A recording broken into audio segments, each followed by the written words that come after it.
Ladies and gentlemen, gentlemen and ladies, broads, dames, and bros, welcome to the Midnight Drive with your tardy and late three-armed host, your old pal, TikitheHutt. I am sorry, guys. I was having extreme technical difficulties. It literally took me like 40 minutes to fix my OBS and my little VTuber software. I got OBS working, then I'm like, all right, then my VTuber thing wasn't working. That's why it popped up, was like a little bit past the intro song. I was like, oh, you gotta be kidding me. I had to load my Tiki face, as it were. Well, I'm late, so I totally understand. You know, if people saw it, thought movie's not streaming tonight, logged back out, totally understandable, no worries. I'm gonna continue on with what I had planned. So, we got our 60mm bases in. So I think tonight might be a good night to work on our Pattern heavy weapon teams with the Necromunda device. Also, today, during the day,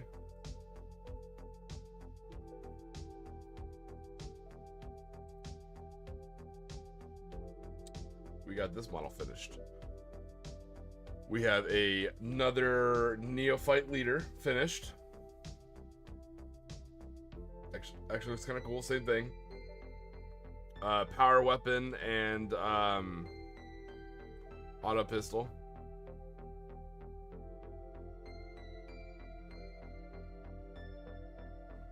So you still wearing the same thing, the blue body glove with the leather jacket, you know, the white shoulder pad and the black armor. It's very subtle. If you look, kind of where the jacket opens, you can see the black armor underneath. I like it. It's kind of cool. Some black armor on the hip. It's kind of neat.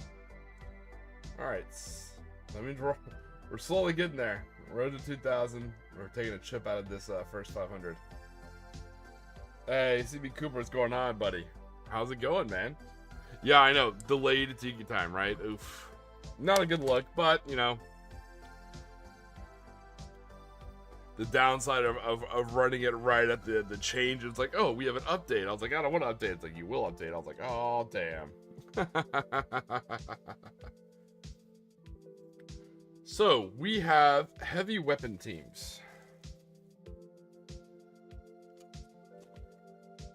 Oh boy, do we have heavy weapon teams. So, for me, I have a preference ever since 7th edition, I had a preference for autocannons.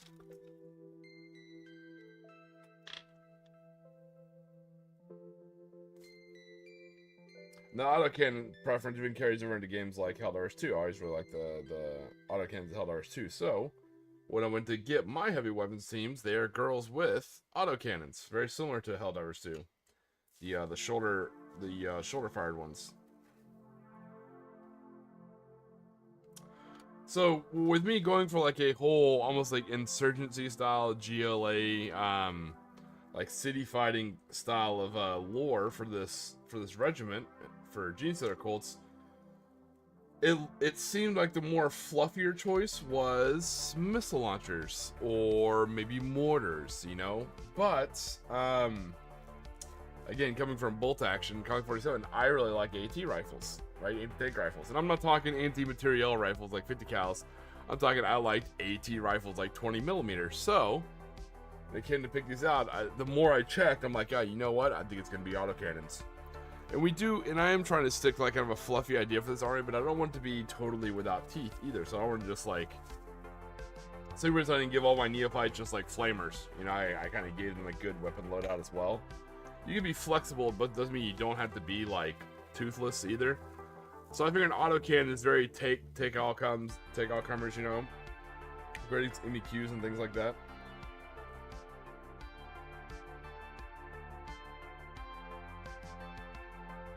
Oh, thanks, Stevie Cooper. I appreciate it, brother. I hopped on. Well, on the plus side, I plan on going a little bit later today anyways, because I know it's Warlord Open tomorrow, and I know some of the British people will be driving a long distance, as they call it, like an hour and a half, you know, to Warlord Games. So I think for us, that's just called driving a little bit here in the States. Alright, so we have our loaders. So the only downside is the auto guns they decided to give them do basically just look like the like M16 select orders, but that's fine. We can work with that.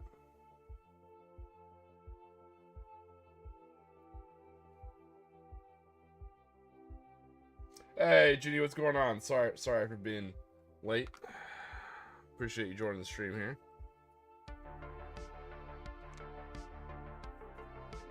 Well, that's one of the things with being GSE. You actually don't get access to Tech Priest.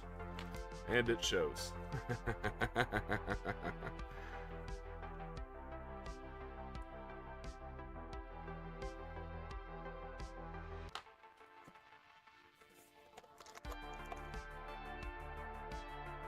Oh, nice. They gave me an extra. I was sitting there, I was like, why does that chick look like she's just like an RTO? I was like, oh, they gave me an extra body.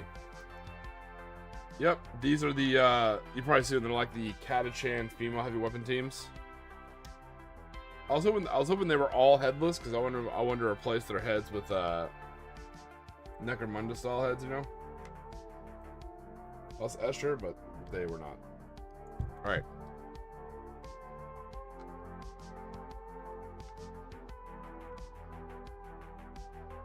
So, small... I don't know about issue. We'll have to figure out whether they're going to keep the helmets or not, because I usually don't like helmets in this army.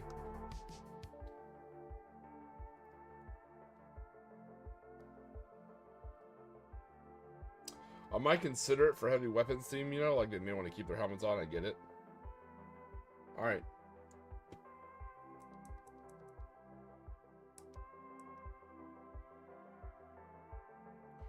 So what do we think? I mean, I got to clean up all the flashes. Don't worry about that. What do we think? Should we keep the helmets for these autocannon loaders? What are you guys thinking? Hey, Trooper, what's going on, buddy? So what do you think? Yay with the helmets, or lop off their heads and swap them out with some more gang-style heads?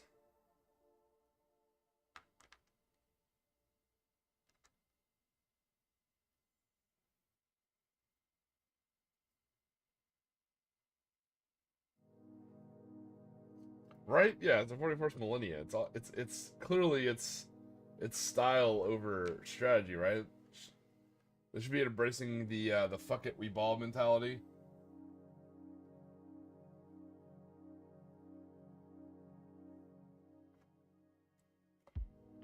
Trooper, so the theme of the army is Necromunda Vice. So we are doing a cyberpunk Blade Runner style of Miami Vice for a Gene Stealer army. So the lore is technically a cult of the Double Helix supported by House Escher, and they ship tainted medical supplies for the Imperial Guard all over the galaxy. So currently they are the remnants of Necromunda, the Necromunda 8th spiders mixed with the 5th precinct of Necromunda Undercity enforcers. So it's a mixture of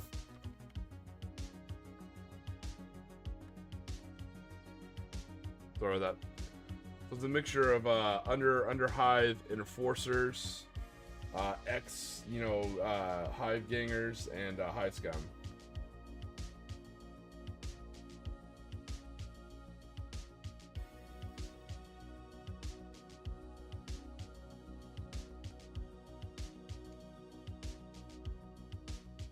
Like, here's a Grenadier Trooper.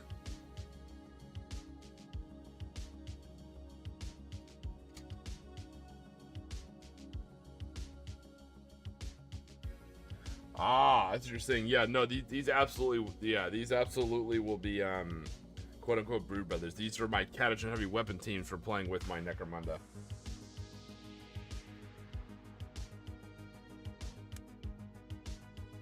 See, the only reason why I'm hesitant, crew, is if you've ever had 3D printed models like this, if you go to remove a head, it can remove a lot more than just the head. It's like once you if you try to clip it off, like half the body flies off, you know? So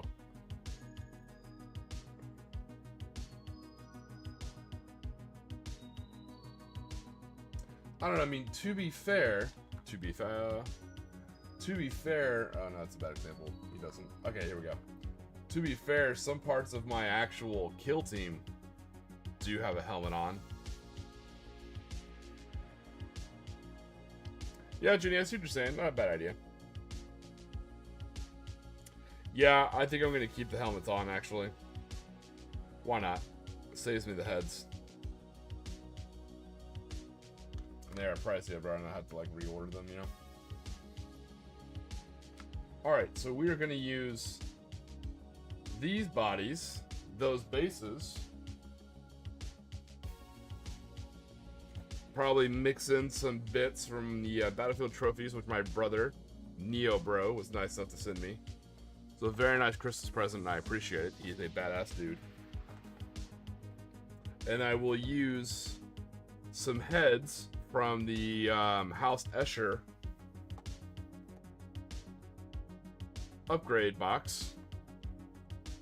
Then I'll also pull some heads from my my Agents Wargaming Atlantic box, and from my and some heads from my female cannon fodder box. He actually made a thing called Neo Bra. I fucking love that guy. What's going on, Neo Bra? Oh, that's the best for us. That was the best thing all day. That's awesome. All right, so it did come with some heads, but I'm not really that big of a fan. We can pop the package and take a look.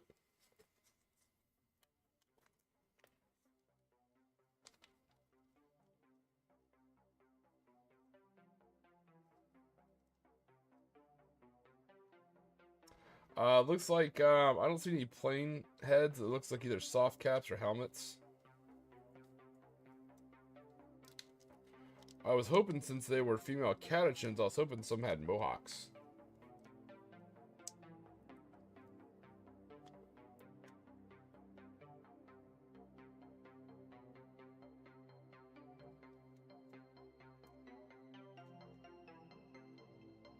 Well, some kind of do. Hold on, let me get these out.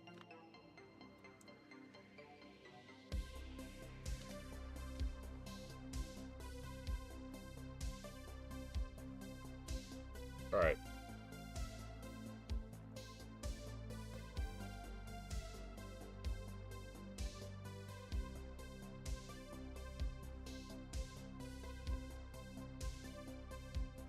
There's some with bandanas and hair, which is exactly what we want.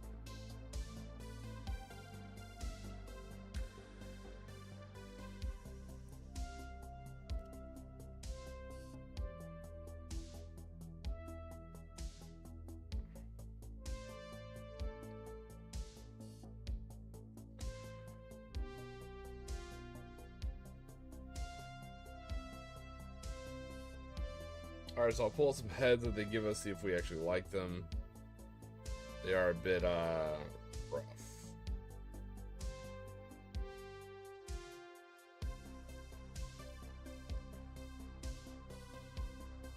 A lot of helmets, a lot of soft caps.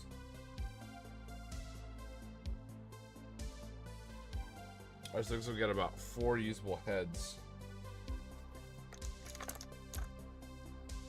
Alright, Nia Bra playing a 2K, 40K competitor tomorrow against Daddy Nurgle, Chaos Space Marine. Definitely gonna want helmets for that stink. Absolutely.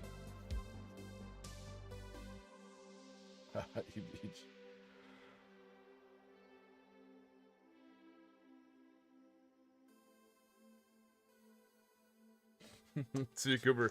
Yeah, all they have is just their personalities. That's all they need. Well, good luck tomorrow, brah. Hope you do well. I'm rooting for you.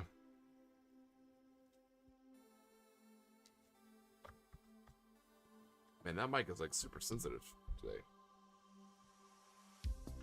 The problem is I move the mic out of my way because I also work here. You know, it's like my work desk. So I'm like, every time I like touch it, I gotta like recalibrate the damn thing.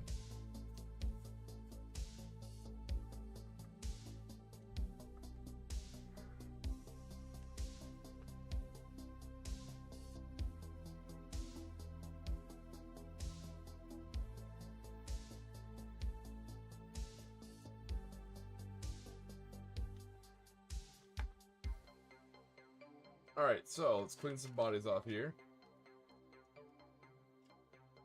body talk. All right, there we go. All right, so we're gonna grab our first 60 mil base. We're going to trim it because there's always a little bit extra on the sides. So we're gonna trim our base a little bit. Be able to do it later, anyways. All right, so our base is good. So what I learned is if you're gonna put shit on the base, which I plan to do,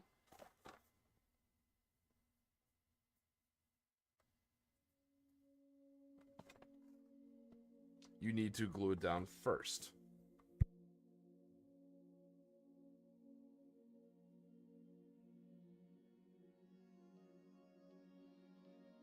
We're also planning, because it's a big base and it's a heavy weapons team, we plan on using a lot of these Space Store core bits. I wanted to put them on my Warlord, and I saved a little bit of room, and then I realized how ginormous these pieces are. They're not going to fit.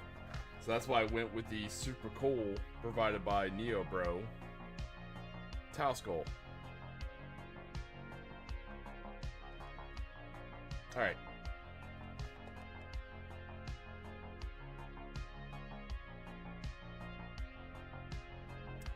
So, while I get these guys ready, those of you who have me on Discord, which is a good amount of you guys, let me know if you made 750 point lists. Send them to me. Let me know if you thought at all about our Blades in the Darkness. Let me know if you thought about 750 points. What kind of list you would take. I made 2 lists, you know, that way I can play test it, you know. So I have 2 750 point lists, and I'll go over them in between making these heavy weapons teams.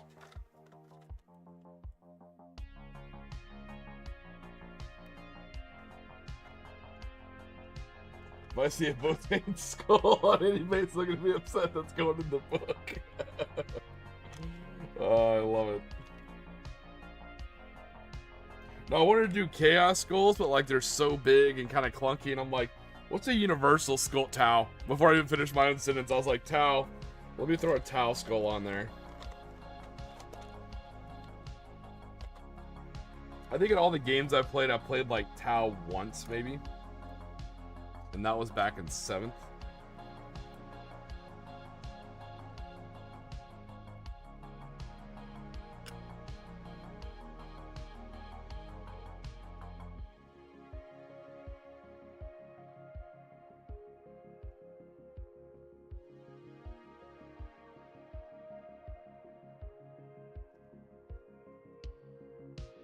Alright, so I'll show you guys what we're doing. I have the 2 models of what we're doing now. And I'm figuring out on this base where I'm going to put this little splee, this little extra scatter train kind of on it. It's not going to be perfectly symmetrical like that. I'm going to kind of like cant it a little bit, you know? There it is. And I'll probably put the gunner on this left side over here crouching, and then I'll put the loader running over here.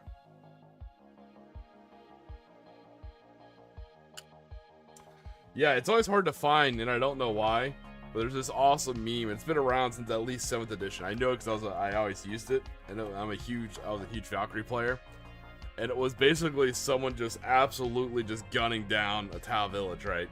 And it was the quote from give me a second here. What movie is that? Oh man, I cannot think of the movie. Kubrick's Vietnam movie. Here, give me a second. It was Full Metal Jacket. There we go. It's like, hey, you know, if they stand still, or no, if they run, they're a fire warrior. If they stand still, they're a well-disciplined fire warrior.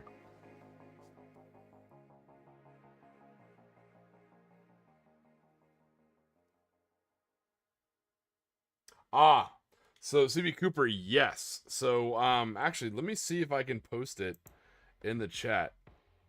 I'm so glad you asked that. I tinkered with the rules all day to come up with them.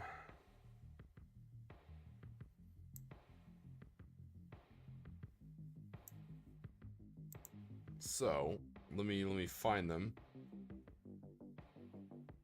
Mad Larkin helped me a lot.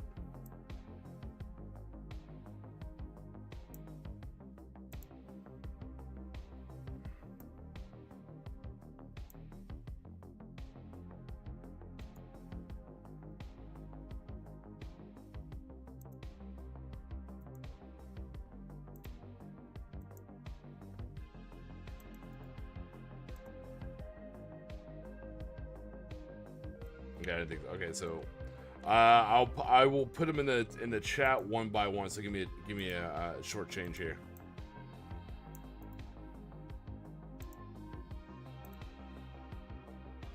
All right, so we have.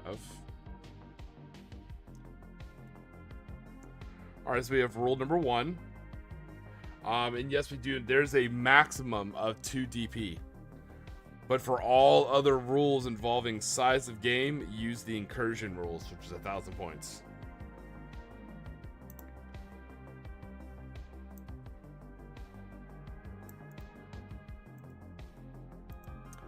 All right, here comes rule number 2 coming at you.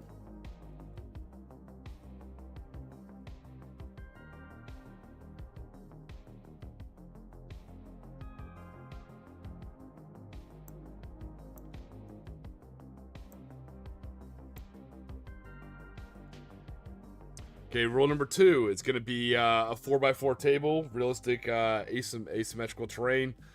Should look and feel interesting, have verticality and choke points to it, with at least 6 terrains as objectives. Remember, it doesn't have to be urban, so you could try desert ruins, go to Larns, right? Grassy hills, swamps, or a Rocky Canyon pass. So I use the rules, and I reuse the approved chapter deck 2627 to sit here and tinker with it and try and test all the rules and see what I could like break before I even got the models on the table. All right, so here's here's the third set of rules. The table terrain is laid out first, then you roll a d6 for deployment. And I was gonna say like lengthwise, widthwise, but it's a table. I mean, it's a square. It's 4x4, right? So 1 to 2 is what you would call like top to bottom, however you guys lay it out. 3 to 4 is gonna be side to side, and 5 to 6 is gonna be diagonal, and you get a 10-inch deployment zone.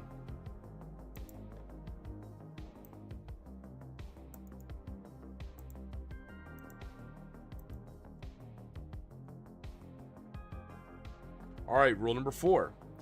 It's primary mission via your disposition, maximum 45 victory points, with a 15 victory point max per battle round. The standing secondary mission is slay the warlord for 5 victory points. No victory points are awarded for painted models. So the reason why I decided to put that in there is it's not to not encourage painted models, but it's to make this approachable for new players. We want people to kind of join and play, and I really like that standing secondary because a lot of people at 750 points, they may make like a Wambo Mambo or Wombo Mambo combo with their warlord as some like rolling Death Star, and that's totally cool. That's authorized. I think it's cool, but it adds a risk reward to it, if that makes sense. You're like, hey, you can have a super powerful warlord, but if you lose him, the enemy's gonna get that 5 points. And since there's only primary other than that, and the primary is your disposition, that's only 45 points max.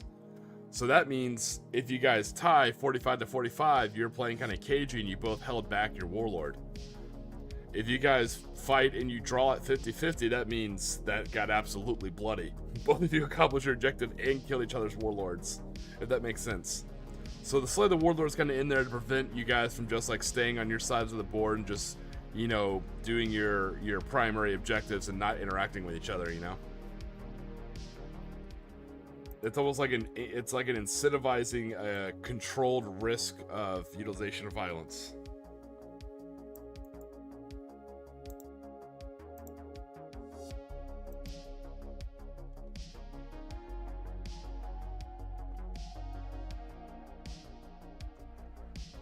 Alright, nowhere to hide rule is, 5th rule, nowhere to hide twist is in effect. That means that terrain loses a solid keyword. Neo Bro, at 750 points in narrative style play, does that mean no epic heroes? No. If you want to try and sneak in an epic hero at 750 points, go ahead. I think it's self-regulating, you know, so if someone wants to try and like sneak in Angron or something else like that, I say sneak in, but you want to put in an epic hero, it's going to cost a lot of points. So go ahead. I think it's fine.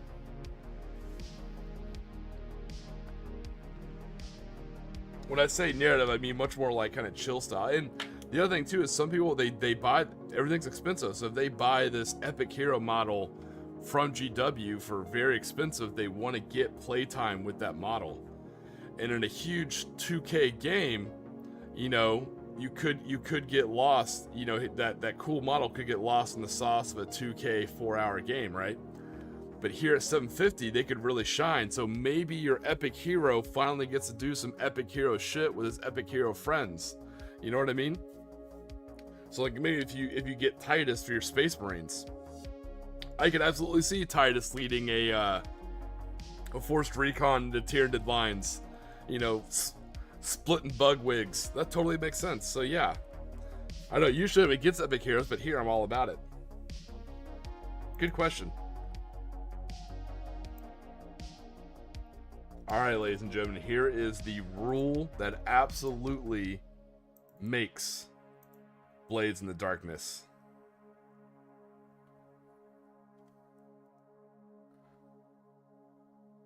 Here it is.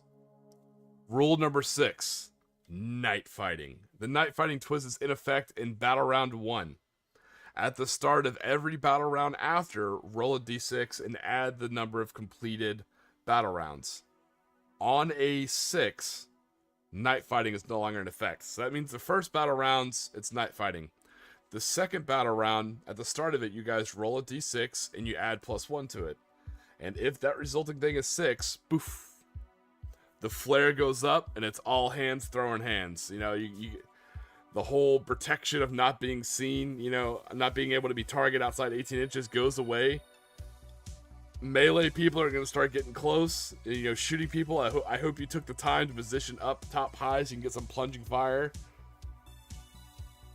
It's going to get, exactly, it's going to go. So the fun part is, do you risk it for the metaphorical grimdark biscuit? So it could be turn 2, right? And you guys roll and it's like a 3. You're like, okay, cool. So during your turn 2 in your movement phase, do you further solidify your position, depending on what your primary objective is, depending on what your disposition is, or do you kind of risk it and break that cover and grab that extra piece of terrain and kind of move your guys out there, knowing if you're not fully in position, the next turn that flare could go up and you could absolutely be out there with your ass out shooting the breeze. So like, is it worth it? That's the point of this game. It's to make you constantly ask risk versus reward. All right. So now we're going to get to a controversial rule. I will explain it. I know. I promise. It's a little weird. I have an idea behind it. I promise. Okay, here we go. And here it is. There is no automatic 1 CP generated at the start of each command phase. Instead, you start the game with 3 command points. Any other CP generating ability still works as normal. What I mean by that is Gretchen on your home objective, Voxcasters on your Imperial Guard squads. Any unit ability that generates CP, that's still good to go. You can't, you know, cash in your secondary cards because the only secondary is Slay the Warlord. So you can't generate CP by like putting your Yu-Gi-Oh cards face down in the deck that doesn't do anything. And you start with 3 CP. So there is no, okay, next turn I'll generate another CP. No, you start with 3. So you can come out of the gate hot and heavy if that's your thing, baby. You know, think about stuff like that. You can absolutely do it. Or you could be cagey and save it.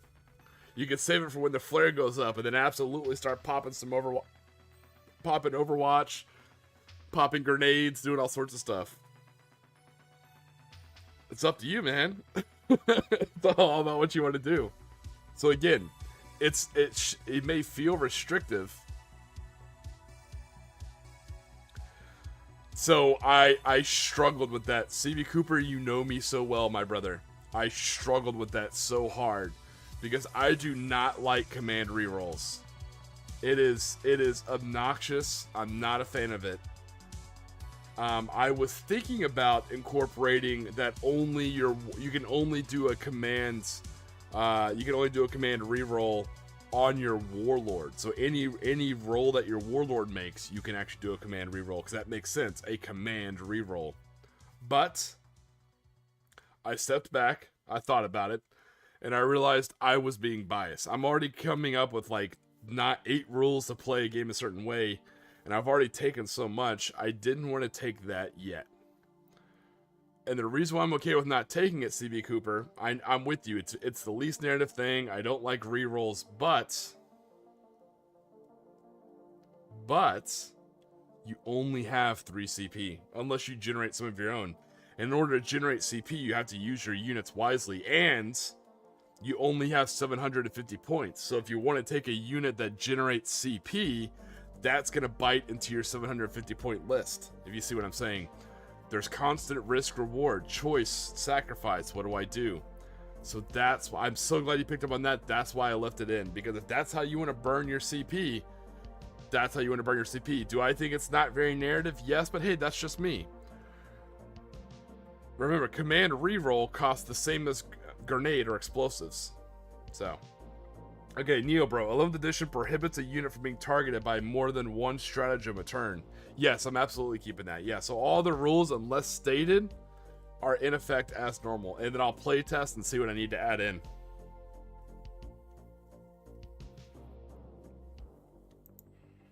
Okay.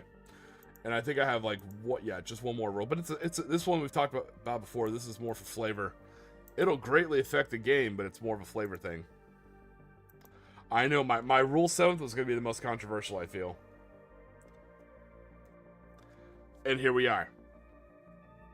If vehicles are destroyed but do not detonate via deadly demise, they stay on the table and they count as terrain or cover. I need to further go in and rule what kind of cover. So I'll probably say dense cover. I think I need to go back in and I need to. I should use the proper terminology. I don't think it's dense cover.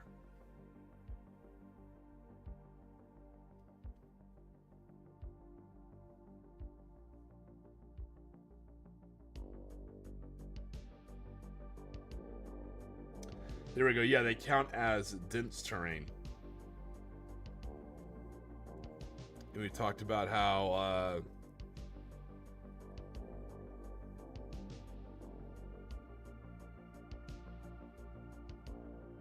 yeah, so there's no more solid keyword, but you do still have quote-unquote dense terrain.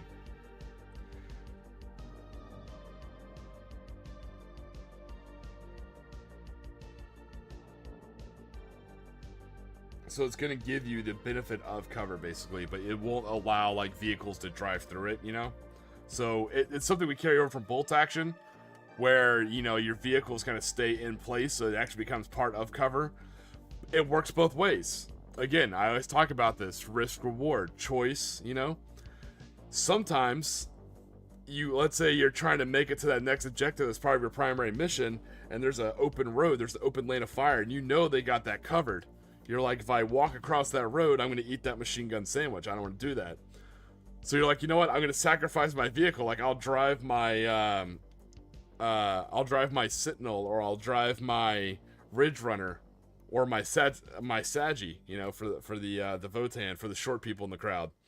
You know, you bring that up to the road, knowing that, you know, it can sit there and provide support fire, but if they kill it and it doesn't blow up, it's now a nice piece of cover for your guys to run behind to try and grab that objective.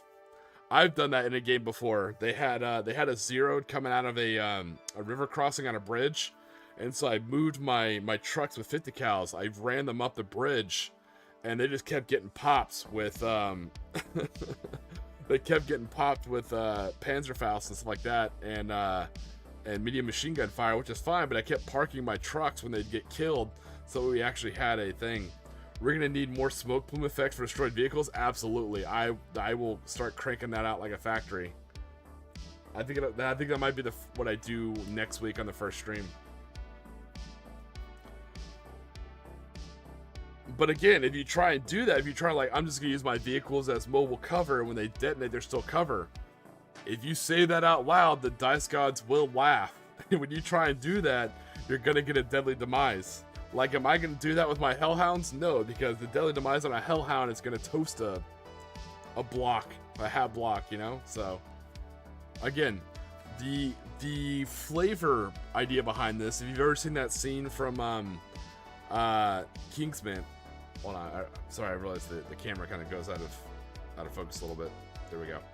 All right, so if you've ever seen that scene from Kingsman where they kind of like break the wire and go to no man's land, and they're being all quiet, and they come across an enemy team kind of also going through no man's land and trying to recover that spy, and they're both sitting there, and they both hide their weapons because they know if they shoot, it's going to draw the attention of both sides. They're going to pop up a flare and shoot them with machine gun fire.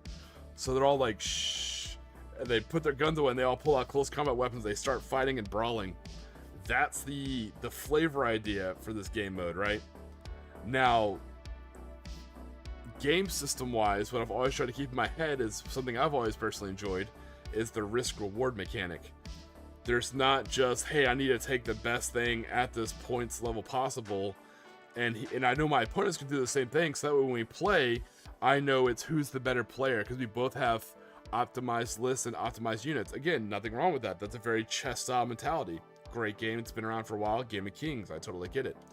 What this is like, hey, I know what my primary mission is going to be because I know what my disposition is going to be. Now I'm severely limited at 750 points. I have no idea what the table is going to look like, and I have no idea what side of the table I'm going to be at.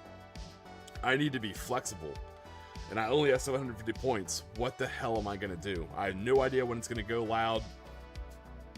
So that takes a little bit of control away from you, but it introduces the risk reward of flexibility. What do you do? Hey, what's going on, Cosmic?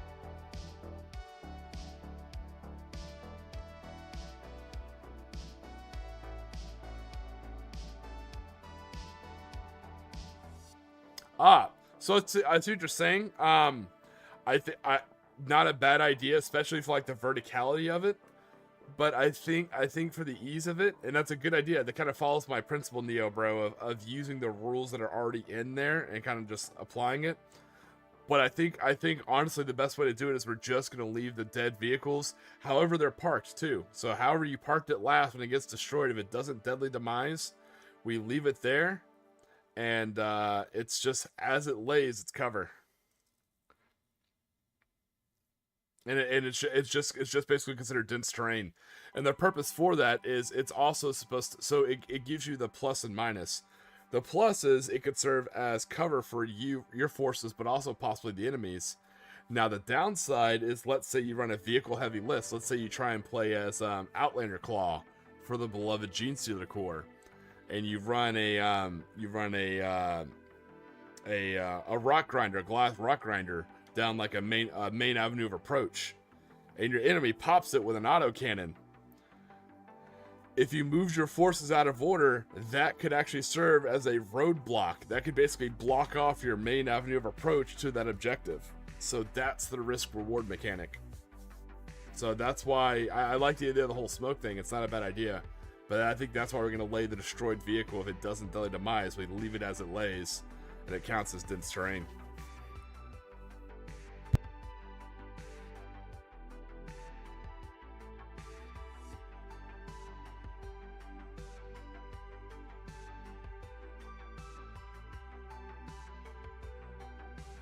Hey, old gamer dad, what's going on? Feel free to check the chat. The chat and I have been working on a game mode for 40k to try, a very chill version. 750 points. It looks fun. What we're doing right now is we are building our heavy weapon teams.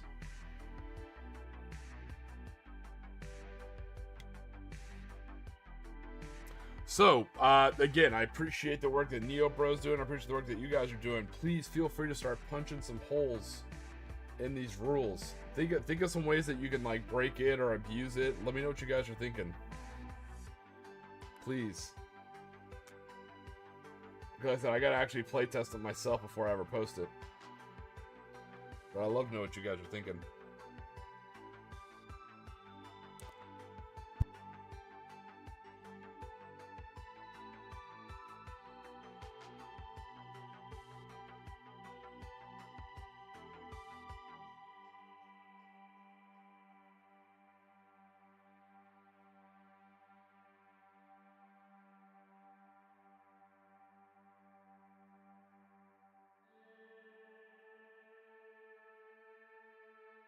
And if you guys didn't see it before, we actually have another completed model for the army. This is another neophyte leader. For me, it's another former enforcer. You can see the blue pants, the leather boots, the leather coat. You can see a little bit of gold jewelry and gold accents. I went with like kind of the let me talk to your supervisor Karen haircut, and I went with like a that bright jade color. You can see the shredder auto pistol. A little bit of gold bling on it, like she's unlocked some kill streaks. Backup auto pistol. And if you look carefully at the actual shock maul. Focus this, focus. Focus camera.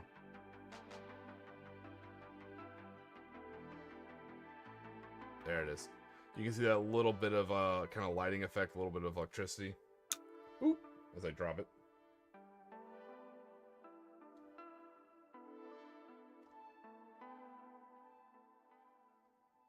Alright, so we still have a rifleman, an icon bear, then we have all of my heavy weapons. 2 grenadiers, 3 Webers, 3 seismic, and 3 lasers. And that's just for 500 points. Horde armies, man. They'll get you. They will get you. Okay.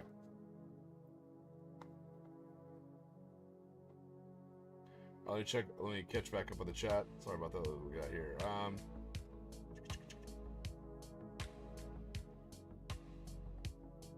Alright. Hope you enjoy your coffee. But yeah, work on your 750 list. Let me know what you guys think. So it seems like a lot of rules, but I try to take a lot of things into account and really like stew and think on it.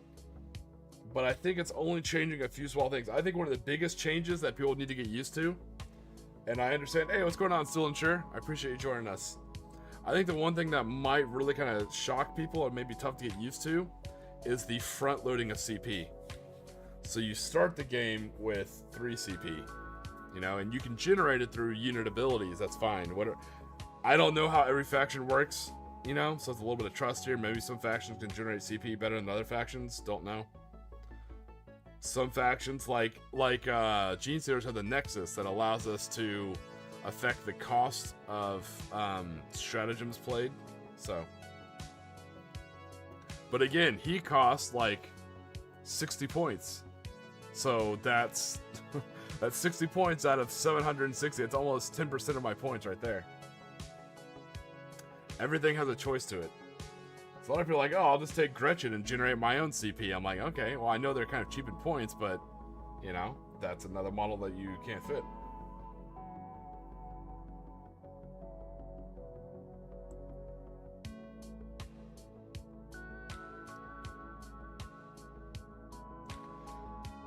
So what we're doing is we're actually finding a head, and we're going to be basing our autocannon heavy weapon teams. Right now I'm kind of cleaning, these are 3D printed, so I'm just cleaning off any flash from them.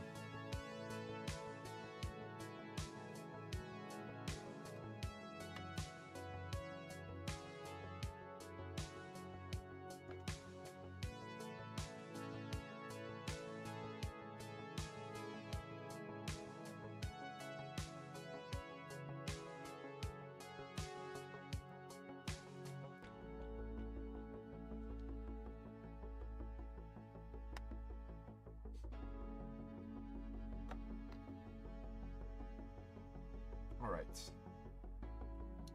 I got our mood lighting on in the background. Oh, hold on.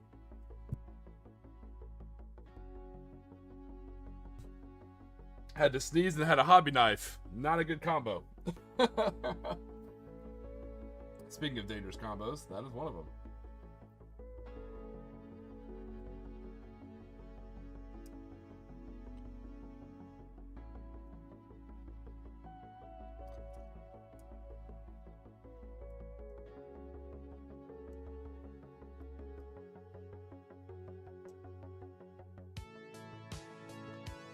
Alright.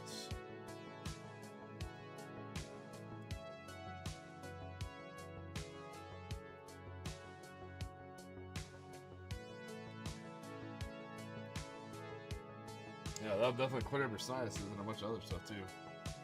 Yeah, same thing. I think because I know if I cut them off, they'll break. So I'm gonna go ahead and keep the classic M16 style select throwers. I don't mind them so much. I did just get the box, and I used Morning Glory's affiliate link. I got the box from Wargaming Atlantic of their female damned for the last of my bodies that I need for this army. And they basically have space AK-47s for their auto guns. So I'm like, you know what? What's so bad about an M16? Doesn't look that crazy.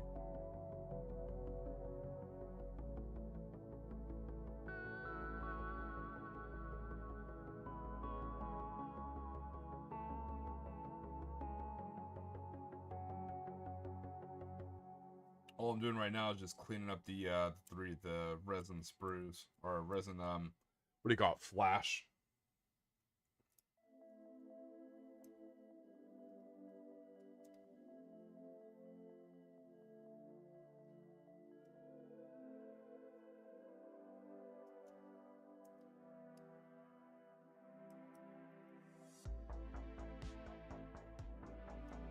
I should have asked for all the headless support girls. I think in my next order, because this is only 2 heavy weapon support teams, so I want to do one more order.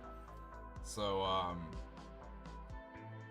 think my next order I'll add for all the crouching headless ones.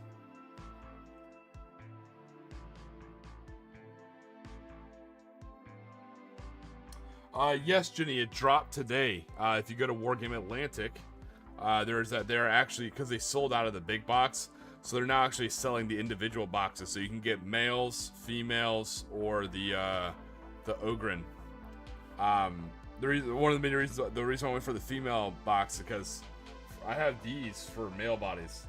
Like I have 10 of these plus 10 more push fit guys. You know, so I'm trying to do like a roughly 50-50 mix, because that's exactly what gang war is. You know, you look at like House Escher and even the Orlocks. Orlocks are, so House Escher's all female, but you have Goliath, which is all male. You have Orlock, which is mixed, Van Sarah, which is mixed. So I'm trying to balance out the bodies left and right. And also I went for females because it's the box that comes with the sniper rifle.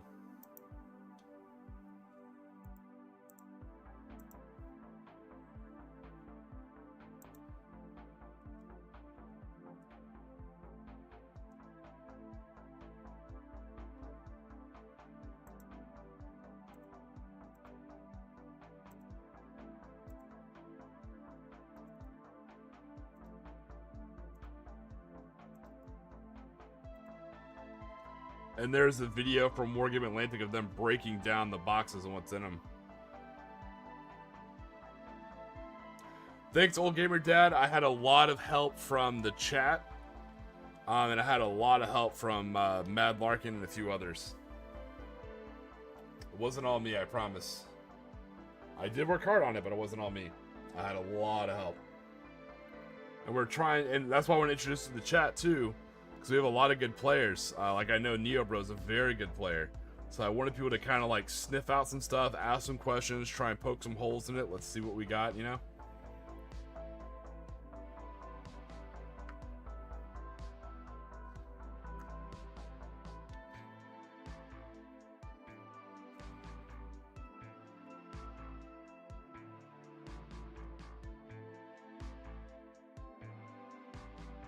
Oh yeah. Oh, the name too. The name is all RK. RK is the master for the name. Because I was calling it Force Recon or Recon. I was calling it Recon by Force, and it sounded very like corporate, like what 40K would call like Combat Patrol, Recon by Force, Incursion. You know, it sounded very 40K. And he's like Blades in the Darkness. I was like, "Fuck, so cool." Because it matches for so many different factions: the Dark Eldar, the Orc Commandos. You know, Tau Kroot. Imagine Tau Kroot sneaking out there. And the other cool thing is, this could be your first extension. If you get into the game through Combat Patrol, let's say you buy a Combat Patrol box, that should be close to 500 points. Close, right? This could be your next stepping stone. So before you get into playing a 1,000-point game, or God forbid a 2,000-point game, which is pretty far away from 500-point collecting box, depending on which faction you are, right? This could be your next thing. It's like, okay, I have this box right here. If I add on this unit, I have 750 points. Oh, cool, I can do Blades in the Darkness. Jenny, like what the Americans call it, right? Peacekeeping. Actually, there's a... So it reminded me, and this is more of a nautical term. Definitely not an Air Force term. It's a nautical term called a cutting out expedition.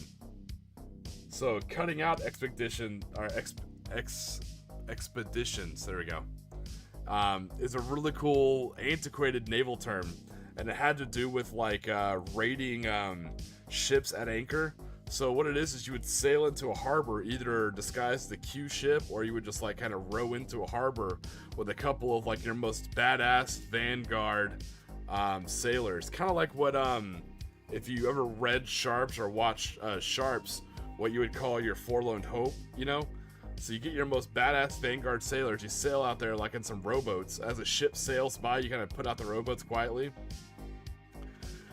They would row up to ships at anchor, slide up very carefully like fucking pirates, you know, slide up in the bow and the stern, slit the throat of whoever's on watch, and immediately cut the ship's anchor and try and set the ship on fire, and then jump back into the rowboats and try and go after another ship. And the goal was to try and neutralize as many ships at anchor as you could before everybody woke up. So yeah, cutting out expedition was absolutely lethal. You waited until an absolutely like moonless night and you went out there to absolutely do some nautical hood rat shit with your nautical hood rat friends. So that's what this really reminds me of. So it doesn't, you don't always have to think of this as like and that's why I like Blades in the Darkness, because it's not just recon. It's also, your team could be out there to try and soften the front lines for a dawn assault, or again, slay the warlords in secondary. Maybe you're just out there to try and assassinate someone's warlord, or you know, do a quick little raid for trophies before the main attack. Or maybe you want to, like Dark Eldar, maybe you want to demoralize the enemy. Maybe kill some people, kidnap some people for your weird sex circus games, you know? Every faction has a reason why they'd be sending out a small team like this in the dark. Yeah, that was all. I'm happy to point out that was all arcade. That was a genius naming, because it also tells you everything the game mode is.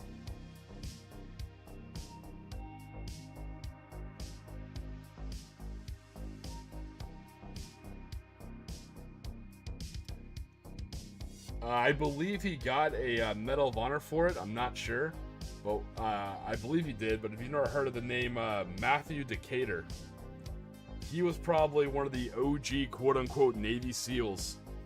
This is back in our first Expeditionary War. I believe it was during the first Barbary War, not the second. It might have been during the second Barbary War. But basically, if you didn't know, America went and fought the Barbary Corsairs. And that at the time was all of basically North Africa. So North Africa was they sent out these Muslim pirates, and they patrolled the Mediterranean, and they just raided shipping. When they raided shipping, they plundered all the goods. They would also enslave anybody they found. So women, of course, you know. Yeah, that's where the term "short of Tripoli" comes from. Exactly. Yeah, we'll get to that here in a minute. So yeah, anybody they find. So the women they would enslave, like their women passengers, they would obviously do what's most profitable and sell them into sex slavery, like harems. And males they would find would be sold into actual working slavery, which was usually working as oarsmen in their galleys, because they still used galleys. You're like, galleys versus a modern sailing frigate in the age of sail, how's that even a competition? There were a lot of them. They used zibits, they used triremes, a whole bunch of ships, right? So they were a scourge through the Mediterranean. They had been for a long point in history. So what they did is it was basically like, stop me if this sounds familiar, it was state-sponsored piratical operations. So basically they would run it as government supported, and they contact other governments like, hey, pay us a ransom and we will, almost like a protection racket, and we won't attack your shipping. So places like Portugal, who didn't have, they would pay. You know, places like the Netherlands, they would pay. So this is right after America won the American Revolution, right?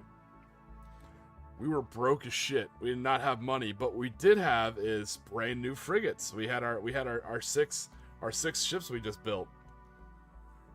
So we had some people doing international commerce out there, and they started kidnapping and gang pressing and enslaving Americans. You know, and again, to both sex slavery and gang pressing them into being slaves on the ships. So America's like, hey, look, we have no beef with you. We've been a country for like 5 minutes, all the way the fuck over here. Like, we're growing tobacco. Can you just leave us the F alone, right? And they're like, no, we are, we are the Barbary Corsairs. Anyone who is not a Muslim vessel, we have legal ability to it absolutely did lead to the War of 1812, and we'll get there too. Because of their mandate, they had authorization to attack any non-Muslim shipping. The Barbary Corsairs did, and we counted as that. And it's like, unless you want to pay us our tithe. And we're like, well, we don't have the money, but I'll tell you what we do have. We have these new things we figured out. We had a bunch of drunk assholes who got together at Tunt Tavern, It's this Marine Corps, who so far their main experience was an invasion of the Bahamas, of Nassau, which is pretty cool. There actually was a Marine landing during the American Revolution. History gets cooler than you can think of, right? So they sail out there. We send out some ships and some Marines, and we start a campaign against the Barbary Corsairs. It's a tough fight, but we're doing really, really well. However, this is right after the American Revolution. Now, we call it, I say we, Americans, we call it the American Revolution, but what a lot of people, I think, sometimes don't take into account is the American Revolution was a civil war.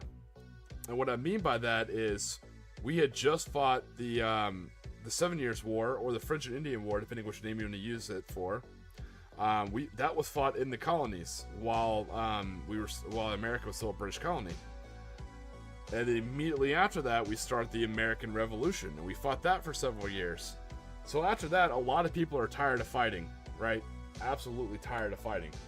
And so with this, we're like, okay, now we got ships, so let's go out there and let's do what we do best, start taking ships, killing people, and so people who thought they were wise in the government's like, hold on, we don't want to start, we're in another war, but let's try to flex our diplomatic power. So a couple of politicians went over there, and they tried to basically sue for peace with the Barbary Corsairs. Nothing really happened, so we were about to start marching on some of their cities, about to absolutely start doing some damage, and the politicians kind of talked them out of it, and we kind of let it kind of simmered down. There's a little bit of a quote-unquote peace treaty, but nothing got resolved. Then later, you have the War of 1812. Which, depending on who you ask, started for different reasons. My personal bias... later, Jenny. Take it easy. Sorry, Jenny. Hope you have a great night at work. So, my personal biased opinion, one of the main causes of the War of 1812 is slavery. And it was the gang pressing of American sailors. And what I mean by that is, at the time, the British were fighting, against Napoleon, the Napoleonic War. I get that. Fair enough, right? And they needed everybody they could get. I'm talking, and I understand that. I'm not hating on the British. I understand why they did this, but they had a bad problem where we used to be British subjects, but we are not anymore. We fought a war over that, right? So they had a bad problem where a lot of people would flee from the British Royal Navy and just say they're Americans, and you couldn't really. There were no passports, so you couldn't really tell. A cool tad bit of history is this is where tattooing becomes in fashion, especially for Americans. Tattooing, we take it from explorers who had visited different native tribes who would tattoo ink on their flesh, right? So it was always kind of a sailor thing, and now it's definitely an American sailor thing because there's no passports. There are still the ship's log. So when you enter in to work on a ship, your name is entered in on a ship log depending on what your job title is, how much you get paid. And any kind of physical description, like, hey, does he have one hand, two hands? Is he missing some fingers? Also, he has a tattoo on his right forearm of an anchor. He has a tattoo of a, bird on his left shoulder. So all these American sailors were getting tattoos everywhere because that was our way to prove our identity. Because any Royal Navy officer could show up and be like, hey, I know you. You used to be on the gunnery crew of HMS Sphinx.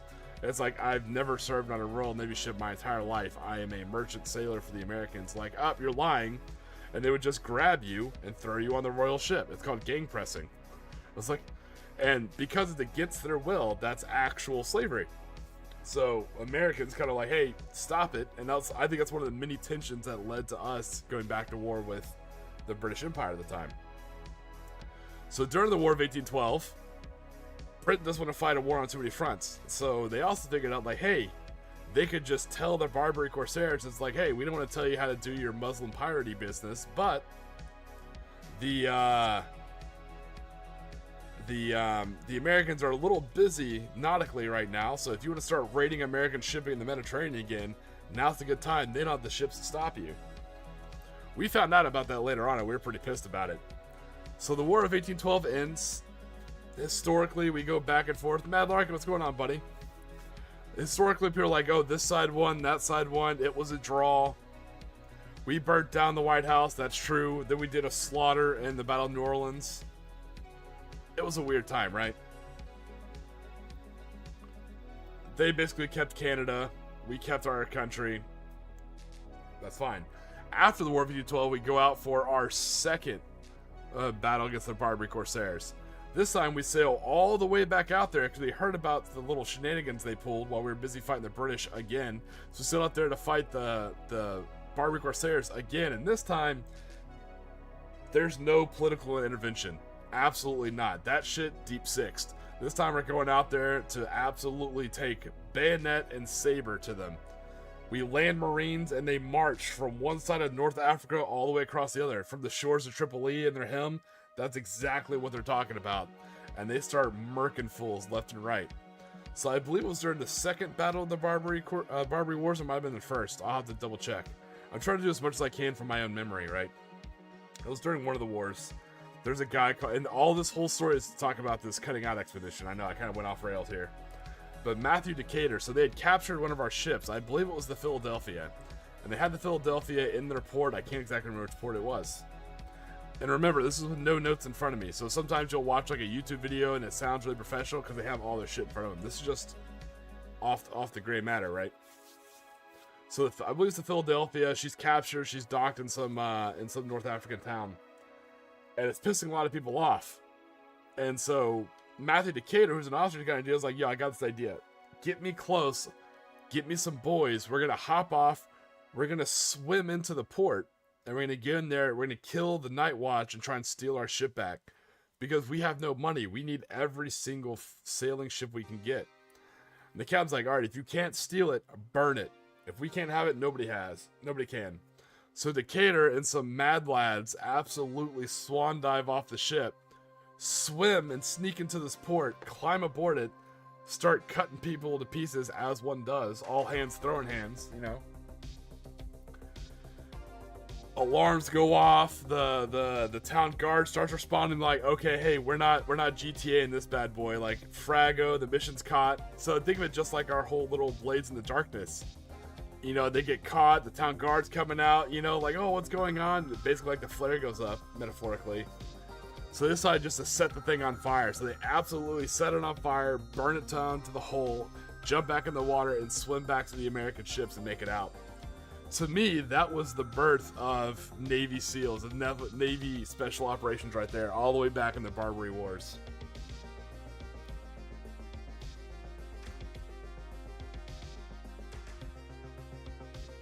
Alright, so yeah, I just saw your list, Cosmic, I love it. So super long, you know, ramble there. And again, there's better history YouTube channels who absolutely cover it in much better detail than me. But they'll have their notes in front of them. That's just off my off my head. We'll see how much I got right. But that's an example of a cutting out expedition, and that's what this kind of reminds me of. Cosmic, let me glue these ladies down on the base, and then I'll take a look at your 750 point list. I'm excited.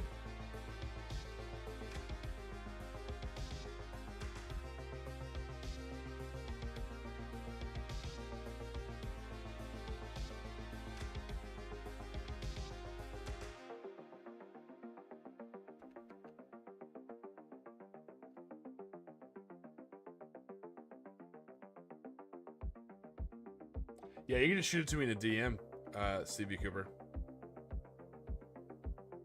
I tried, I could not find it. There is no Tiki point.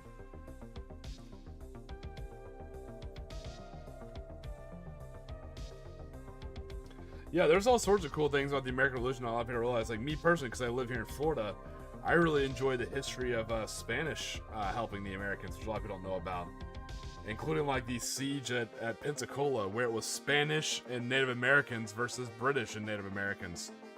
There were no actual like New England Americans fighting in that battle, and this battle was fought in Pensacola during the American Revolution. Absolutely wild, man.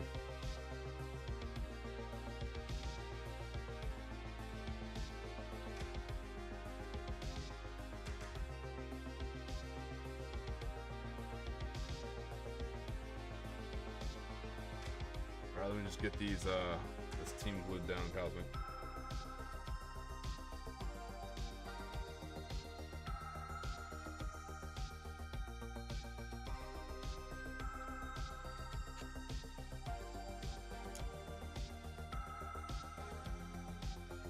Oh, it's flush with the mat and I don't have nails. Oh, there it is. Alright. There we go. Our first team based, I gotta put a head on and then we can prime it. Some bombats hamburger helper. Nice. Ooh, that does sound good. Oh, nice. I got 2 lists. All right, we'll start with Cosmics. Cosmics, 750 point list. The Trench Raiders. So they're going to be Cadians and Castricans. The Cadians or Castricans are to Krieg Grenadiers. So it's Astra Militarum. He's taking combined arms. So that's 2 detachment points. Good to go. Perfect so far. He's going for the take and hold. Okay. Characters, 200 points. He's taking a Cadian Constellan for 55 points with a plasma pistol and a power fist. So he's a fister. All right. A Krieg Command Squad for 75 points, and that'll be his Warlord with Grand Strategist enhancement. He's taking a Medic, a Master Vox, a Battle Standard, and Servo Scribes. He's taking another Krieg Command Squad. This man's unstoppable. For 70 points, he's taking the Death Mask of Oleanus? I've read this so many times I've never actually heard the name pronounced. Looking at it, I want to say a Y for the double L, but I don't think that's what it is. I'm going to go with Oleanus. I've read it a lot. I promise. I've seen it before, I just don't know how to pronounce it. So he has the Death Mask, a Medic, Master Vox, Standard, and Servo Scribes. Okay, so far, all passing the Sith test from what I know of Imperial Guard. Battle Line, 145 points. He's taking a 20-man Death Corps of Krieg. For 145 points, it's 2 Watchmasters with 2 plasma pistols and 2 power weapons. He's taking 2 Melta-Guns, 2 plasma guns, 2 Medipacks, and 2 Voxcasters. Excellent choice of loadout. Other units. Ah, I see what he's doing. Yep, I see you. So the rest of his army is the 405 points. It's going to be 2 10-man Castrican squads for 105 points each. 10 Krieg Combat Engineers for 95 points. A plasma pistol, power weapon, flamer, and remote mine. Ooh, that's going to be nasty. Oh, then he's taking 2 Scout Sentinels for 100 points. 2 last cannons, 2 chainsaws, and 1 hunter killer missile? Is that 1 hunter killer missile per Scout Sentinel, or is it 2 hunter killer?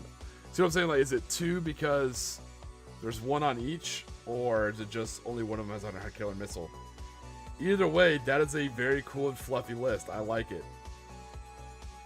Caskin are out there ordering themselves, doing their own thing. You got the combat engineers doing their specialty. You got a nice,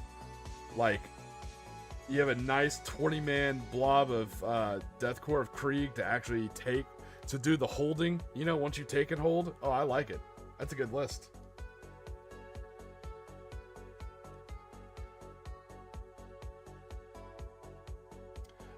Cosmic instructions unclear. Ordered more conflict 47 and bolt action. Yeah, your stuff looks good, man. Okay, they're both supposed to have one. Nice.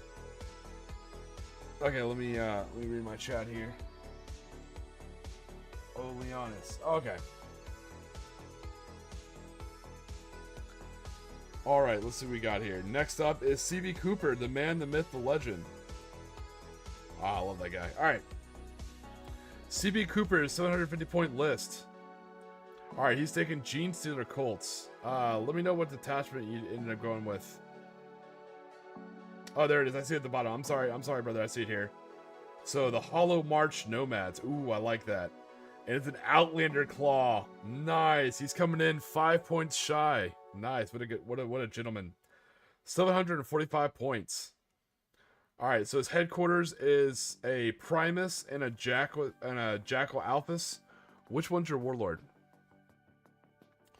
So the Primus is 70 points and a Jackal Alphys is 55. Troop choice. He has 10 neophytes. 70 points. They're taking the mining laser, the seismic cannon, and the grenade launcher. You are missing a weapon there if you want. You don't have to, but you know you can take either a flamethrower or a Weber. Okay, the Primus is your warlord. So on your neophytes, there's another weapon you could be taking. I like Webers. I think, you know, rules-wise, I think they're a little bit better depending on how you look at it. I like it just because I like it in Darktide and Rogue Trader. I love using a Weber. I think a Weber is very unique to Gene Stealer, and because I'm running, you know, I'm running former enforcers. I'm running former enforcers with like high scum, so I feel like a Weber is like very, very on brand, you know. Okay, that's what he said. I know, didn't build them with flamers. Okay, no worries. All right, fair enough. So you just didn't take them. Cool, I like that. Dedicated transport is, oh, they're 2 Goliath trucks. Okay.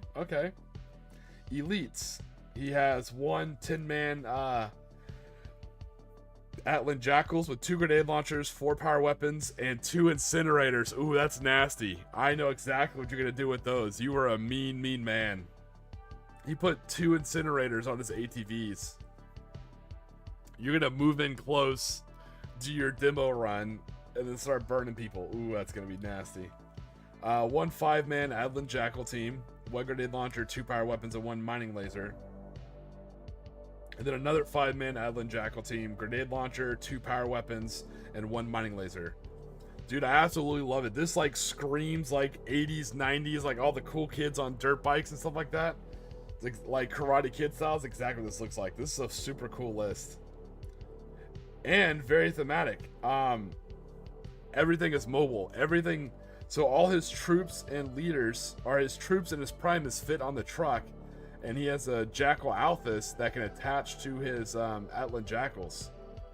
So he literally has 20 bikes. 21 if you count the Jackal Alphys.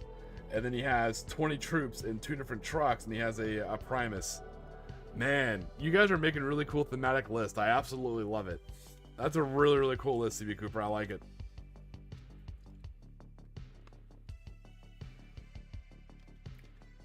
Well done, man. Nice.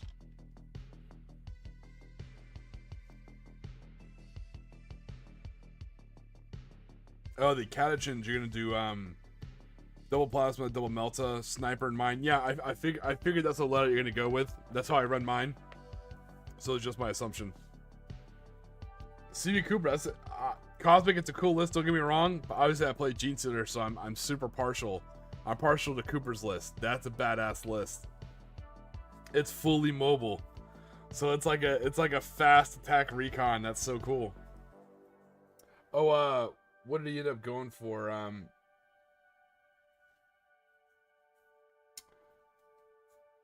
Well, actually, I was gonna ask him, but I think I can just look. Yeah, he's taking just Outlander Claw. Let me check here real quick.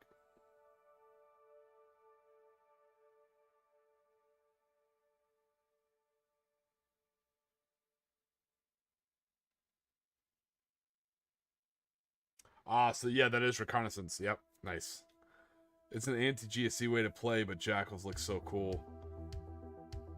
Oh no, dude, they absolutely, yeah, they're recon. Yeah, no, I think it's a very GSC way to play. I think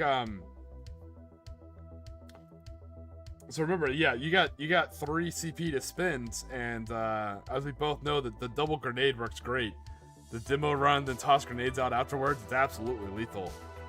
It's a good list too because you have multiple mining lasers in there too. You have mining lasers on the troops and mining lasers on the bikes. So that's the other thing too. I don't think anyone's gonna bring too big of armor. I mean, they could try and stat check you, as the kids say, with some big piece of armor. But at 750, if that's all they have, I mean, that's gonna take up a lot of points. Like,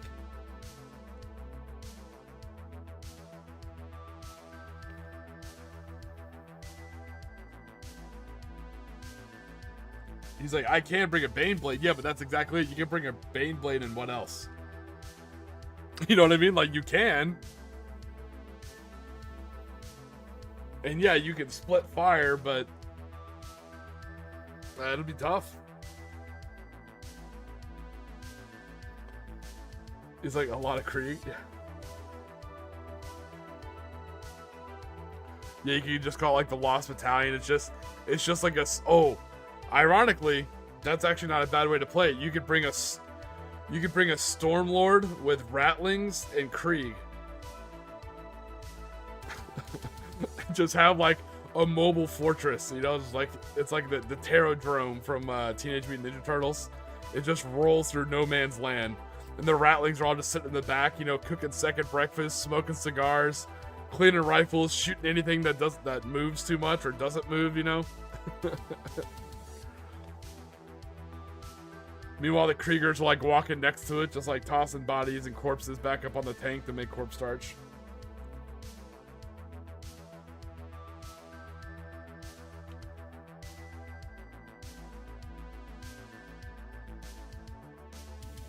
Yeah. That would be an interesting 750 point list. 3 Cyclops demolition vehicles, nice. Oh, well, okay, so we have that one down. Let me, yeah, 750 is nice. 750 is much better than 500. And you know me, I love, as Arcade, I love my 500 point games, right? But 500 is just too low for Conflict 47. I ran into the same thing with second edition K47. 500 points is just too low to really kind of do anything. I like sacrificing too, but even that's too low. OG Conflict 47, when it was the reinforced rifle platoon, 500 points is perfect. But for second edition, nah. Oh, ladies and gentlemen, boys and girls, 3-armed cultists of the 4-armed Emperor, we have another list submitted. We have, coming in at 740 points, Neo Bros, Leagues of Votan. So he went for the Armored Trailblazers and Farseekers, 2 detachment points. He'll be doing Disruption. Ooh, okay. Neo Bro doing Disruption. Okay. So for characters, he's taking Grimir for 65 points. He has Ancestral Wrath and Ancestral Ward Staff. He has 2 Corvs with 2 Autok Pattern Bolters and 2 Close Combat Weapons. We're about to see how terrible my reading skills are. I don't speak stunty. I'll try here. We have 2 Calls for 65 points. Oh, sorry, 1 Call at 65 points. He has a Autok Pattern Combi Bolter, a Forged Rot Plasma Axe. Ooh, that actually sounds cool. And 1 Rampart Crest. Then you have Ulthar the Destined at 90 points. He has a Blade of the Ancestors, a Rampart Crest, and a Volknite Disintegrator. Oh my god, Disintegrator. Jesus, that's cool. Alright, battle line. We have Hearthkin Warriors for 100 points. 1 Thane, and he has a Autek Pattern Bolt Pistol, Autek Pattern Bolter, and a Close Combat Weapon.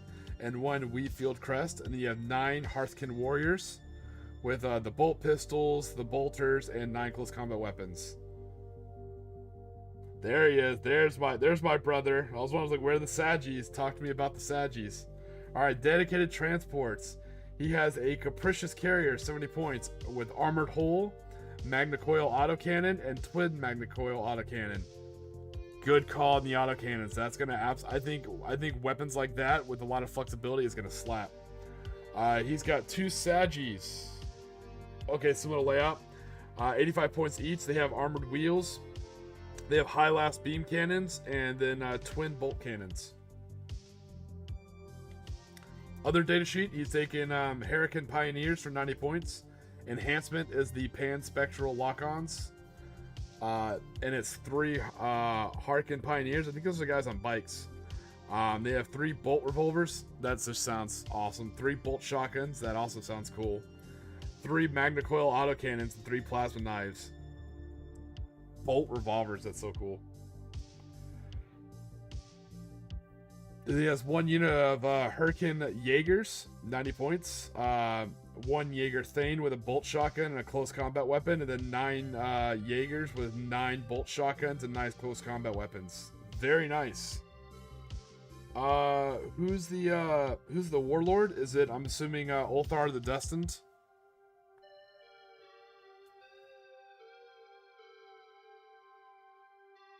I'm assuming he's destined to be the leader.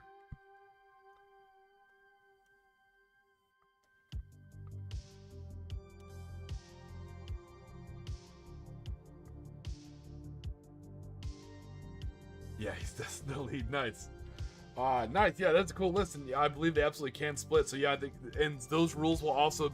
So we're keeping all the rules we still currently have, unless I specified in my rules that has changed. Those rules are still in effect. So yeah, you can still split your Casterkins, you know? I think that, can the orcs still split their commandos? I hope so.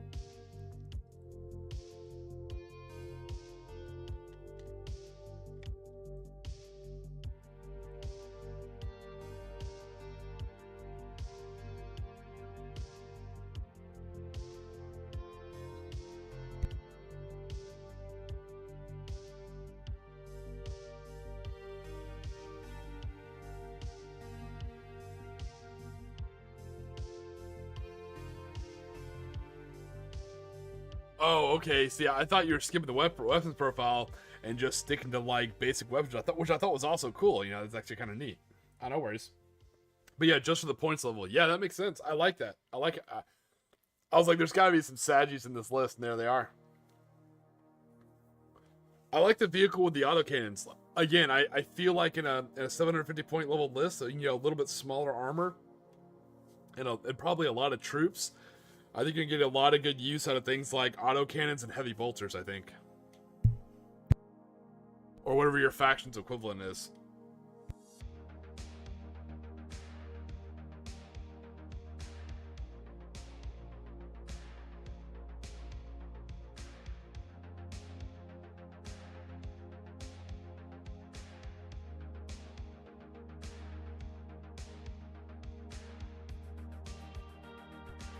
Alright, I'm just grabbing a head for this poor autocannon gunner.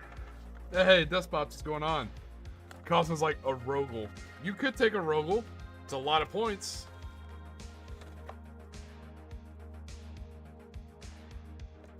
It would. A Rogel would give you a mobile, basically a mobile fire base for your troops to maneuver around, you know, and they can apply the fire. But if the enemy manages to frag that Rogel, you're going to be up shit creek with no paddle and your mouth open. So, that's your call, brother man. It's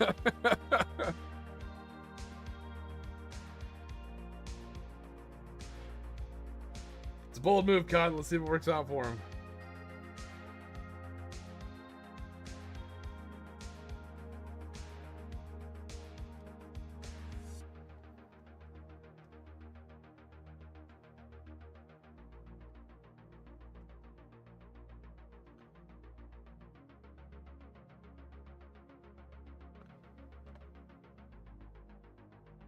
Yeah, that's true. I forgot some vehicles do have that where you do damage and they actually get a little bit worse.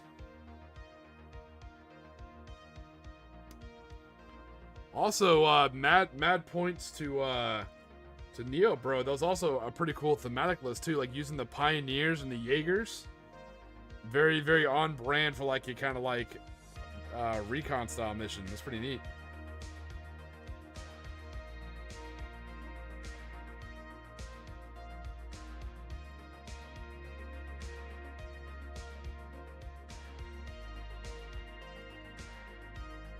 I mean, if we're doing Legends, I would start bringing out the Vulture, the Vendetta, and just absolutely go full, like, Capic Eagle, just full Scions.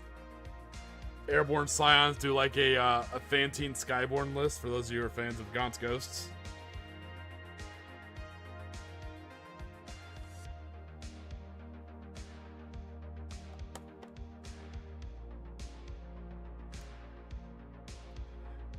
Absolutely, CB Cooper. I agree, and hopefully, when I go over there, if there's some time in between our narrative event, I may actually get to play that list.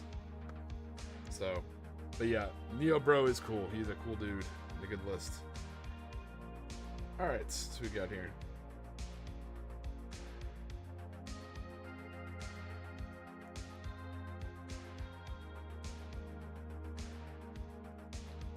We're putting a head on our.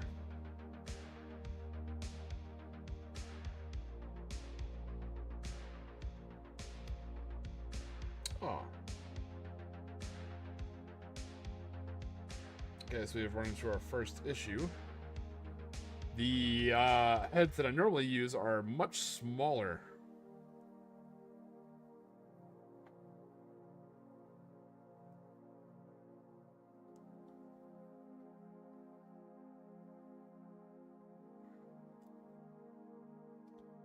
That's not good, so let me re-glue this model down, and I'll grab one of their heads that they supplied me with. Good thing I didn't throw all those heads away.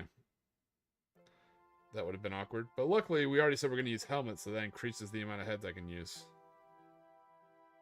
So good news. More good news.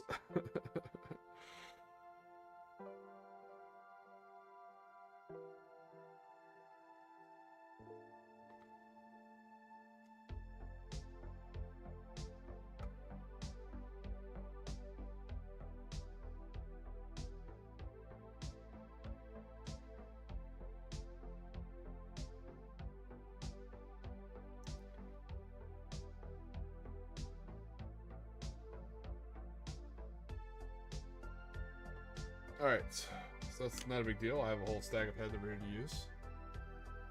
Alright, let's see what else we're missing about the chat. I always feel like I'm lacking firepower, but I'll be looking forward to doing this event. The best part is in Indiana, I'll be able to drive. Yes, so we'll definitely, yeah. I think so it's going to be, for what he's talking about, we're doing a Hive War event.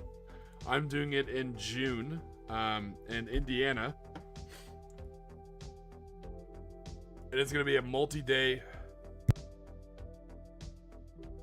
Sorry about that. It's going to be a multi-day event in Indiana. And it's going to be a Hive War. So it's basically going to be like guard versus guard. We'll also allow things like Gene Stealer Cult with Broodmother Auxiliary. And also you can be Chaos Space Marine if you're going heavy into the Cultist and Traitor Guard. And the whole reason is we're trying to go for like a very Necropolis Vern Hive style battle. Like Hive City versus Hive City, right? So it's gonna be very guard versus guard. So on the first day, I think we're gonna do like a kind of a big meet and greet, like kind of like an ice cream social kind of thing, you know. And I think we're gonna do some of this. We're gonna do some of these Blades in the Darkness. We'll do a couple of these. You know, everyone's gonna get a chance to get out there 750 point list. You know, very chill, kind of get into it. And then the next day we'll wake up early, and then boom, we're gonna hit the tables hard and do big big maps. So either like 3K versus 3K or 2v2, 2K each. So we'll start doing some big actual games and maps like that. That's what we're looking for. I think it's going to be a lot of fun, Cosmic.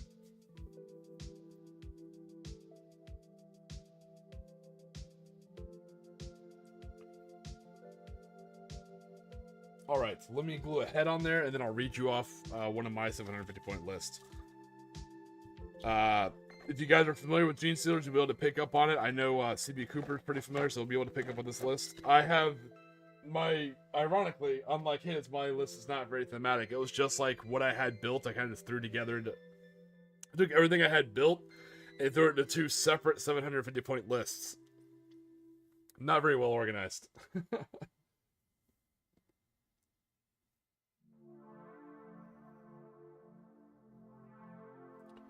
Alright, let me put some more glue in her head there. And put a head on her shoulders. Put your head on my shoulders.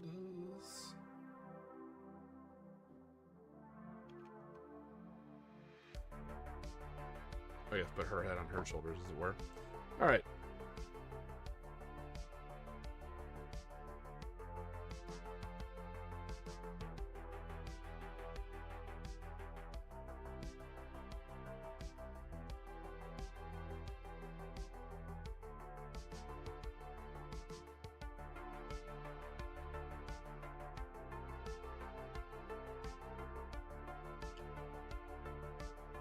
All right, there we go. One heavy weapons team. All right, now let me bring up a list. Let's see what I got for 750 points. So I have two different lists. I will read off. Oof.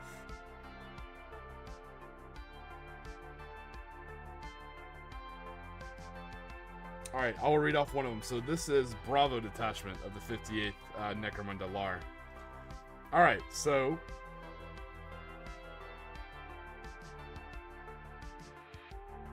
hang on, put in a format you need to read. Okay, so mine is Gene Stealer Cult. It is Brood Brother Auxilia for 2 detachment points. It is Taken Hold, and I came out to 740 points. Okay, so I have a Benefactus as my warlord. Close combat weapon. Their psionic cascade, and I paid for the enhancement for a firepoint commander. The Benefactus is attached to a 10-man neophyte squad. Leader has auto pistol. I need to go back. I need to go back in and do their weapons. I didn't do their weapons. I was being lazy. Sorry. So he has a auto pistol and a power weapon. As far as the Neophyte squad, they have a Weber, a mining laser, a seismic cannon, and a grenade launcher.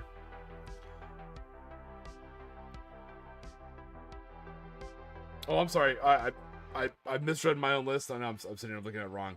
So she's attached to a 20. So she is 85 points with the enhancement. She's attached to a 20-man Neophyte hybrid brick. So it's 135 points. So same thing. Power weapon on the leader, and on the actual squad, 2 mining lasers, 2 seismic cannons, 2 grenade launchers, and 2 Webers. Okay, then I have a Jackal Alphas, and they're going to be attached to a 5-man Atlan Jackals. And on the Jackals, I went for the grenade launcher, power weapons, and I went for the mining laser.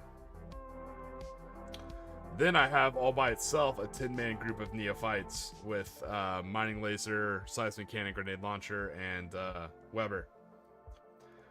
Other data sheets, I have so that 20-man blob, it also has Firepoint Commander, which allows them to if they do Overwatch, they hit on unmodified 5s as well. Kind of nice. Other data sheet, I have an Achilles Ridge Runner. And that has, I went for the heavy mining laser, the twin heavy stubbers, and the spotter. And then for my allied units, because it's Brood Brothers, I have 1 Catachan heavy weapons squad. So that's going to be 3 heavy weapons teams, all with autocannons. And I'm going to have 2 Hippogriff AFVs with Vigilator cannons and Meltaguns.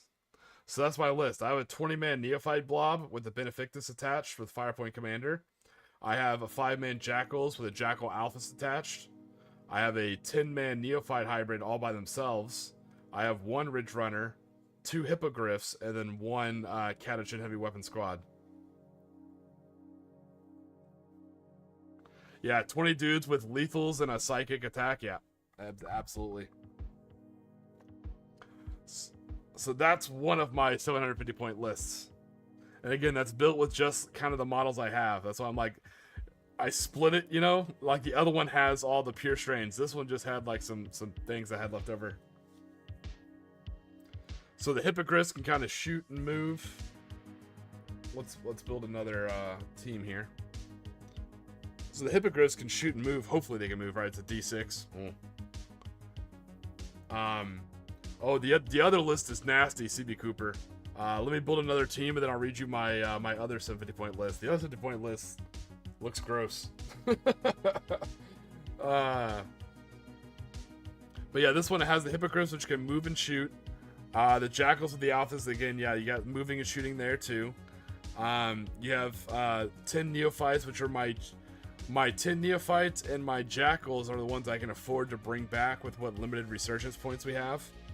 And then I have that nice heavy 20-man block. Oh, I'm sorry, I don't know if I said this, but they're take and hold. It's a take and hold detachment because it's Brood Brother. Yeah, so the goal is to get those 20-man blobs on that thing and hold that objective as best I can, and then use the bikes and use the hippogriffs to just keep applying pressure and just hit and move and stuff. And remember, my hippogriffs are loaded up for like street combat, so they have the vigilator cannons for range, but they also have the melta-guns for coax. So if they get close, you know, they might be able to start doing some damage too.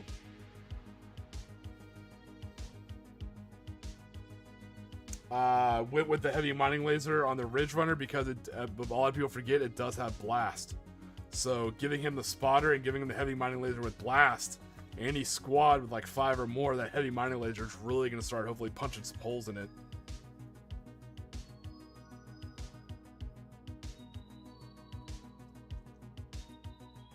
And then I'm hoping with the Catachin heavy weapon squad that I'm building right now. So they have scout, which is pretty cool too. So my goal is, especially in that first turn during the darkness, is I want to get them up high. I want to hopefully get some plunging fire and get those girls with the autocannons up high. So when the flare goes up, they can start just absolutely raining piss with the autocannon rounds, you know? Get that benefit of plunging fire. Because you know they're only hitting on, what are they hitting on? I think they're hitting on 5, so they have a BS of 5, but they're heavy, and I don't plan on moving them. So they'll be hitting on 4s with plunging fire. Hopefully that helps. The plunging fire should help negate the cover that the other guys get because they don't have a Hellhound in this list. And also additionally, Catachins, Catachin teams, they don't need orders because they already they re-roll to hit rolls of 1 on hit and wound if it's a monster or vehicle. So like I said, if I was going up against, you know, the awesome Neo Bro, they would absolutely be trying to pop his like Saggies or something with their autocannons or do some damage on him. And I would be re-rolling the 1s to hit and wounds.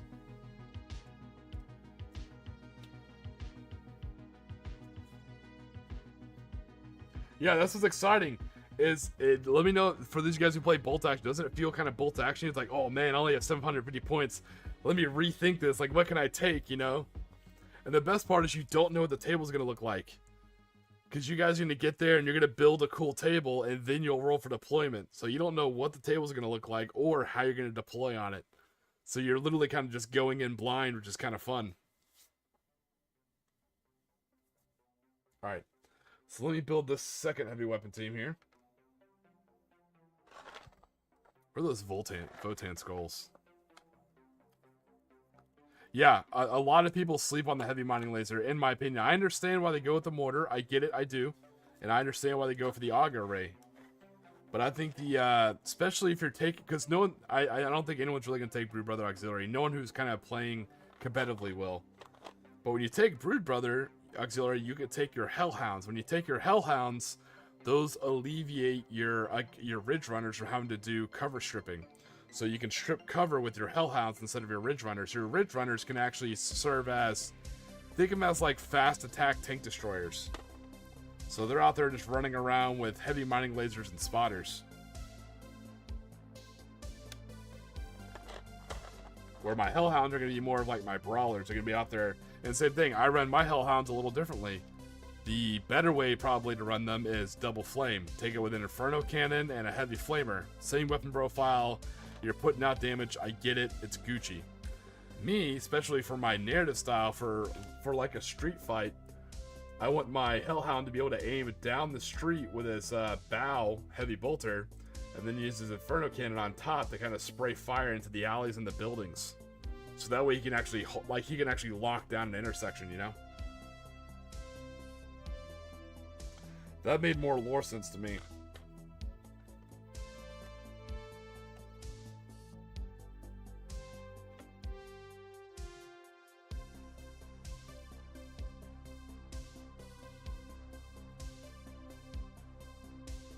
Yeah, so that's one of the benefits is no one really takes it, so I think it's gonna surprise a lot of people. But yeah, the models I recommend if you do want to try Brood Brother, Casterkins, because they can order themselves. They're pretty hardy and they have good weapons. Hellhounds, and I haven't tested them yet, but the Catachin heavy weapon teams are new to the list. I have not tested those. I tested the Hellhounds and the Casterkins. I have not tested the Hippogriffs yet, but I went full Hippogriff. As soon as I saw I could put treads on it and run it like a Warhammer 40k Hago, I pulled the trigger and got 6 of them. That's on me. That was my call. So I will be running the Hippogriffs out of principle. But it does lean to very GSC style, very hit and run. You know, it's definitely our bag.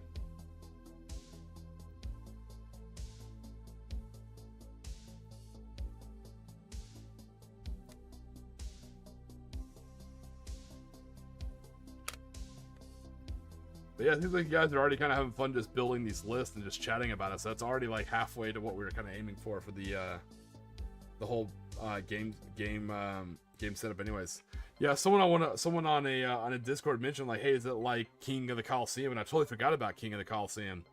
If you guys don't know what that is, I think Play on Tabletop is who does it. Maybe, yeah, they do a custom 40k style of game, which is very similar to the old Dawn of War style Last Stand game mechanic, where it's 500 points and you fight basically in a coliseum with some modified rules. So it's kind of similar to that in the fact that it's not combat patrol, boarding action, or incursion, and it's kind of a custom thing, and it's chill, but that's kind of where the similarities end.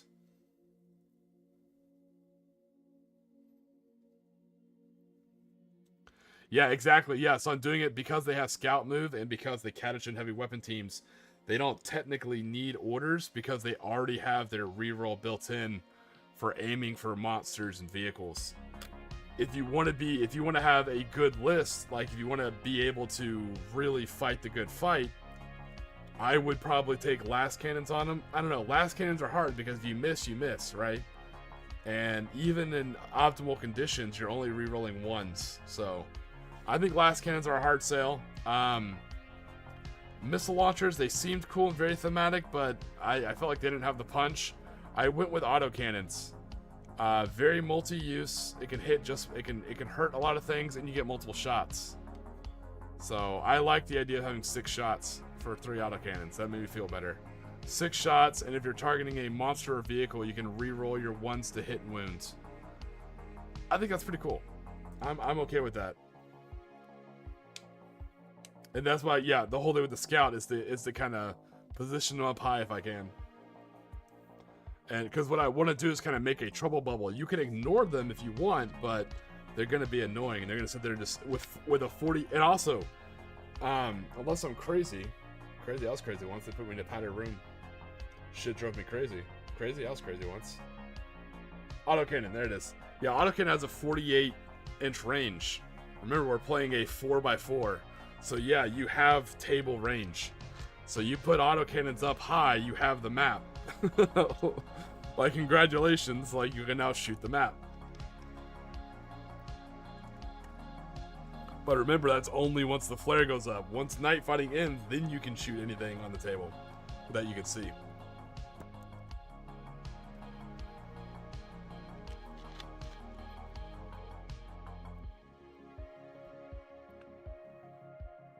But I can see why people would take a heavy bolter. That's not a bad call. Mortar, I think the map's probably a little too small for mortars, maybe. I mean, you have the range all day long, but...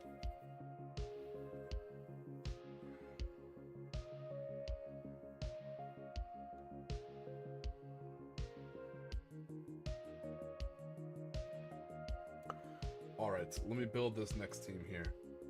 I got the pieces of terrain down.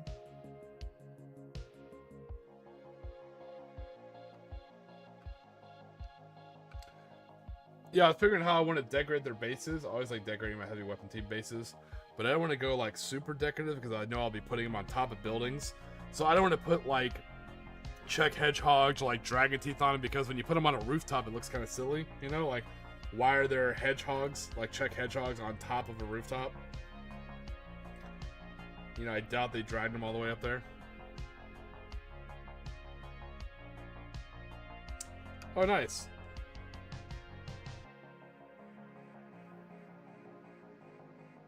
Nice. So I ordered the Safe for Work version, which I'm glad I did. I thought they had bikini bottoms on, but they actually have like Daisy Duke shorts. So that's even cooler. It actually matches the army aesthetic even better. They'll have leather jackets and little Daisy Duke shorts. That works.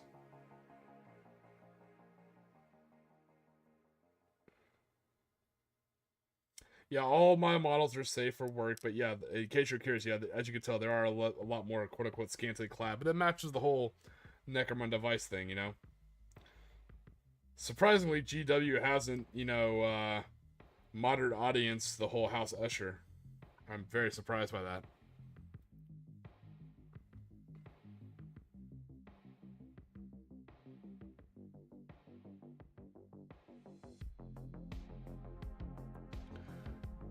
Nah, yeah, absolutely, CV Cooper. Yeah, so you can already kind of see, and the fun thing is I can already see it, y'all's minds are already starting to turn like, ooh, what do I do with this and that? It's something new to chew on. It's not the usual kind of thing. It's something new to kind of play with.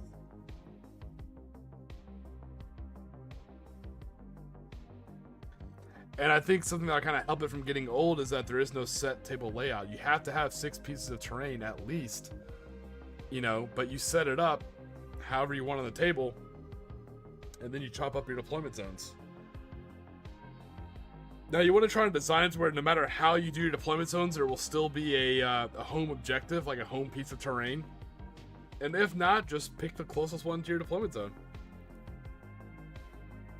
Because you never really know how it's going to be, so that's the randomization is kind of like the fair mechanic for it.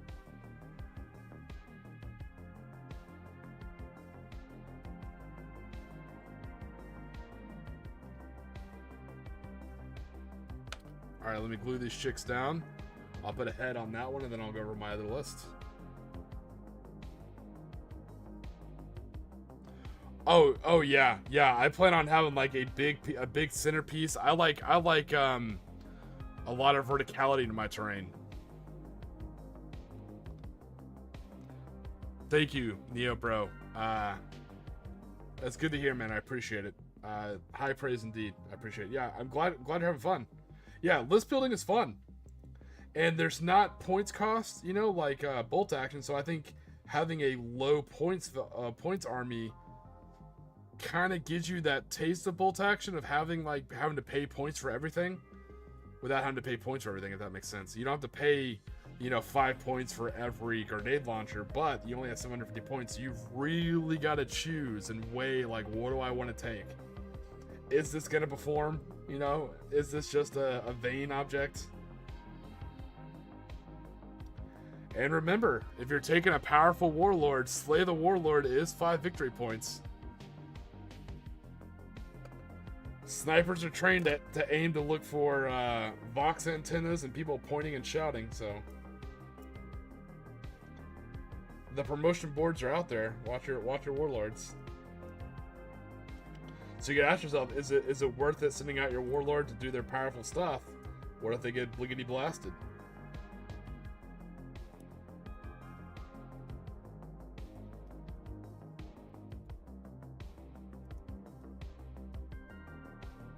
Lots of choices, and I feel like that to me is, I think, what makes kind of a fun war game is choice.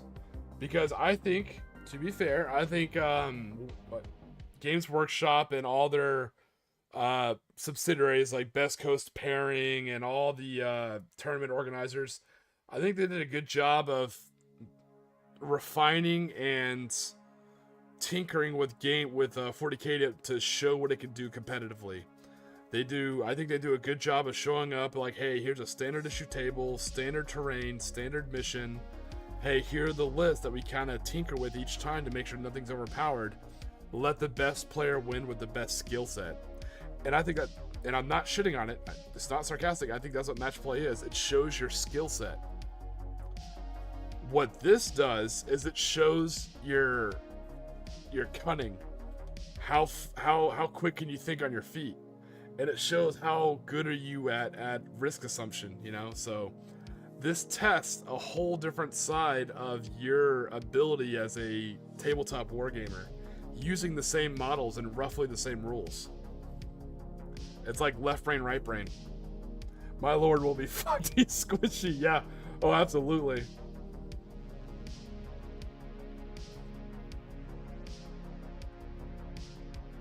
Yeah, killer morphs aren't as bad as I thought they were. So I took a look at the 1-point detachment, and that's the same thing too. I don't know what y'all's factions are. Our faction, the GSC, they have a lot of one. I say a lot. We have 3 1-point detachments. So we could actually take the heroes detachment, and we could take our neophyte detachment. So we could have buffed neophytes, and then have super buffed heroes. Man, I may have to go in and tinker with the list. See, even I'm tinkering with my list. And I could bring in a whole bunch of Sanctuses. I could bring in a bunch of Keller Morphs, and I could bring in. Remember, you can't exceed 2, right? So I could bring in 2 Sanctus, 2 Keller Morphs, you know, 2 Reductus Saboteurs, and then a bunch of Neophyte squads, and make an absolutely just nasty GLA style list, full of IEDs and snipers, making it nasty out there.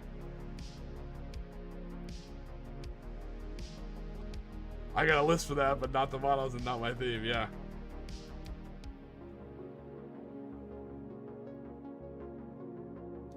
I actually have a pretty good Keller Morph. Those are a really cool, like, little gunfighter model that I ordered. He has like a poncho, and I got him with the gas mask, and he has like a gun in each hand.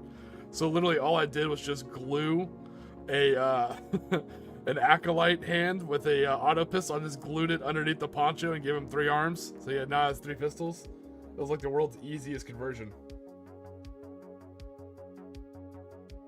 Alright, if you guys are curious what I'm doing, I'm just kind of carving off some of the flashing here. Or the little like lines are when you 3D print. Okay, cool. I think she's good now. Alright, let's glue her on the base.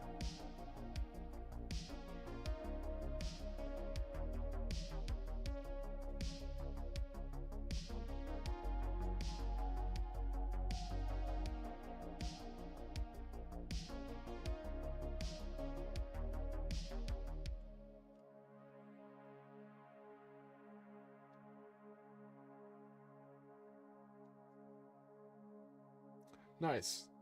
Yeah, I think it's gonna encourage some kind of fun. Like it's one of those things where it's kind of like you're gonna hear like a little bit of hooting and hollering around the table. And also, even though I think 6x4 is the 4-armed Emperor blessed appropriate table size, I think 4x4 will be okay. That's the only thing I'm worried about, is that 4x4 is a little small for 750.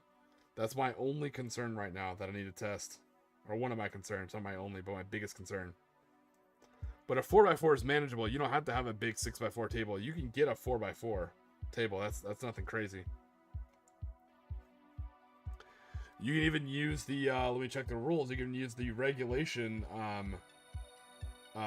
Games Workshop style table, and you'll have actually spare room. Take me to the core rules.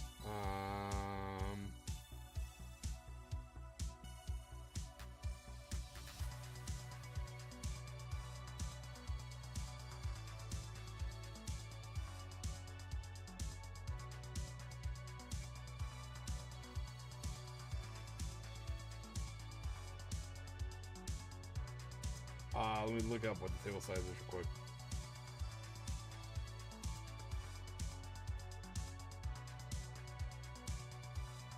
Oh, also CB Cooper. What I was saying is, if you take the heroes detachment for one detachment point, he can take contraband munitions, and so his pistols become strength 8. Absolutely nasty.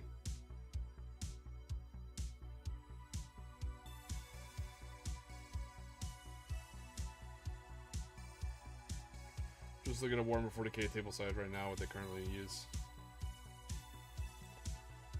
Alright, so yeah, I think most of the tables they have are set up on a 44x60. Oh, so I get. Oh man, that's not even at 4. Oh damn, I thought we'd have plenty of room on our 4x4, but I guess not.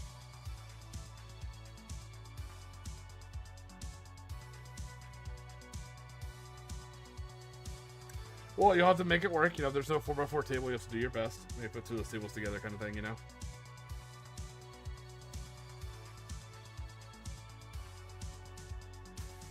Yeah, it reminds me I need to get a 4x4 table. I have a giant 6x4 piece of wood. I used a gift card I had to like Lowe's, and I went and I got like the strongest and sturdiest wood they had. So I used it in my garage as like my tabletop game. I put it on two like sawhorses, and that's my wargaming table. And then also it serves a double function where if hurricane, knock on wood, if hurricane come and takes out like one of my doors or windows, I have this giant fuck off piece of wood that I can like cut and board up my house with if I need to. And then I can just replace it later and make a whole nother wargaming table.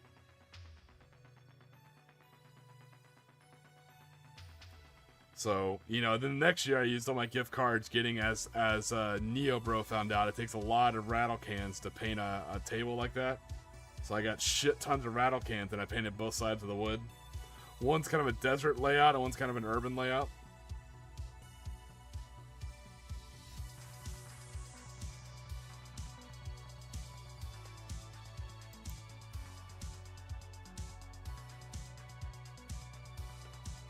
I just gotta put a head on her, but yeah, here's a nice little another heavy weapons team.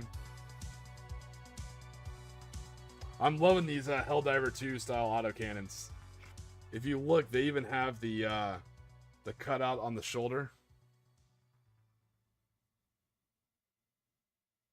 I like that, the cutout where it goes onto the shoulder.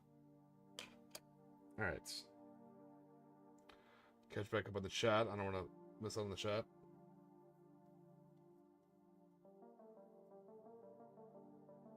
Hey, John Shepard, how's it going, brother?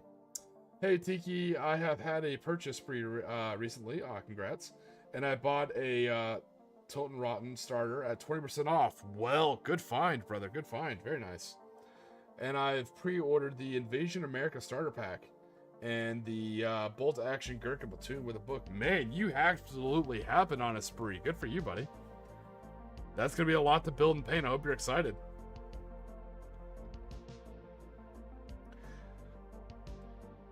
I hope you're excited for the Invasion of America for Conflict 47. You know, if you're ready for the West Coast to join the, what is it? The Greater East Asia Co-Prosperity Sphere, you know?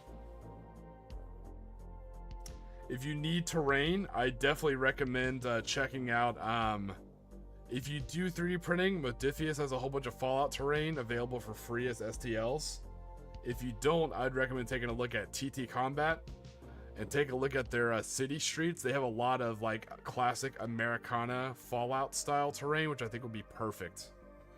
So you can fight for the you can fight for their burger town, basically, you know.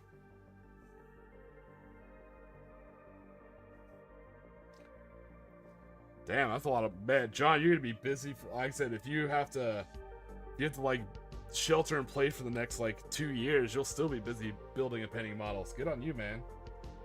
That sounds cool.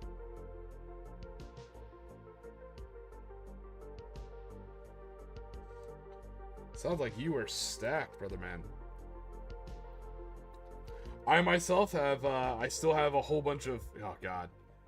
I have a disgusting amount of Imperial Japanese that are gray that I need to paint. And then after that, I still have a shit ton more in box that I need to build. It's not healthy. I have an obscene amount of Imperial Japanese. And I didn't go on any crazy sprues. I just like collected here and there and I saw good values, you know, over the last couple of years.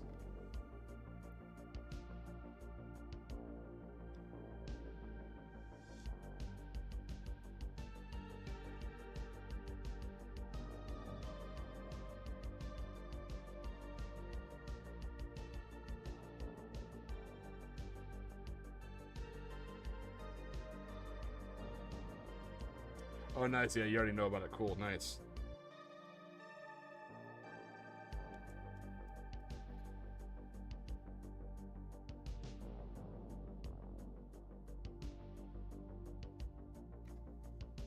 Yeah, these models do not like the super glue I'm using, I'll tell you that.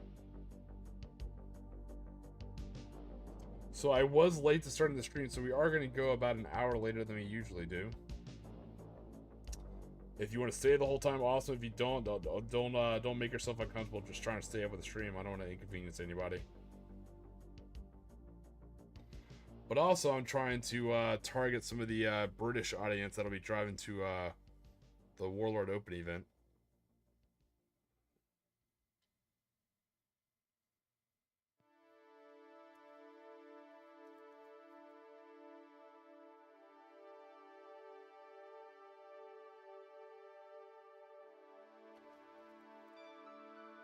Yeah, CB Cooper. I mean, John Shepard, sounds like you got a lot of badass stuff, man. Yeah, I'm not sure if you heard it, CB Cooper, but they played Cooper's Company on Mordian's stream, and sure enough, John Shepard's in that song too. You got a lot of the old heads in that song. It's actually kind of cool. Cosmic's in there. Mad Larkin's in there.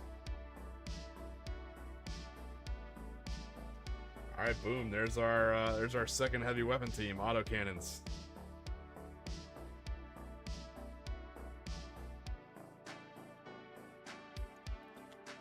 So I'll put them down to look at while I read my. Yeah, they're not like too freakishly tall. I think it works. The scale's good. All right, so I will read my second 750 point list. This is without me going back and like tinkering with it, right? This is just. I made these literally on the cuff of just what I had.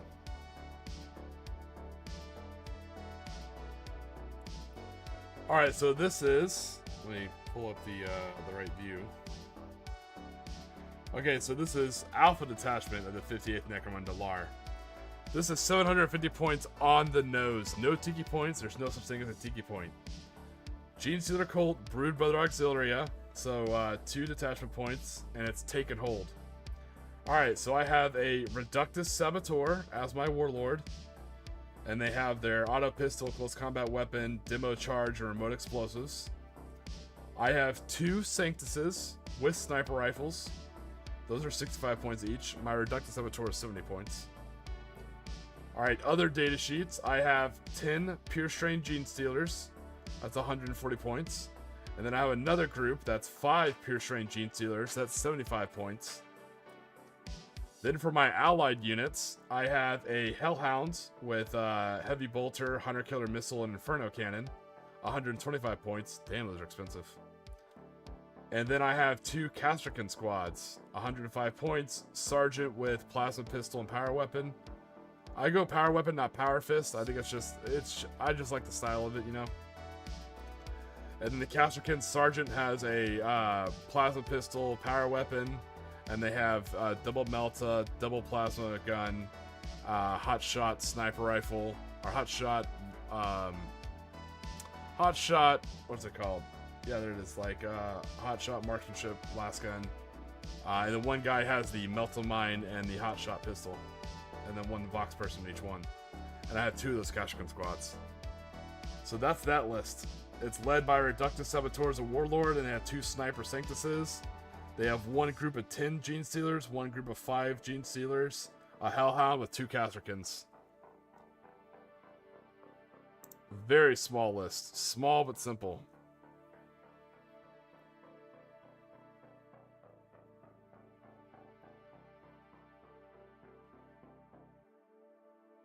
Nice, John Shepard. That's awesome. Nice, man. Oh, yeah, that was a huge recruitment drive, Cooper. It was awesome. I appreciate it. I appreciate it on his behalf. It was cool.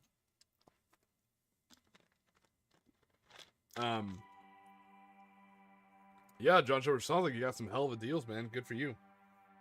But yeah, CB Cooper, that's my other 750 point list. Let me know what you think of that. So Reductus Saboteur is the Warlord, 2 Sanctus Snipers, 1 10-man Gene Stealer, 1 5-man Gene Stealer, a Hellhound, and then 2 Castricans with the standard loadout.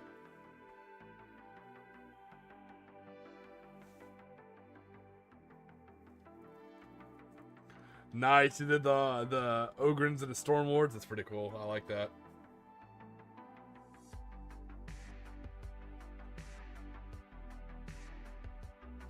Yeah, so exactly. The Casterkins are going to be doing the taking and holding. The Pure Strains are going to be running around just absolutely murdering whatever they touch. And the best thing is if you kill them, that 5-man Pure Strain, I'm gonna be as reckless as like an E1 with the Mustang he just bought off base. You know what I mean? Absolutely running it up the board, doing whatever I can. And if you kill that 5-man, I can bring him back for stupid cheap. And bring him back all over the board and just have him run around to slicing fools. And yeah, it is insanely cheap to bring back Pure Strain Gene Shield, which is nice. And even with the night fighting rules, they can still run around on the board. They're still very quick, and they can advance and charge.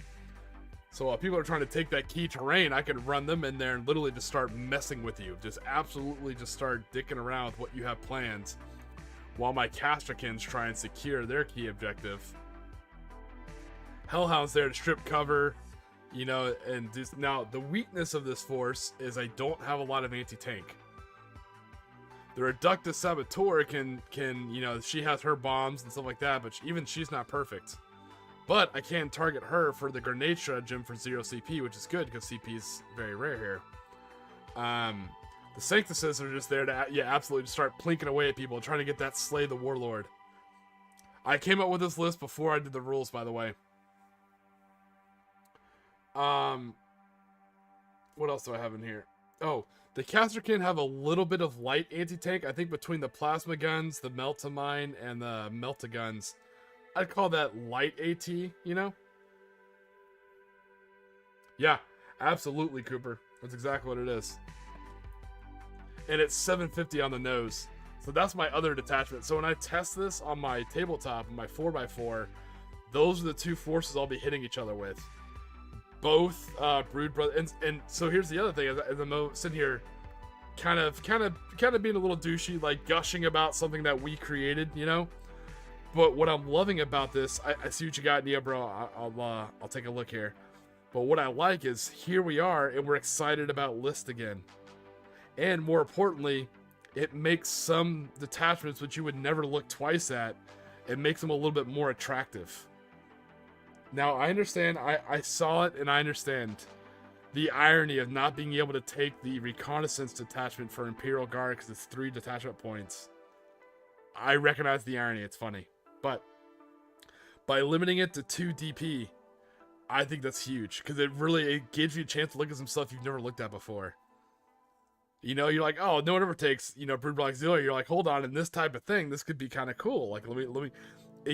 You have the same models that you've already spent your hard-earned money on, that you've already spent your time painting and kit bashing, and it's giving you a new way to play with those same models you already have, with the rule set that you already know, basically. It's just a new way of doing it. So that's what I'm excited about. All right, let's take a look at what Neo Bro sent. So you have 750 list, round 2, 705 points. Have Scout right up the nose. Ooh, my God. Mother of God.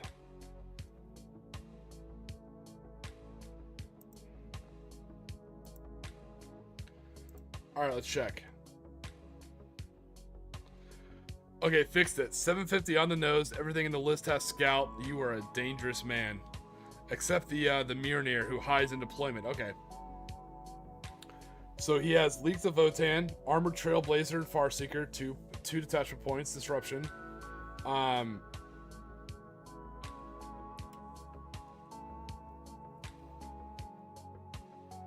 Okay, so he has the Grimier with the Ancestral Wrath, the Ward Staff, 2 Corvs with the Bolter and the Close Combat Weapons. He has the Mimnir Strategist with the Bolt Pistol, Close Combat Weapon. He has Ulthar the Destined, his Warlord. Blade of the Ancestors, Rampart Crest, the Valk Knight Disintegrator, and the Book of Grudges. I'm kidding, I just added that last part in. There's no Book of Grudges.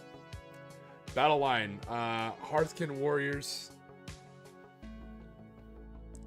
1 Thane with the Bolt Pistol, Close Combat Weapon, Thane's Melee Weapon, and Thane's Pistol.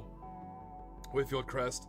9 Hearthkin Warriors, 9 Bolt Pistols, 9 Close Combat Weapons, 1 high-last auto rifle. Ooh, that sounds nasty. 5 ion blasters.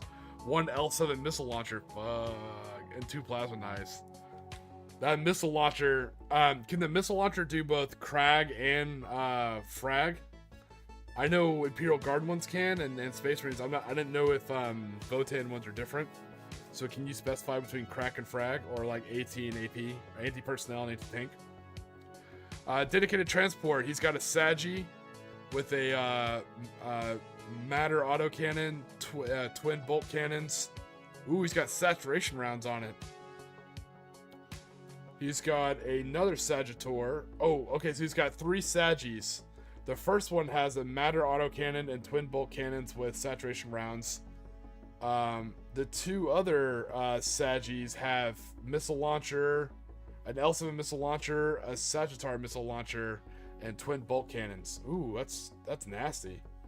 Other data sheets. He has Berserkers, 5 Berserkers with concussion mauls and a mole grenade launcher.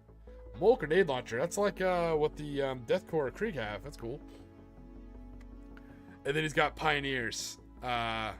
This guy's on bikes. So they have 3 bolt revolvers, 3 bolt shotguns, 1 high-lash rotary cannon, 3 Magna-Coil autocannons. Oh my god. 1 panspectral scanner, 3 plasma knives, and 1 roll bar searchlight. Jesus, these guys sound deadly. Fuck me running. That list sounds scarier than the first list. Go back to the first list.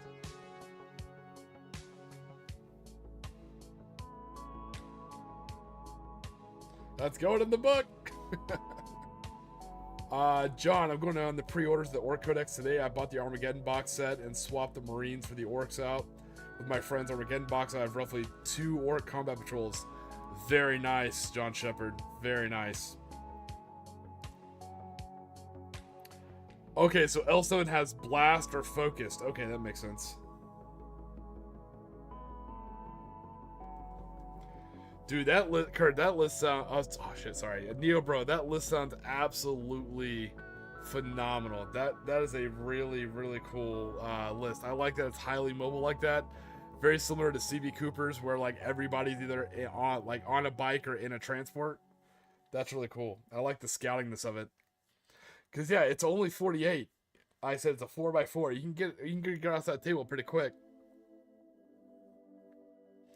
And it's important to remember you have night fighting rules for the first, absolutely for the first battle round, and possibly for the second and following battle rounds. It doesn't mean there's a ceasefire.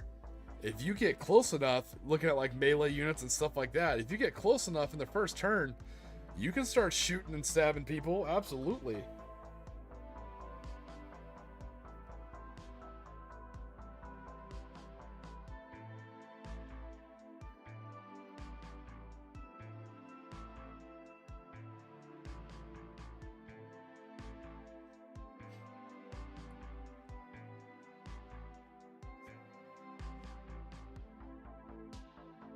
Nice. That is a deadly list. Yeah, when you said that to me, I just saw that you'd updated the weapons profiles. I didn't know it was a whole nother list. I'm sorry about that. I'm glad you mentioned something, so I got a chance to read it.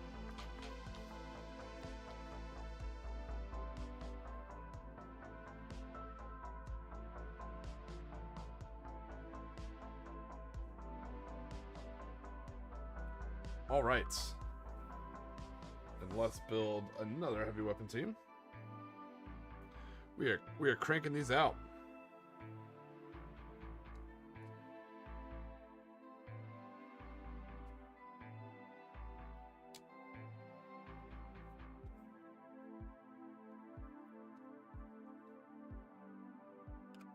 So if you're curious where I'm getting like the debris, so I'm using this. So originally I was gonna do this to like mark my hero bases,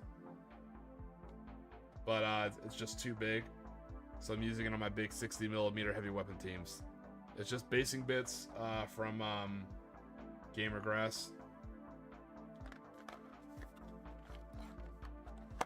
And since I plan on running these girls like up buildings and stuff like that, you know, I think it's gonna, I think it'll match it a lot better. Like I said, than trying to do like some kind of like sitting behind like, I mean, sandbags would be okay, but like dragon teeth or check hedgehogs. Why are you making me? No, don't pull people away from the Gene Stealer army. Damn him, damn that man.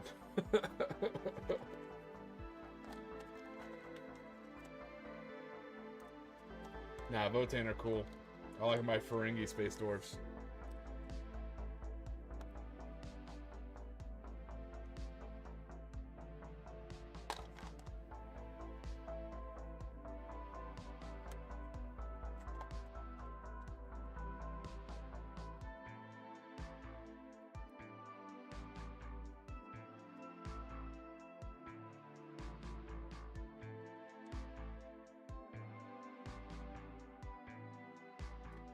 Damn that Hamilton. Exactly. My favorite part of that whole movie. Damn him, damn that man. Or my other favorite part is like when they blow up the ship and she's like, oh look, fireworks. And like he knows better, so he just rolls his eyes and just drains his entire drink. He's like, oh god. It's such a small like character moment, but it matches the movie so well. Alright.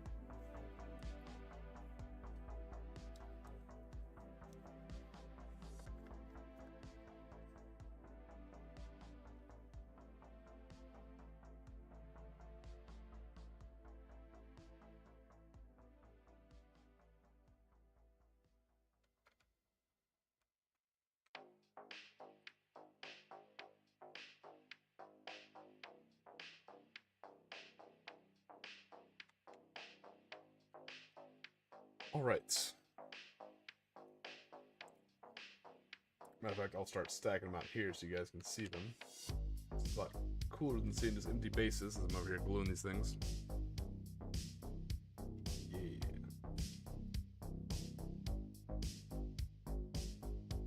So I can't recommend these yet because you know me, I haven't play tested them, so I don't know if they're going to be good for us Gene Stealer players or not.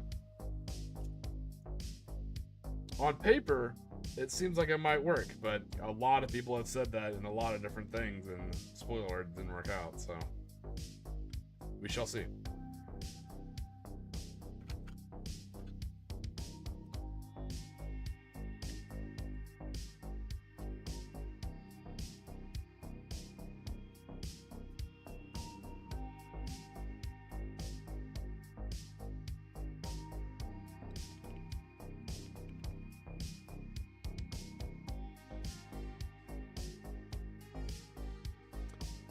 Yeah, it almost seems like the Trailblaze detachment is kind of like a Outrider detachment, like the Outlander Claw style.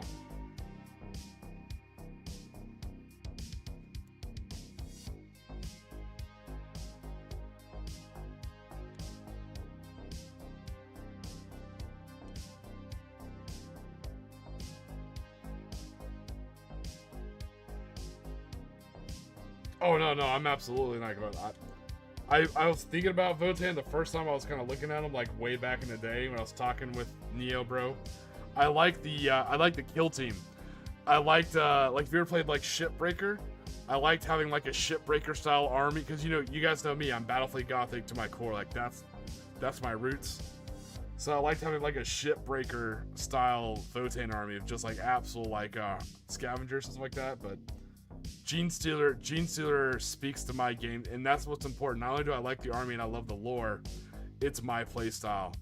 You know, that GLA hit and run, deceptive. It's funny, I'll let you guys know, Neo Bro and I were talking earlier today, and we're talking about something, and I was telling him, I was like, oh, you know what Space Marine chapter I really like? I was like, I really like the Raven Guard, and then as I was talking to him, I was like, yeah, because they're very hit and run. I was like, oh, I hear it now. Yep, there it is. I'm a very, guerrilla, asymmetrical style guy. There it is. Yeah, Morty is absolutely not going to run Votann. Dead on.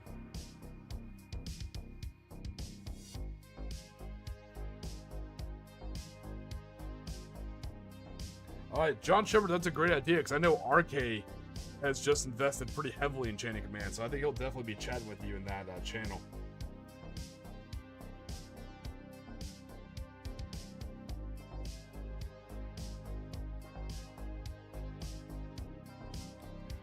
Bold of you to assume he's gonna build them.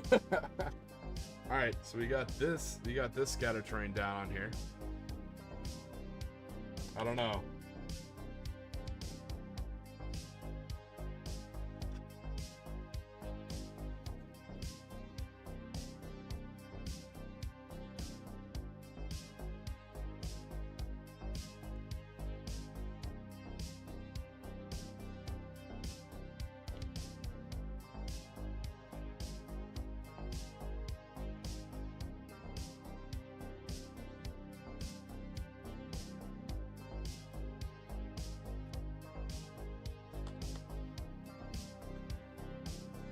Yeah, I've never actually. So all the Space Marines I've ever played in, I think 7th or 8th. I think it was 7th.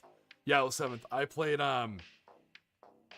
Death Watch, and that's because I could attach. You know, back then I could attach Imperial agents to my Imperial Guard, especially because I played Imperial Navy, so it made sense.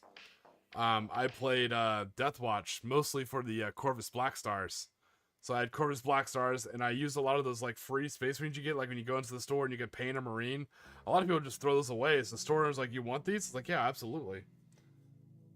And so I kept bashing them. Oh, RK, I was saying, John Shepard mentioned a Chain of Command channel in Mordian's Discord. I figured you might chat to him about that.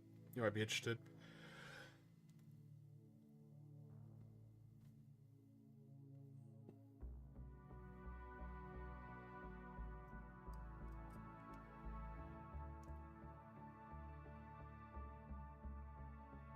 Yep, no bitching here about how these models go together. It's super easy. I'm just cleaning up a little bit of 3D print lines. We're good to go.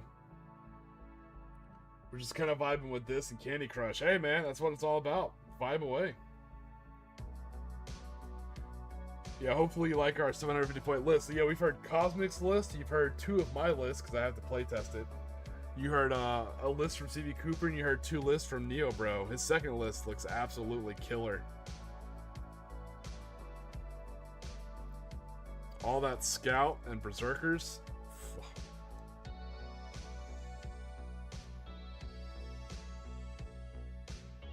I'm actually kind of curious. I'm curious how my Pure Strains would hold up against his Berserkers. I think it's all about who probably fights first.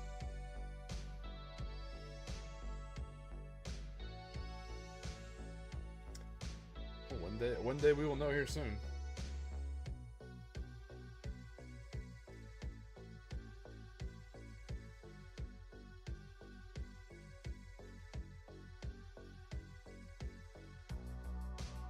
And again, for those guys who are still with us, I do apologize for starting the stream a little bit later. I had OBS errors. And then once I fixed that, I'm like, cool, now we can start. Then my my little VTuber, you know, with my little floaty Tiki head, that thing started like screwing the pooch. I was like, where's the Tech Priest? But we got it all sorted and we're good to go now.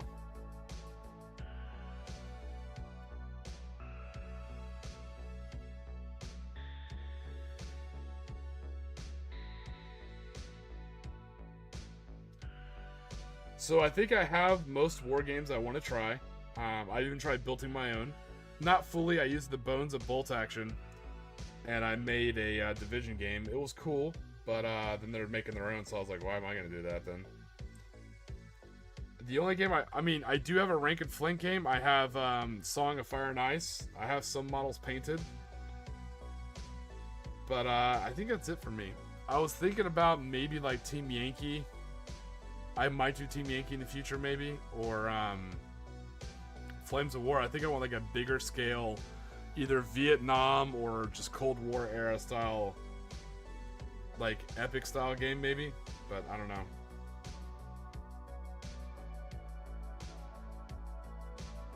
Circus fight on death? Nope, never mind. No, you're gonna squish the bugs.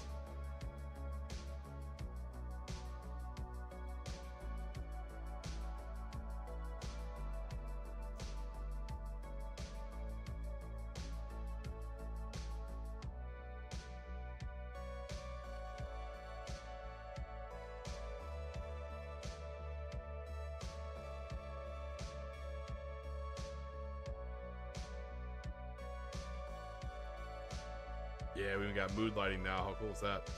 So yeah, there's her. Then I'm gonna add in a loader.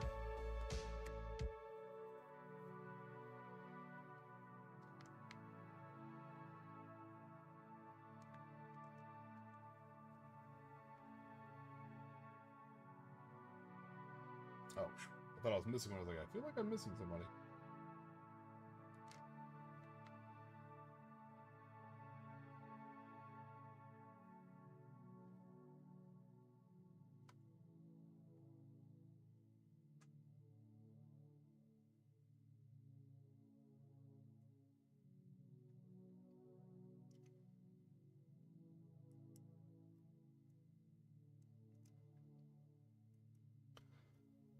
So I'm trying to clean up any of the leftover lines from 3D printing.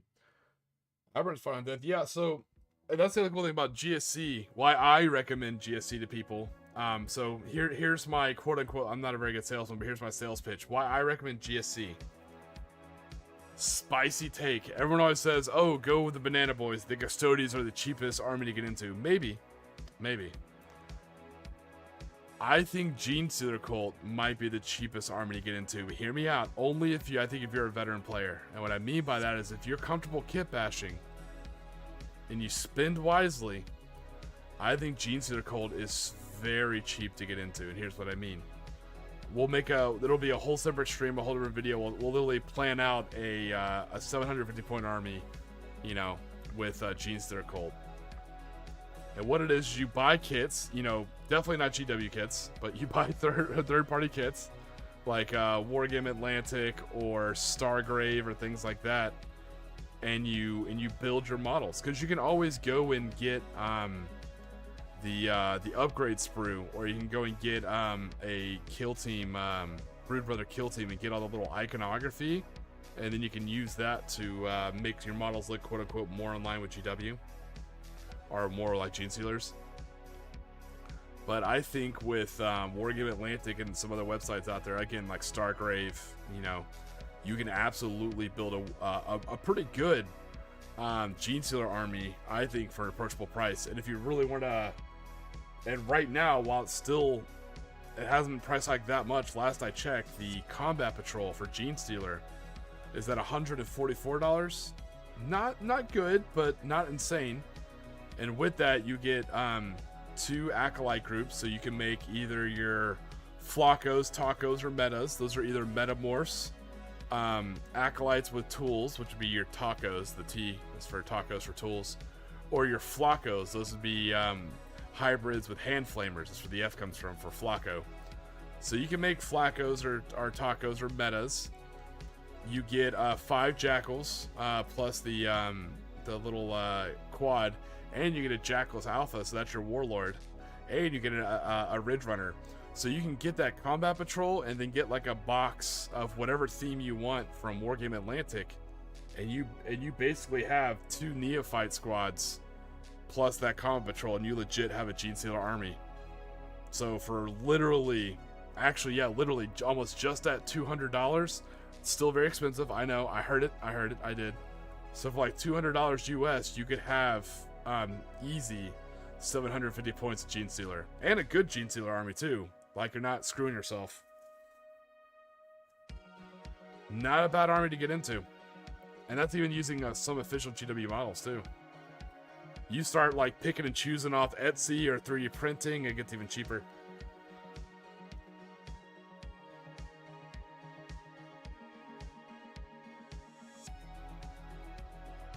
Yeah, John Shepard, I saw it went on sale, so I actually got the a box of the females because they have a sniper rifle. So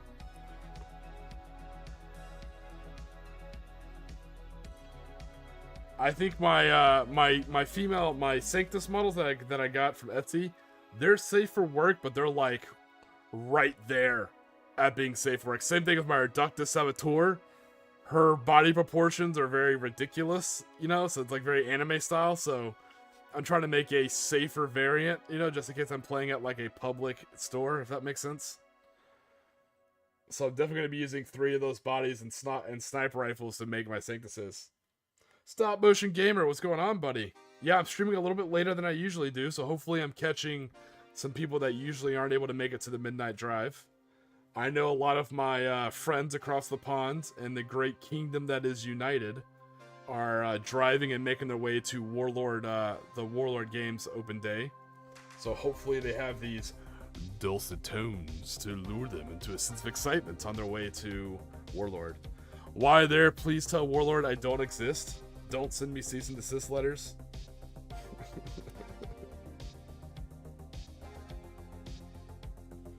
The longer I stay off Warlord Games' radar, the better. I don't make Conflict for Someone content this much anymore, so now I'm not as worried about it. But I was always worried about getting a lawsuit.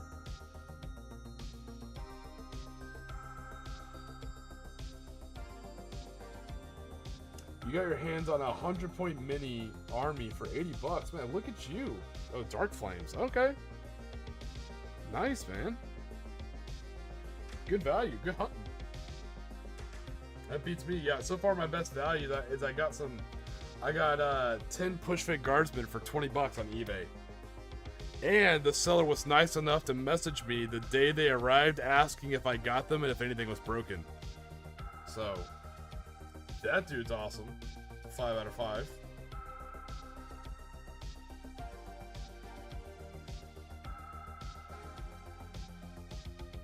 Nice, man. That sounds like a great find.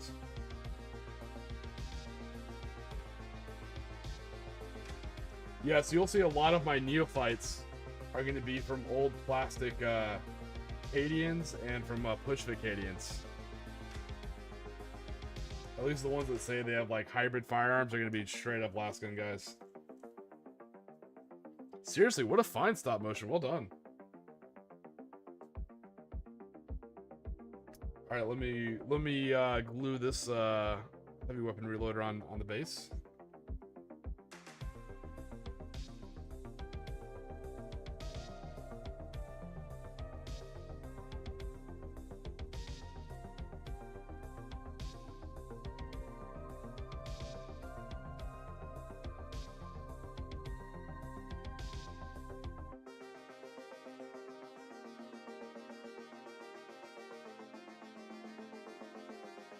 Dark Eldar, we were just talking about Dark Eldar. They kind of influenced the name for the game mode we came up with for 750 points.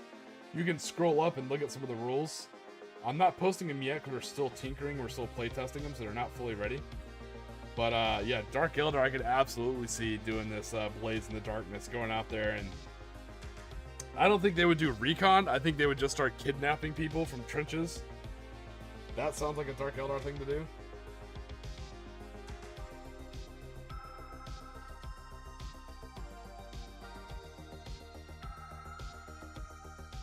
Yeah, I took a look at the bodies, John, and I feel like they're gonna match my my quote-unquote uniform for my guys pretty well, where it's gonna be a blue body glove, a leather jacket, and on their armor is gonna be black. And the ones who do have pauldrons, the pauldrons are white. So I think it's gonna work well for what the females are wearing. That metal armor is just, I'm just gonna paint it black.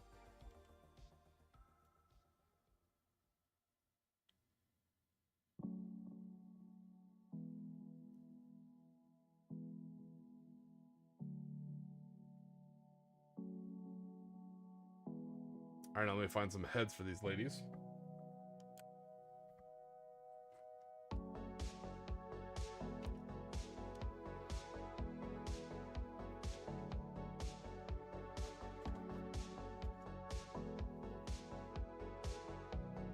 Oh, good. I was worried I threw the rest of the heads away, but I did not, thank God. That would have been, as we say, awkward.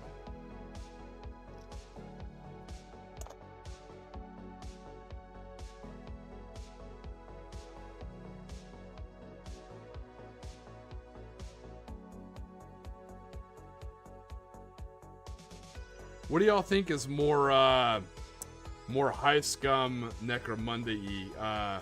Soft caps or helmets?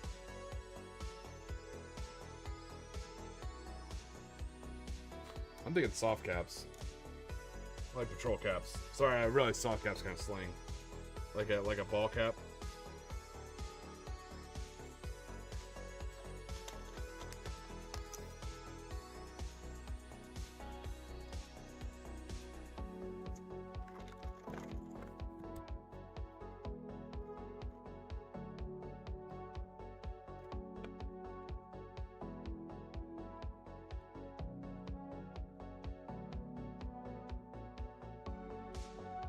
Yeah, and I was telling people with the flamer that comes with the female damned box, you can cut off the fuel tank if you want. or leave it on, whatever. And you can just take like a little bit of like gauze, and what you do is you put the gauze in a little container with a little bit of watered down PVA glue, and you can put a little bit of black paint in there too to already kind of dye it, and then you take that and you put that almost like a mold on the front of the muzzle of the flamer, and then you let it dry, and basically what it's going to look like, it's going to look like a net gun, and that'll be your Weber.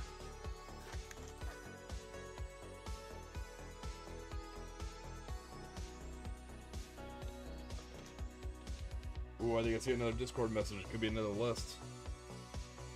Nice, there's another soft cap.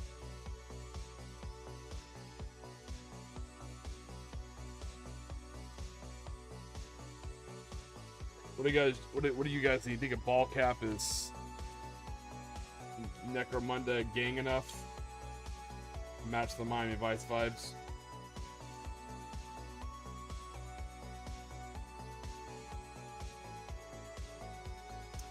Tiki, am I excited about the new Orc Codex?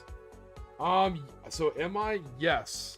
Stop motion gamer, I have actually moved on from the orcs.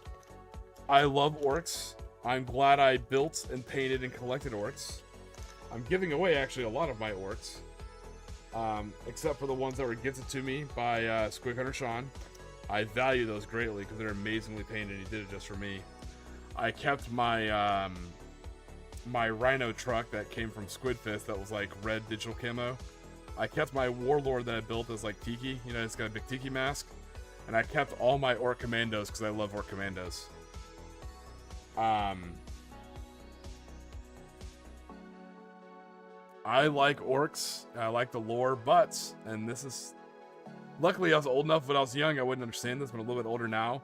I'm not an orc player. I like the idea of being an orc player. I like the socialness and the wall and all that stuff. I don't have the sheer aggression. That's just not my playstyle. So it's like trying to wear someone else's shoes, you know? It's just not my thing. So when I tried jeans that are cold, a little bit more of a sneaky beaky, asymmetrical, pop-up, harass, fit like a glove. So I moved over. I wanted to start Gene Stealer when I first saw them in 7th, but I was already invested in Imperial Guard. I tried to start Gene Stealer in 9th to do a crusade, but nobody wanted to do a crusade, so I got rid of those models. So now I can finally play some Gene Stealer.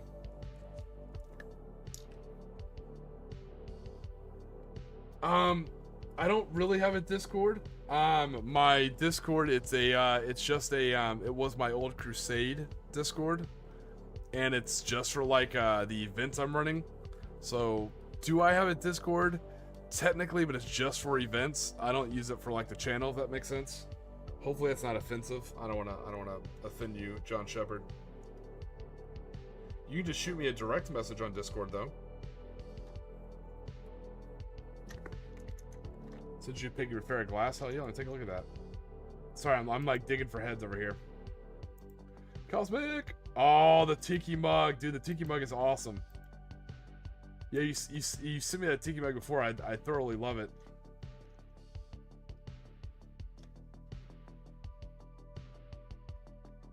You gotta get one of those like cheap little lights that like flash all those colors and just slide it under the mug. It's awesome. That's what I do. Yeah, I love that mug. You gotta bring that mug in June when we do our Hive War game, man.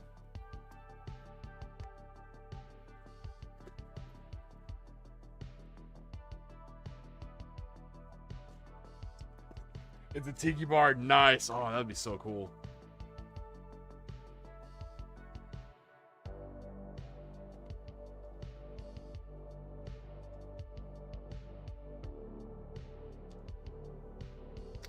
Alright, so let me glue some heads on here, and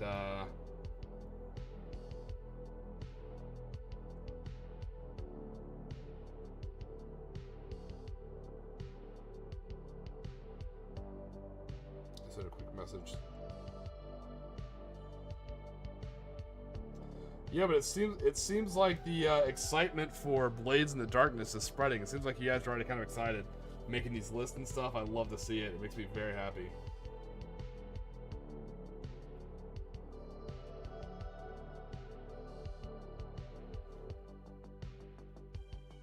Alright, let me put some heads in these chicks. That's what we're doing today. We are building heavy weapon teams. I know you're like, Genes to their cult. You don't get heavy weapon teams. I'm doing a Brood Brother Auxilia, and I'm taking Catachin heavy weapon teams.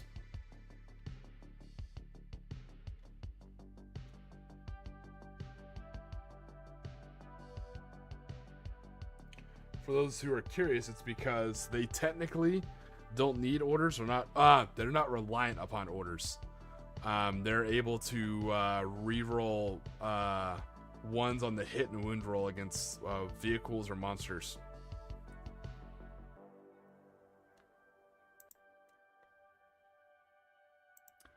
I see a question there. What is Blades in the Darkness? I am glad you asked.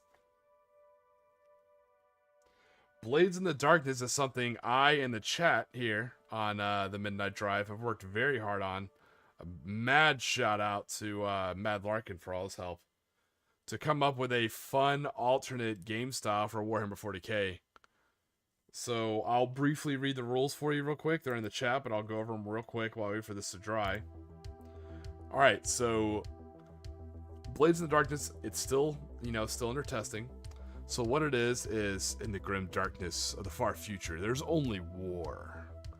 This game mode is meant to be a fast and fun way to play Warhammer 40k in the 11th edition.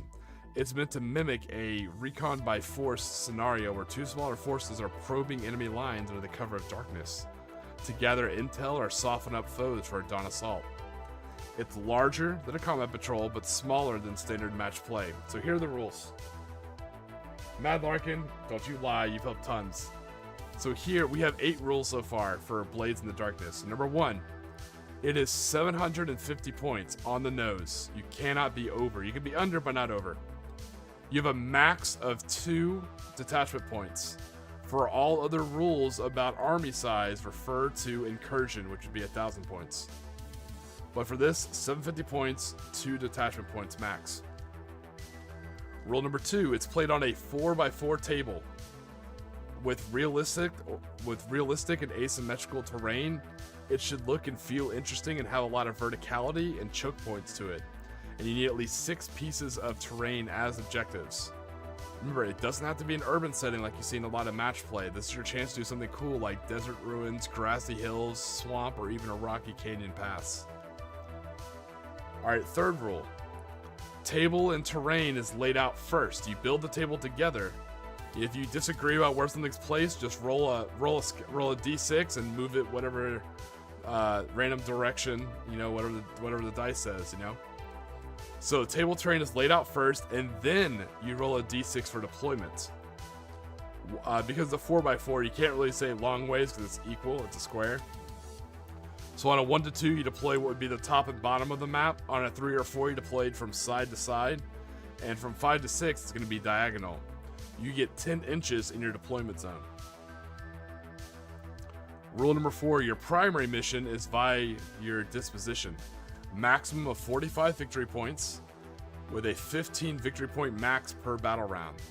Your standing secondary mission is Slay the Warlord, which is worth 5 victory points. No victory points are awarded for painted models. That's because we're trying to introduce new players. Once they finish Combat Patrol, they can add a few models that come right into Blades in the Darkness. So the 5th rule, nowhere to hide twist is in effect. That means that terrain loses the solid keyword. Which means if you can see the model in between a gap in the terrain, you can shoot them. They still get the benefit of cover, but you can actually shoot them. Now here's one of the most important. This rules the whole ties everything together. Night fighting twist is in effect on battle round 1. At the start of every battle round after, you roll a d6 and add the number of completed battle rounds.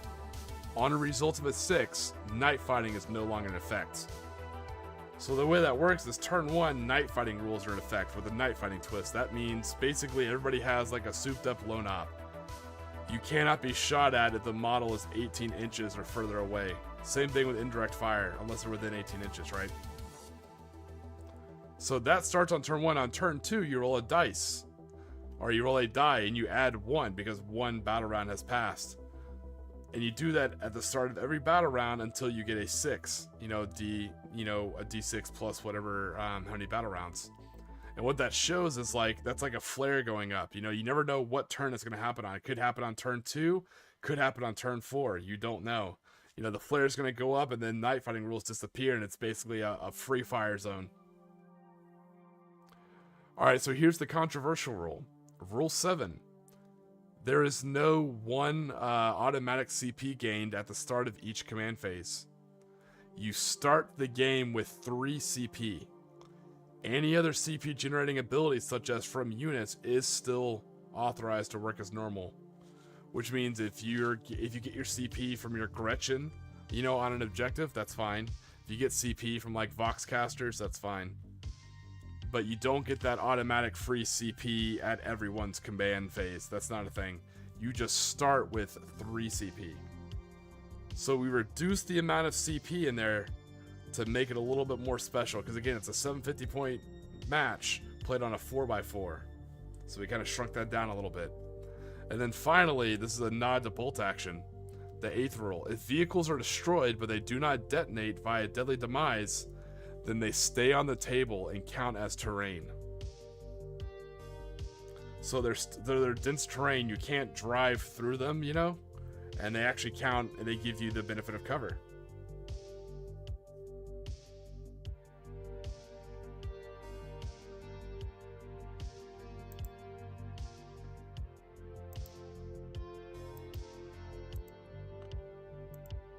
I think your Stormlord proxy looks awesome. Hell yeah, man. As long as it's roughly the same size, I think you're good to go.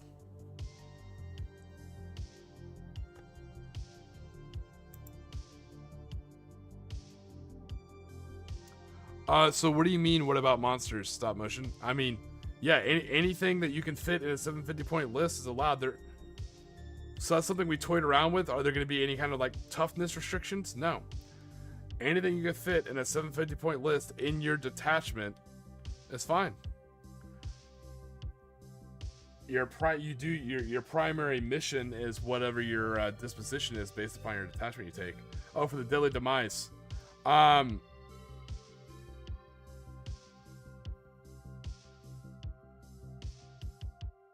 No, I think for monsters, because they're usually like sitting high up, no, we'll take those off the table. We're just going with vehicles because it's like heavy armor and stuff like that. That's a good question. I appreciate that because I don't play with a lot of monsters. And now we'll definitely remove the monsters. Yeah, they can't really grace exactly. Yeah, it's not worth damaging someone's models. It's walking that fine line between like thematic and emerging. Because the reason why we do that, we want a cool table that also tells the story as the battle goes on, but it's not worth costing somebody, their hobby. It's not worth hurting someone's model. So we walk a fine line, but hey, I appreciate you listening to my rambling rules, and I appreciate you asking a damn good question. Because right now we're in the testing phase, so I love questions like that so I can tinker. Alright, take it easy, stop motion. Thanks for swinging by.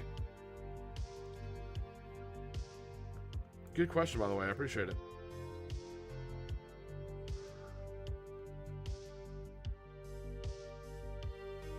Damn good question.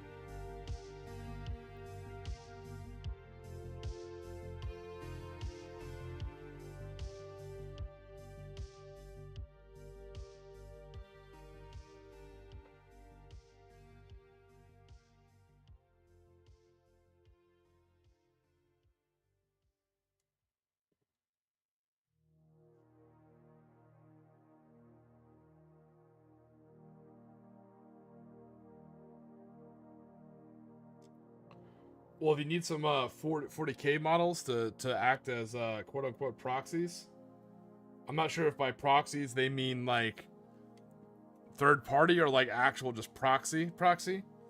But Necromunda still has a better price per model value than a lot of 40K.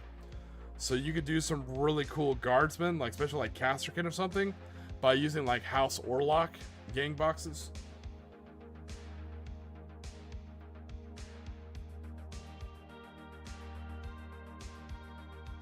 Just the thought if you need actual legit GW 40k bodies so that you can still play in the event and have 2 proxies. Something like, I know you just spent like a buku amount on all that bolt action, so you probably don't want to hear anything about spending any money, which I totally understand.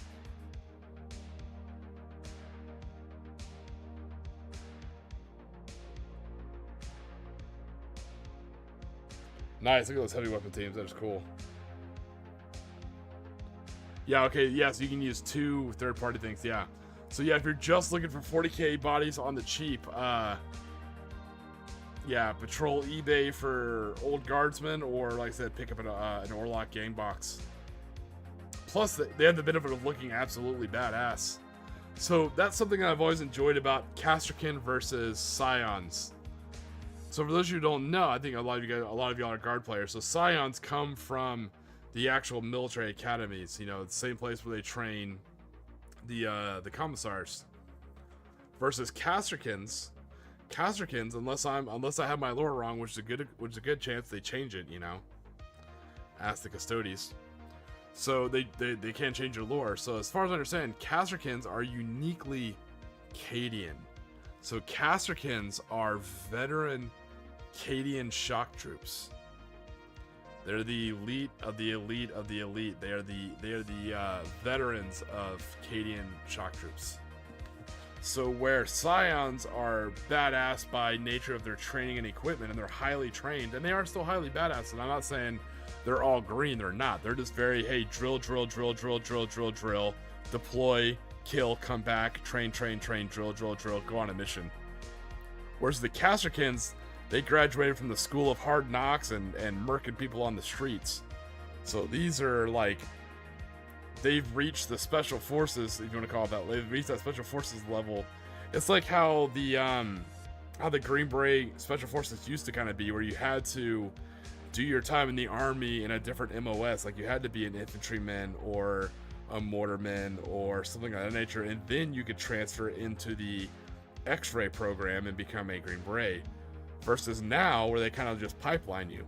Not saying one's better than, I mean, I have my opinion on I'm not a Green Beret, so what do I know? I'm not Special Forces, but, you know, the Scions, they train you for all that. You go to a school, you train for it, you get the right equipment, and you go and you do your thing. Versus the Casterkins, like, I know a thing or two because I've seen a thing or two, you know? They're all G'd up from the feet up from years of service, you know?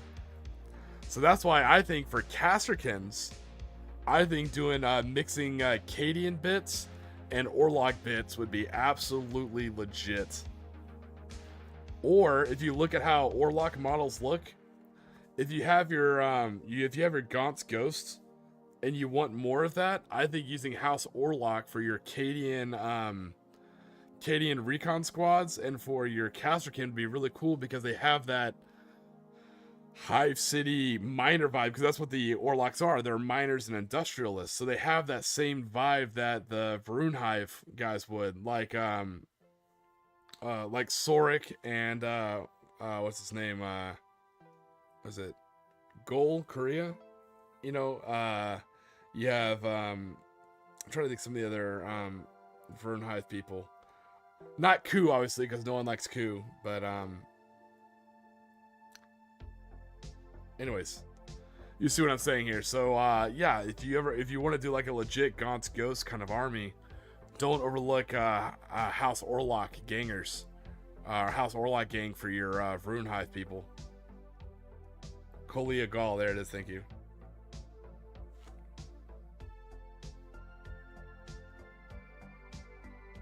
Yep.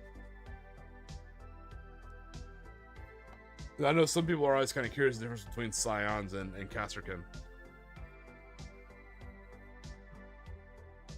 So yeah, I definitely recommend Orlock Gang box for, and also because it's a little bit of a better price usually, I think, than some of the GW kits for Warhammer 40k.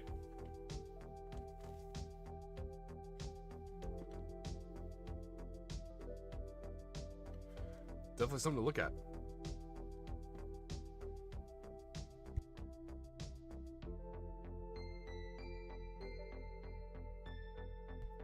All right, we got three heavy weapons teams built. I'm gonna take a quick break.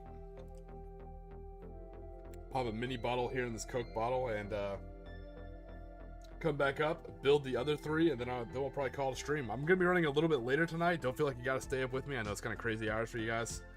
It's because I started late because I had OBS issues. It's not a medical. For those who don't know, that's not a medical term. OBS is the streaming software. So I don't want you guys to freak out and think there's something wrong.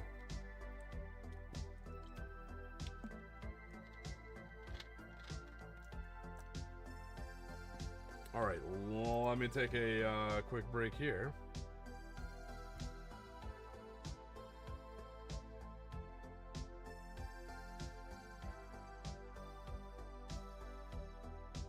All right, we head to a quick break. Enjoy this AI-created song about the 58th Necromunda, and I will see you guys here in a bit.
And we're back, and the only thing full of shit is Cosmic. No, I do not have overactive bowel syndrome. That's not a real thing.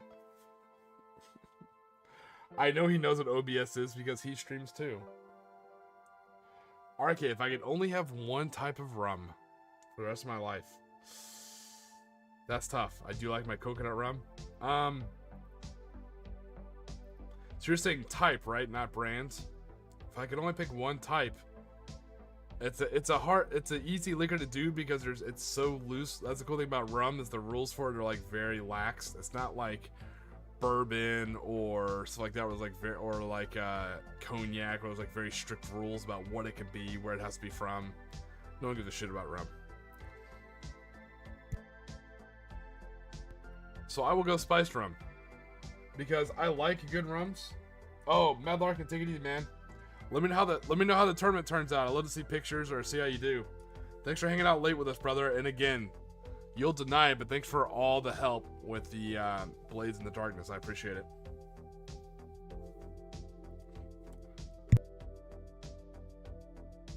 So I can enjoy a really good rum. I like to think I'm not bougie, but you know, I really enjoy especially really, really good rum. But I can still drink regular spiced rum. I'm not like a hipster about it. Like I said, I cut my teeth on Sailor Jerry. It's strong and it's potent.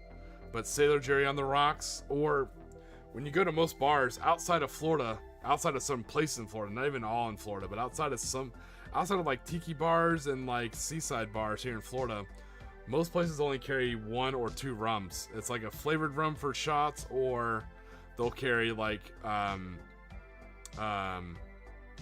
They'll carry regular Captain Morgan spiced rum.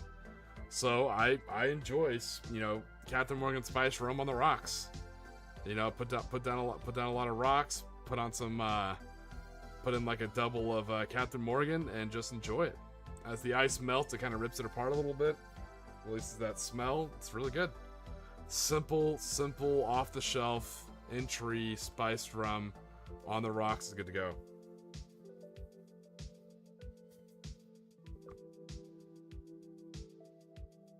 Yeah, I do the same look when I'm like, oh, I can't quite see behind the bar. Cause they like hide, because rum's not a moneymaker, so they don't like advertise the bottles. Like, oh, I can't quite see. What all kind of rums do you have? They'll look at me like, why are you asking a stupid question? You know, I'm like, oh, cool, okay, my bad. To me, it's my biggest fear is sounding like a drink hipster, you know?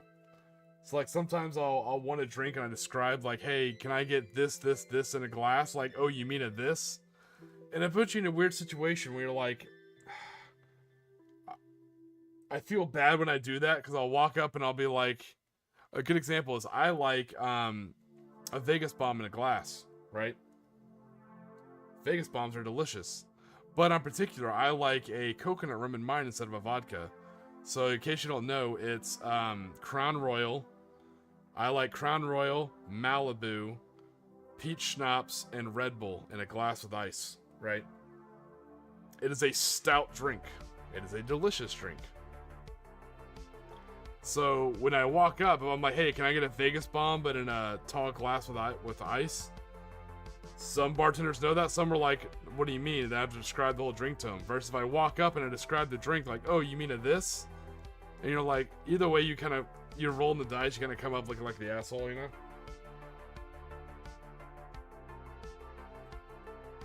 I do like Kraken, actually. I like the potency of Kraken. I like the strength, and Kraken is really good in coffee. Kraken is my go-to coffee rum.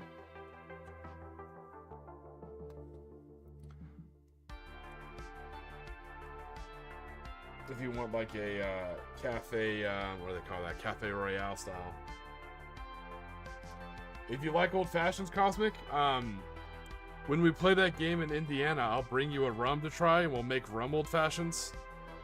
There's a certain rum that's really good for old fashions. It's called Diplomatica Reserva, and it has like this natural, like orange rind, kind of a background taste to it. Almost like Earl Grey, almost like a bergamot style. And it's really good for old fashions.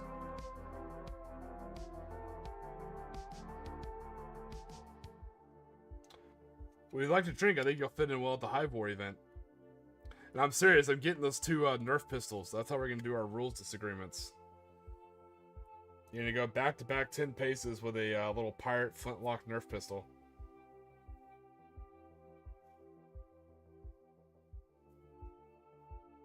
You have rules disagreements, or you think someone's a cheater, you can demand satisfaction. 10 paces.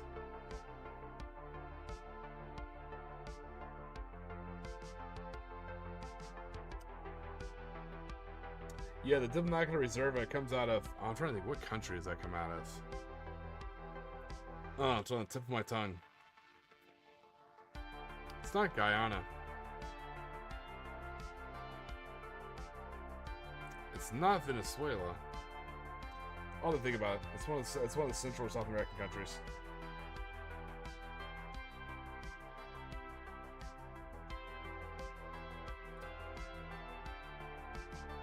Literally, like, I said, try Kraken. I know, but try just like a shot of Kraken and just hot coffee. No, I actually have some Tahitian rum. It doesn't really come from Tahiti. Is it Belize? No. But no, Kraken and coffee is actually not bad at all. Because it's a quote-unquote entry rum, so you're not, like, wasting a really, really good rum on, like, just hot bean water. So it's a good rum to do that with, I think. So what we're doing now is I'm cleaning up the flashings on models. Not bitching about building models, I'm not building Votan. And I'm putting down some spaceship corridor basing debris and making my heavy weapon team so they look more like these. So I found some more heads, and I went with soft caps, or I guess what's colloquially called as a... Is it Venezuela? I feel like it might be Venezuela, but I'm not sure. I think it is Venezuela. My rum locker's upstairs in my bedroom, so... I'm not sure. How do I send a list idea again? Old Gamer Dad, you can either put it in the chat, or you can send me a DM. I'm on Discord, if that works for you.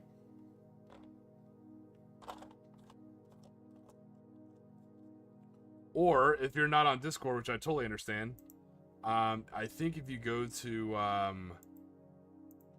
YouTube and you go to my channel, I'm sorry to make you do like a whole rigmarole thing. If you go to my channel, I think my email account for YouTube is linked to my channel. Let me see here.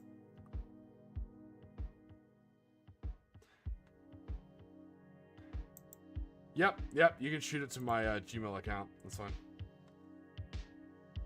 Ooh, nice. Another cosmic list. Alright, let me build this heavy weapon team and I'll read another cosmic list. I'm excited.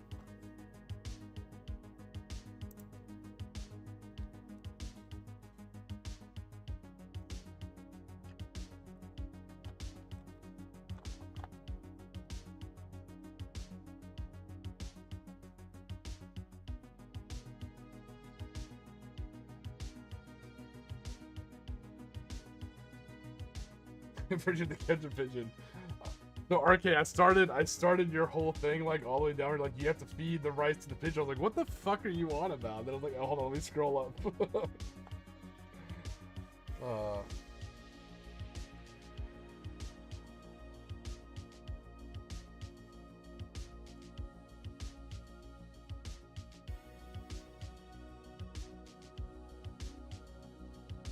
That's a good call, John Shepard. That's a really good hobby tip. What I love, let me see if they're easily available right now. Maybe underneath boxes of shit. Yeah, they're under boxes of shit. But those of you who have seen my... Actually, you know what?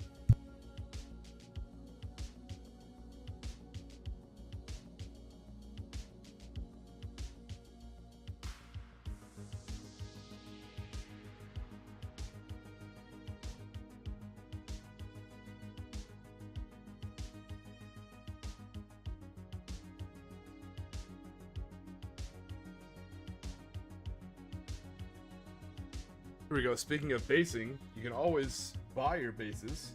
You're not talented like me. Here is one of our Adlin Ridge Runners, kit bashed. Oh yeah, it looks even cooler in our mood lighting actually. So you can see the base, you can see the white car, the purple slats, you can see the heavy stubber, the ammo on the roof, and you can see the heavy mining laser.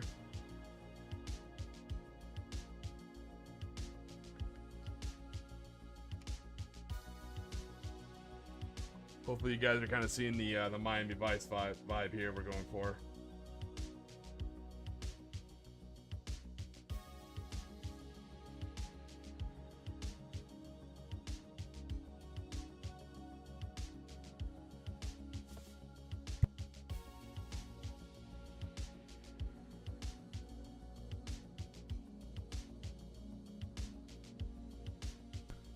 All right.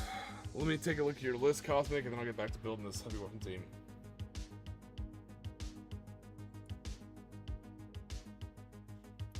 Alright, Cosmic's hard and heavy unit. Totally not a sexual pun. 745 points. Alright, Astral Militarum, Combined Arms, so there's your 2 detachment points, take and hold. Characters, 330 points, he's taking a Cadian Castellan, 55 points. Plasma Pistol with a Fister. Krieg Command Squad, that's his Warlord, 60 points. Plasma Pistols, Power Fist, Plasma Gun, Medic, and Master Vox. Standard and Servo Scribes. And a Lehman Russ Commander, oh you saucy minks. 250 points, Battle Cannon and Last Cannon. What about your sponsons? Or do you have to pay for sponsons? Anyways. Battle Line, 145 points. 20 Death Corps of Kriegers, 145 points. 2 Watchmasters, 2 Plasma Pistols, 2 Power Weapons, 2 Metaguns, 2 Plasma Guns, 2 Medipacks, and a Voxcaster. Other units. Oh, here it is. Krieg Heavy Weapon Squad, 60 points. 3 Twin Krieg Heavy Stubbers. Another Krieg Heavy Weapon Squad, 60 points. 3 Twin Krieg Heavy Stubbers. And then a Lehman Russ Vanquisher, 150 points. Vanquisher Battle Cannon, it's Vankin time, and a Last Cannon. It's a cool list. It really is. I'm not going to lie. I'm really surprised you didn't go for a... I understand the theming of it, and maybe it's the models that you have. I'm not sure what all tanks you have, but I'm surprised you didn't go for the Exterminator with the twin autocannons, or the Punisher.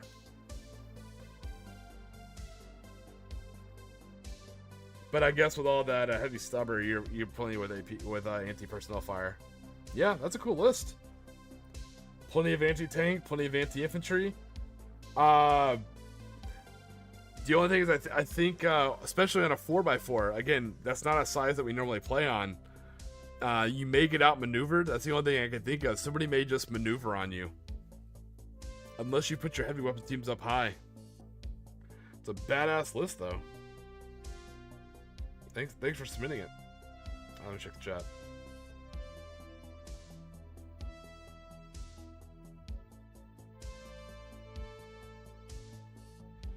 Yeah, I'm basically like a not even a discount Morning Glory, but yeah, a lot of people came from Morning Glory's channel to this channel. As far as like outside of his streams, which I'm happy for and lucky for, so. The Venn diagrams are almost circles. Yeah. RK, I got your joke. That was good. Yeah, this is the Super Cheater Deluxe Mobile that comes with the auger and the flare launchers. What an asshole. Not you, the guy who cheated. Okay, you took heavy bolters. That's what I was gonna ask. Good call. No, so because I go Brood Brother Auxilia, and I use my Hellhounds and their flamers and their heavy bolters to strip cover. Also, another pro tip. That's one of the benefits of putting a heavy bolter on a Hellhound. When you read the rules, is once you've shot any... Let me double check. Let me read the rules out loud so I'm not sitting here lying to you guys. I like to think I'm a zebra and not a lion, you know? Terrible joke. Don't care. Sticking with it. Alright. Let me absolutely read the rules for Hellhounds. Flush them out. In your shooting phase, after this model has shot, select one enemy unit that was hit by one or more of those attacks. Until the start of your next shooting phase, that unit is scattered. While a unit is scattered, it cannot have the benefit of cover. So, a lot of people take the Inferno Cannon with the Heavy Flamer, and I understand why. It makes sense. I like to swap out the Heavy Flamer for a Heavy Bolter. Now, I know you're only hitting on 4s. You know, and if they have cover, that means you're hitting on 5s. I know that does suck, but that gives you 36-inch range. So you're able to strip cover, possibly at 36 inches. That's not too shabby. So you can absolutely, you know, napalm, you know, sticks to kids, whoever's close to you with the Inferno Cannon, and then shoot the Heavy Bolter down the road and smack someone's, you know, Krieg heavy weapon team sitting in a building. You're doing 3 shots, so maybe you won't damage them, and maybe you'll miss, but if you do get one hit, you're going to strip them of cover. And the cool thing is you can shoot 2 different targets, and then, as per the rule, in your shooting phase after it's shot, you get to pick which one of the 2 targets you shot to strip cover from. That's kind of cool. That, ladies and gentlemen, is a Tiki tactic. Stick that in your Imperial Guard little notepad there, and think about it.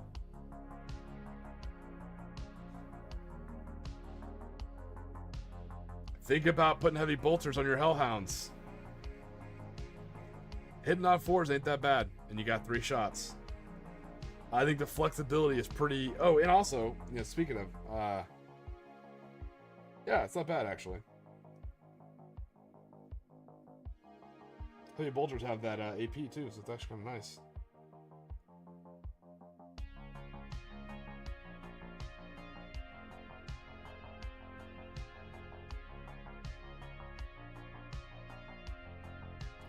John Schimmer, that's awesome. I misread your message when you said how big that bottle was.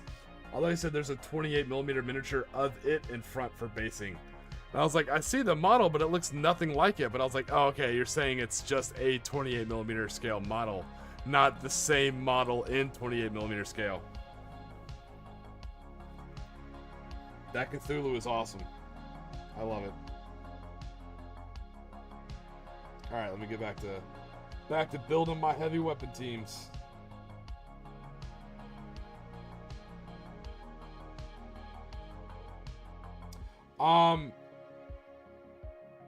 Old Gamer Dad, I don't have a Discord. You can message me on Discord.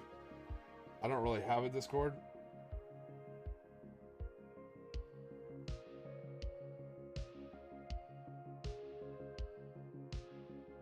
Okay, there we go. Someone sent me a friend request. Okay, I got it now. I'm sorry. I'm getting better. I'll be a real YouTuber one day, I promise. Alright, I see your list now. Old Gamer Dad, we're good. We are good. We are 5x5 in the pipe. Oh, 5x5, because I was saying that the other day, in case you don't know, or some people don't know what that means. So that's old RTO terminology. So 5x5, usually when you come across like, hey, you know, we'll do slang like, hey, I'm hitting you with a radio check or a Romeo Charlie. And they'll say, hey, I got you Lima Charlie. Because you never want to use the word, and this is an Air Forceism, right? Usually in the military, you don't want to say repeat on a radio net because that could bleed over and it calls for artillery and that whole thing, right? Everyone's heard that story to death. Now, in the Air Force, we never want to use the word clear on any radio net because that could accidentally bleed over into ATC comms, and a pilot could say they hear the word clear and try and land, or a car could, driving on the airfield, could think they hear clear and drive across an active runway. So we're very strict about not saying clear on the net, ever. So for us, when you're doing a radio check, you'd be like, hey, radio check. Be like, hey, I got you, Lima Charlie, how me? Or you'll say, hey, Lima Charlie, Hotel Mike. You know, shorthand for I have you loud and clear, how me? Or slang term, you'd be like, I got you licking chicken, Lima Charlie, loud and clear. So another way of saying that is 5x5. So where the 5x5 comes in is it's loud and clear. It's volume and clarity. So a good example, if I'm talking on my mic, this is probably like a 2x5 maybe.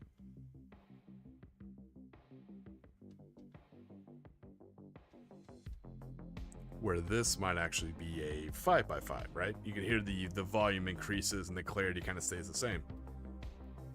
So you have 5x5, right? So 5x5 is a quicker way of saying loud and clear, Lima Charlie, licking chicken. And that was random militarism knowledge with the Tiki. Can you exchange Tiki points for Tiki tactics?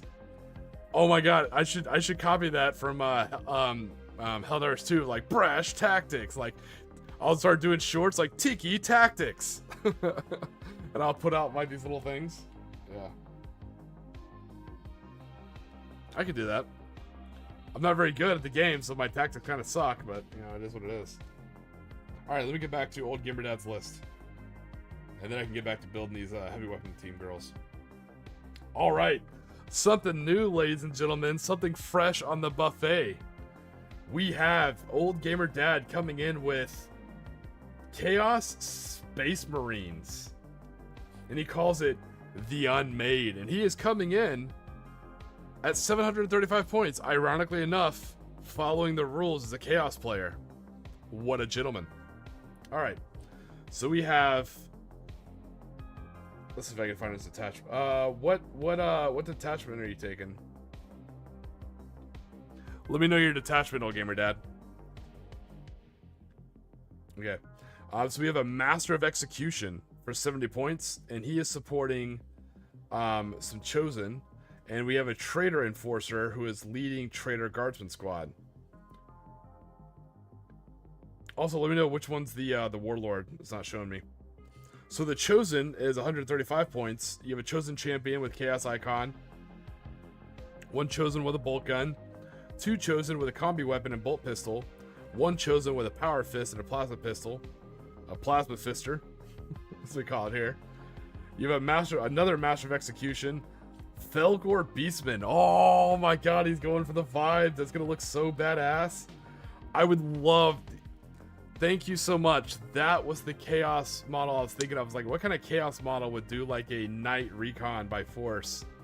But I can absolutely see some Beastmen stalking through like some trenches, you know, slitting some throats and stuff like that. That's really cool.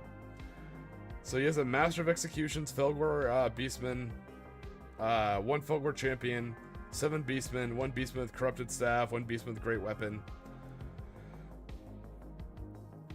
another set of Felgor Beastmen, Felgor Champion, 7 Beastmen, Beastman with Corrupted Slave, Beastman with Great Weapon, Havocs. Oh, excellent choice. Oh, and he's going with the Reaper Autocannon. Oh, so cool. Havoc Champion, 2 Havocs with Reaper Autocannon, 2 Havocs with Last Cannon. Traitor Guardsman Squad, that's what I'm talking about. Traitor Sergeant, 6 Guardsmen with Blast Guns, 1 Guardsman with a Grenade Launcher, 1 Guardsman with Melta, 1 Guardsman with Plasma Gun, leader, the Traitor Enforcer. And then 1 set of Chaos Bikers. 1 Bike Champion with a Chaos Icon and 2 Bikers with Plasma Guns, and a Chaos Rhino. That all comes out to 735 points. Nice, old gamer dad. Let me check the chat, see if you told me what the detachment is. Yeah, let me know what the detachment is and who your Warlord is. But that sounds like a fun list. I love the beast. Let me gush here for a little bit, right? That is so damn cool. I love seeing the mix of actual, like, almost like lore accurate. You see Traitor Guardsmen out there providing like precision special weapon tool engagement, you know, like applying like special, to use the term, special weapons and tactics there to actually utilize those special weapons, while you got Beastmen out there just like basically not really being your cannon fodder, but kind of going out there and doing the actual like the work, the day's work as it were, you know. And then they're backed up, you got some Chosen, you got some Havocs for heavy weapon support, and then you got Chosen Bikers too for that fast attack. Super balanced, to me a balanced list, super thematic. I'm not gonna lie, I would lose my mind over seeing a mix of Beastmen and Traitor Guardsmen on the table, dude. That's awesome. I'm a sucker for themes. I'm a theme whore. I love it. Love everything about it. Old gamer dad, I'm glad you took the time to find my Discord. Discord name and message that to me. That was an awesome list. So we came up with this game last stream. I tinkered with the rules today during work. This stream is worth it. Sorry I was late because of OBS, but this stream is 100% worth having a blast, chipping away at these lists. It gives you a whole new thing to build lists with, because let's not lie, we all like, a lot of us like list building. It's fun. Instead of worrying about the whole 2K, what can I bring into a 2K? Oh, I'm maxed out on these units, I can only bring 3. 750 is awesome. It's the rules for incursion, so you can only bring 2 of each model, and the point limit, it's so small that it really makes you choose. Oh, we got another list. Oh my god. Okay, Cosmic, let me build a heavy weapon team and then I'll take a look at your list. I gotta build these ladies.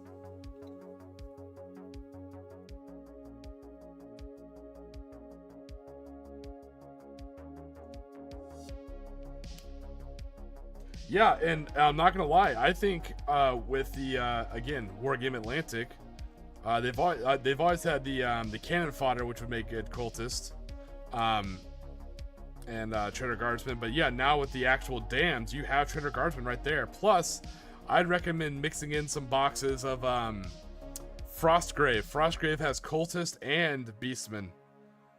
So if you don't want to buy GW stuff, there's absolutely, between Frostgrave, Stargrave, and Wargame Atlantic, you are living the life to start a badass Chaos Marine army if you want to.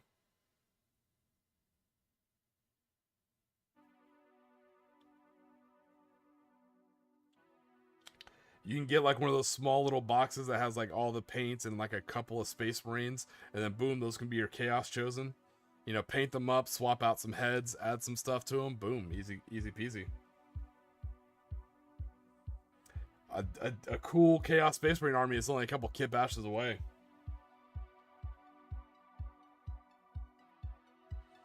I actually thought about that, Cosmic. I thought you might like them for the whole scrapping thing, for your scrappers.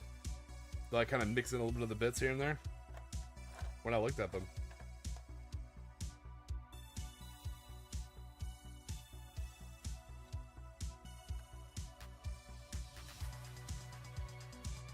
Yeah, old Gamer Dad, damn good list. If not the most thematic, definitely in the theme for the most thematic. I think it's a three-way tie right now between you, CB Coopers, and Neo Bro's second list. He's like, please be Cultist Detachment.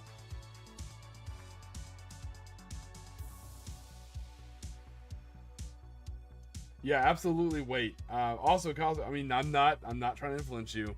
The big boxes kept solding out, so I'm not sure how long these boxes are going to be there. Don't let me FOMO you. I'm not Games Workshop, right?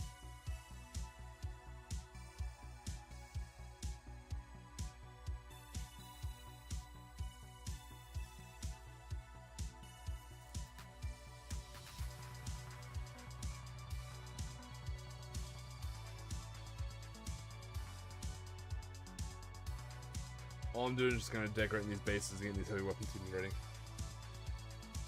Yeah, no, I saw all the stuff you spent. No, yeah, no worries, man. Same thing. I do that. You know, very little bit of each of my paycheck, I'll like spend a little bit on some hobby stuff. You know, each thing. Nothing's in a rush. I have my army planned out far in the future. You know. The only things that I'm a little subject to FOMO for myself, because, you know, I'm only human, but I'm working on that. I want to get Robo Legs. It's risky, but I think it'll be worth it. Is eBay. Because those are FOMO by nature. So, again, when I find those little push fit boxes, I usually snag those up pretty quick. But I'm done. If I find another push fit box, I will push it out to the community. I have enough.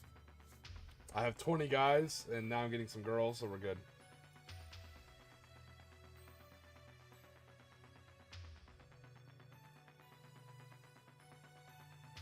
The Scepters and the Enforcers, the Warlord. Yeah, I'm not gonna lie. I love my Neo Bro to death. CB Cooper, I like your list, especially because it reminds me of my Orc list. You know, it reminds me very much of my Evil Sun's Orc list. It's the same thing, boys and trucks and bikes, but I'm not gonna lie. I'm gonna give it to Gamer Dad. So far in this stream, old Gamer Dad, you win the most thematic list. I would play that army. I don't care if I was at 500 points. I would just want to play that table. I would want to play that army. And with that army, what I'm imagining is like a Trench Crusade map. That would be the perfect map to play that army on. I want a bunch of empty trenches and some like dead trees and like a bombed out what used to be church that's all been like corrupted by chaos and stuff.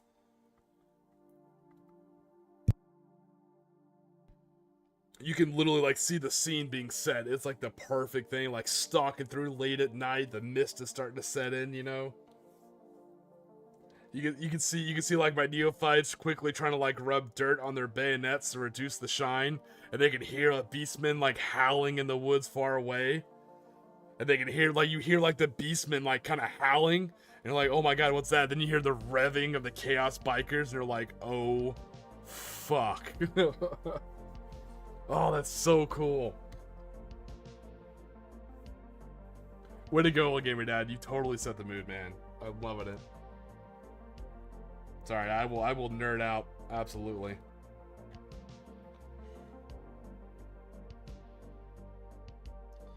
Yeah, absolutely, CB Cooper. I am the same way. That's exactly, that's my style set. That's exactly how it is.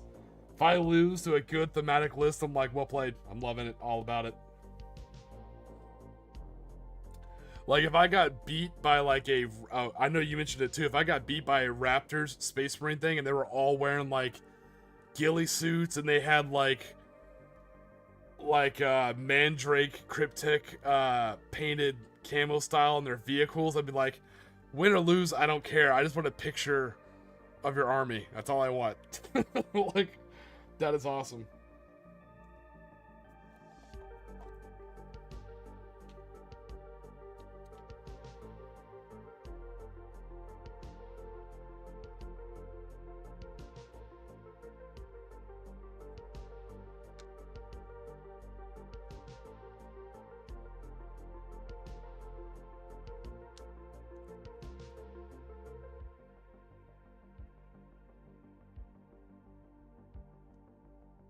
It's like, thanks.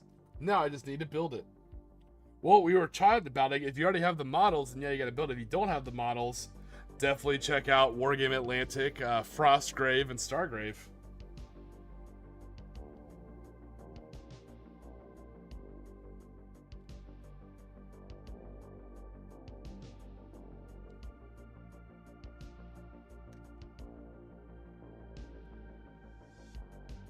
Alright, so I'm just designing these bases. Takes a little bit of time.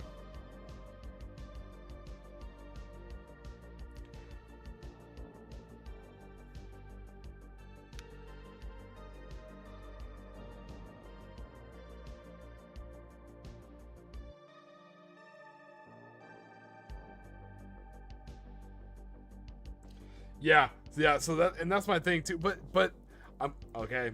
Spice take, everyone's financial situation is different. I recognize that. But I like having one good centerpiece model per army, you know? And those centerpiece models, I personally don't mind buying from GW. You know what I mean?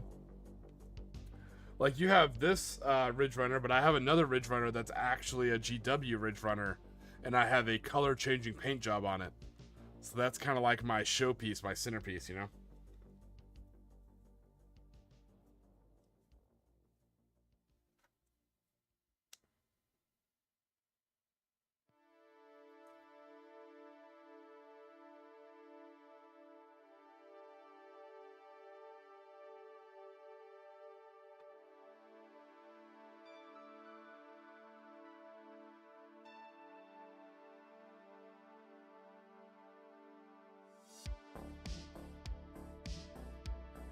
Well, lore-wise, what warband are you thinking?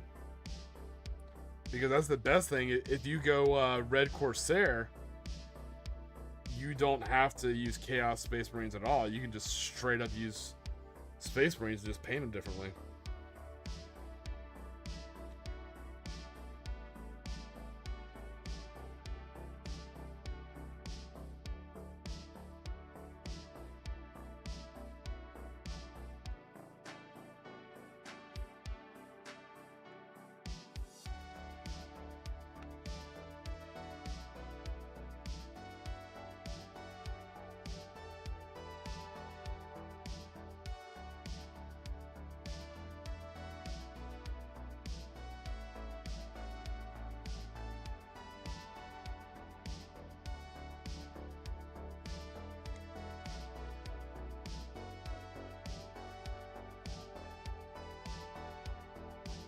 But that is a badass list. But yeah, luckily Mission Combat seems like I've already kind of revitalized a few of you guys to kind of take a look at 40K again.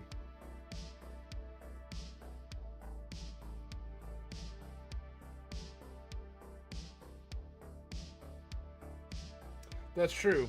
But like sometimes a lot of chaos, like even Chaos Undivided is like very tainted, you know?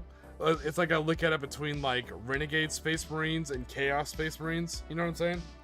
Like, I think if you run them as a Red Corsair warband, you can do Renegade or Traitor Space Marines instead of like actual full-on corrupted Chaos Space Marines. Like, you don't have to have like, you know, spikes coming out of helmets or like Nurgle blessings or shit like that. You know.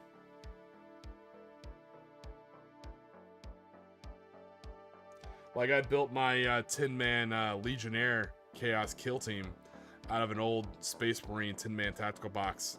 I just ordered Crimson Fist pauldrons from 3D printed place and just painted them.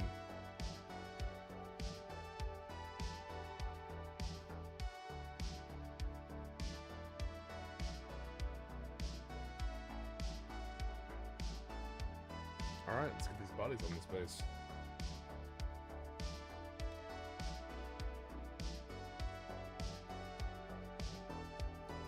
Man, what a fun stream. That was awesome. Yesterday was cool because we actually built the whole thing. The game system. But today, testing the list. And I gotta do list reviews for 40k, which is cool because, you know, Lord knows I don't know shit about, I'm not the big 40k player, but that's kind of cool. It's always cool doing list reviews.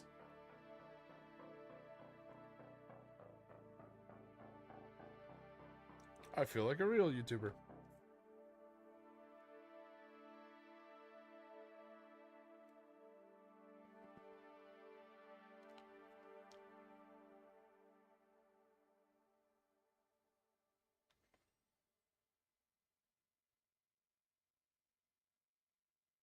Oh, that's pretty cool.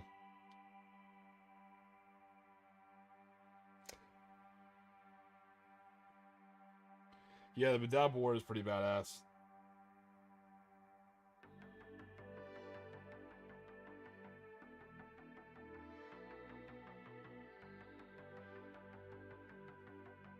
So, controversial opinion. You guys can feel free to judge me. Same thing. I don't judge people who haven't read Gaunt's Ghost or anything like that, but I have never read a Horus Heresy book. Not a single one. Not a spine cracked. Not even in Temptation or a Fluttering Pass. Never touched one. The game looks cool. I like the idea of actually using like Marines with bolters and rhinos. Like, that's kind of cool, but I have no interest in the lore of Horus Heresy.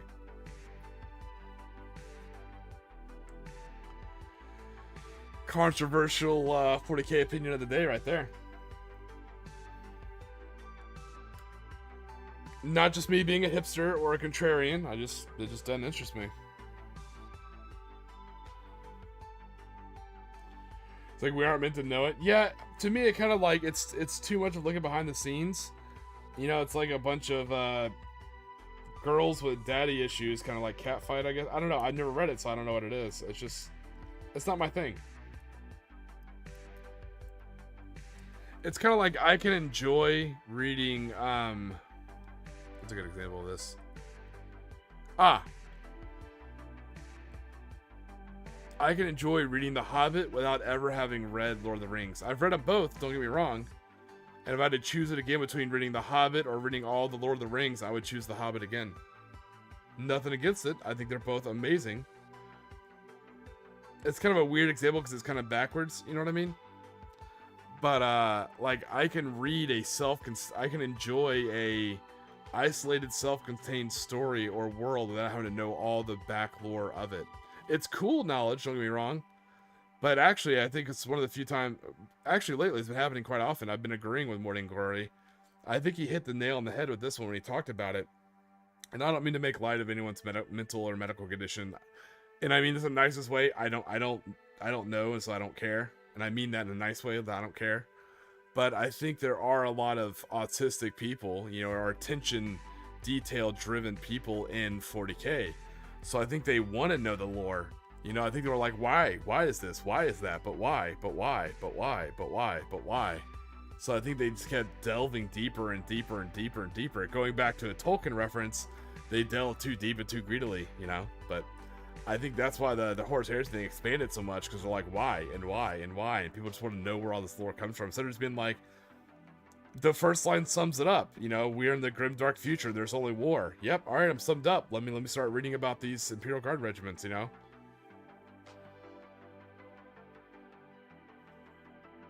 Yeah, I'm with you. I was happy to have a mystery. I was like, I don't know what those weird Space Marines are doing. I want to know about, you know, fighting for this, you know, fighting Hab Street. But everyone's different, you know.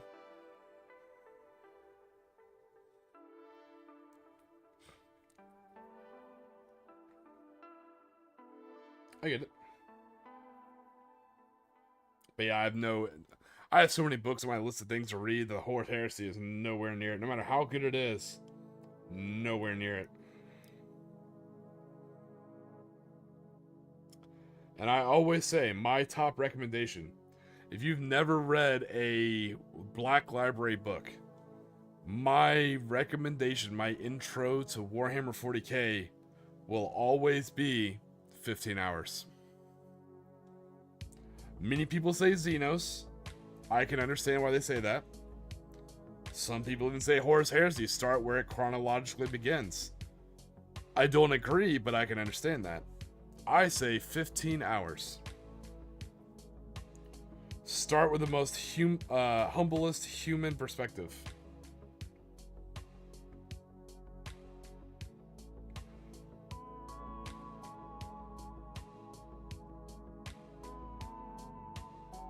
That's what I say.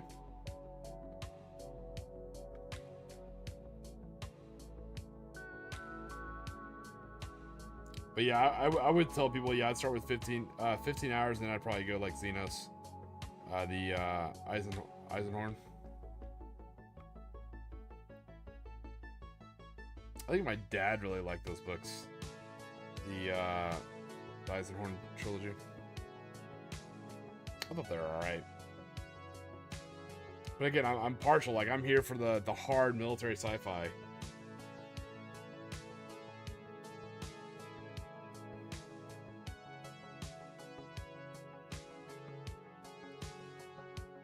I'm excited to read Dan Abnett's new, I think it's really an anthology that he's worked on, a real omnibus. It's the Hive one.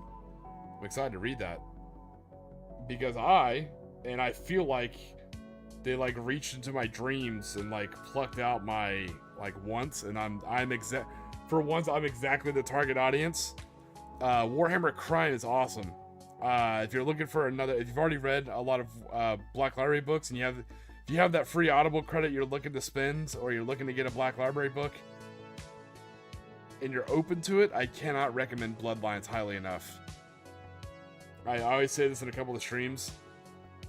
It was very much like the Detective Miller storyline from season 1 of The Expanse. It's really cool to see a different side of the 40k universe. It feels very like Blade Runner-y 40k. A lot of motivation for this army in there.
Oh no, I realized I've been muted for a little while. Shit, I'm sorry. Damn, hold on. I think I'm short a head again. I keep losing these damn little heads.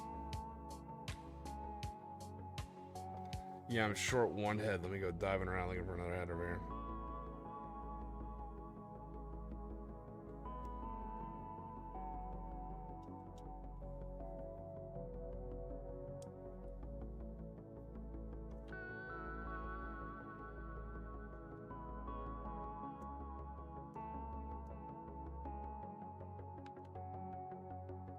Okay, so the siege of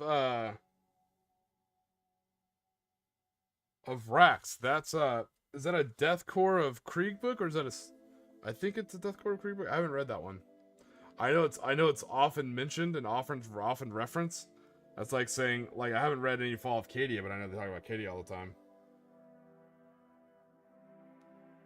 Cosmic, I haven't forgotten about your list, I promise. Holy shit, I have it. I have John Shepard's Painted the Damned.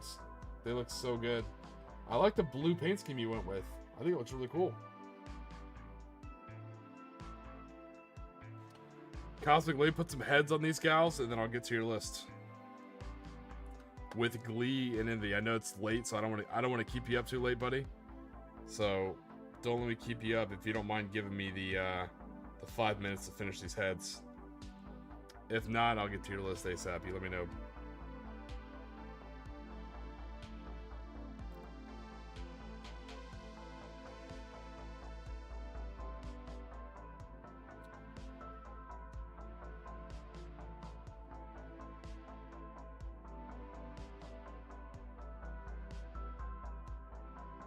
These models are really hard to glue down. I think it's the way their shoes are, because they have like these high heel boots.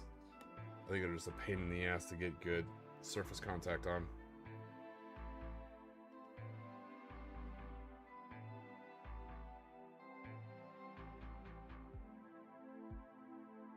So you might get a kick out of this, CB Cooper. I actually have a picture too. I'll send it to you. I was actually really happy. On the whole fitness level, I'm trying to get back in shape myself. And I didn't want to like post it like in the channel, because I feel like it's kind of like, not what the channel's for, but I like to ruck and swim, you know, with my back injuries like that from the service is something I can do reliably.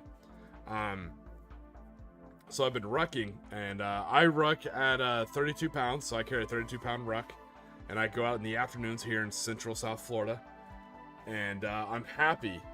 And I got a picture to prove it, because it's so important to me. I finally got my 3-mile ruck in under an hour. I've been looking to bring that down, and I hit it. I think I hit like 55, or I think I hit 56 minutes. Like 56 minutes and some change.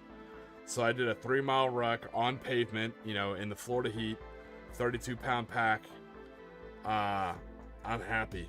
I'm feeling good. That was hugely motivating, you know. I felt really good to get that. So I try and ruck like a mile, maybe a mile and a half most days. Sometimes I do it in just like flip-flops, just to kind of like hang out there for a little while. No worry about pace, just kind of get the repetition in. And then once a week I put on, you know, actual, you know, socks, shoes, you know, and I actually go at a good pace.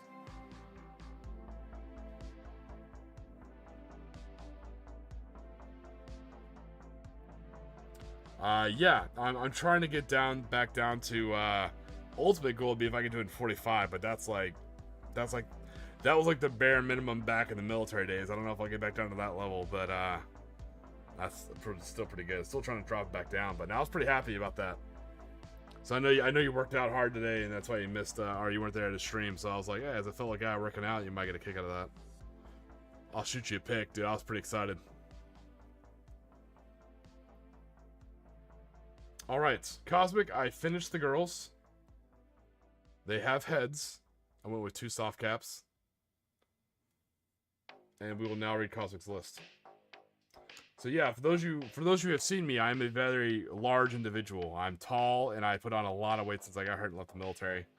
So I'm slowly getting back in shape. So even me being out of shape, doing 3 miles in the Florida heat, I was pretty happy with, regardless of the time. So always a fun, cool thing to talk about, you know, getting out there and slowly getting in shape. All right, here we go, Cosmic.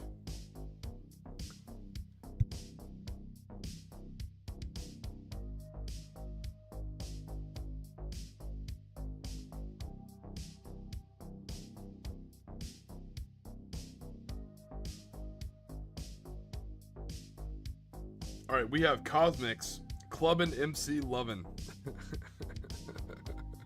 I specifically read it and told myself not to laugh And I even paused, and then I turned on the mic, I read, and I still laughed. Bastard. 750 points. Astra Militarum. Oh god. Abhuman Auxiliary and Designation Force. He's going for the 1+1, baby. And he has chosen Taken Hold. Characters for 170 points. Acadian Command Squad, Warlord with 2 Power Fists and Plasma Pistol and Plasma Gun, Master Vox, and Medipack. A Commissar with Plasma Pistol and Power Weapon with Exemplar of Duty. Another Commissar with Plasma Pistol, Power Weapon. Ogren Bodyguard with Brute Shield and Bulgrin Maul. Other units, oh sweet Jesus. This feels like a Mordian list. So other units for 415 points. 6 Bulgrin, 200 points, Brute Shields and Bulgrin Mauls. 6 Bulgrin again, but 215 points, Brute Shields and Bulgrin Mauls. Is there a 15-point tax for taking two units of Bulgrin? That's insane. I thought they don't make you pay a tax until you take like the 3rd unit. Allied units. Ooh, okay, this is getting spicy.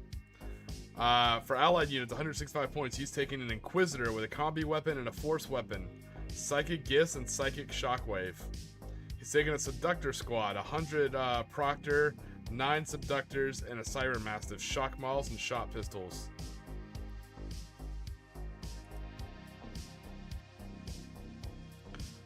Dude, I love the Stop Resisting, Respect the Lex list. That's pretty cool. Now, at first I was like, I'm not seeing the theme, but then I see it. The 2 Commissars, the Bulgrin, and then the Inquisitor with a Subductor squad. Absolutely.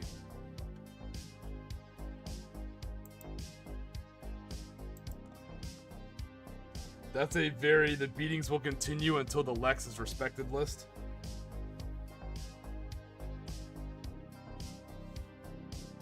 Hey, thanks, CB Cooper. I appreciate it, brother. It means a lot.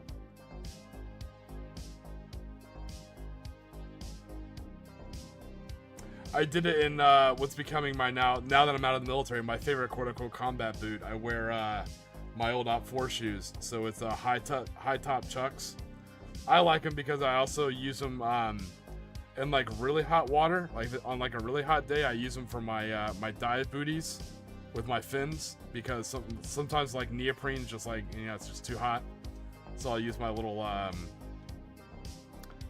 I'll use my my knockoff high top Chucks. No arch support, so it kind of sucks, but you know, you can go forever and they're lightweight.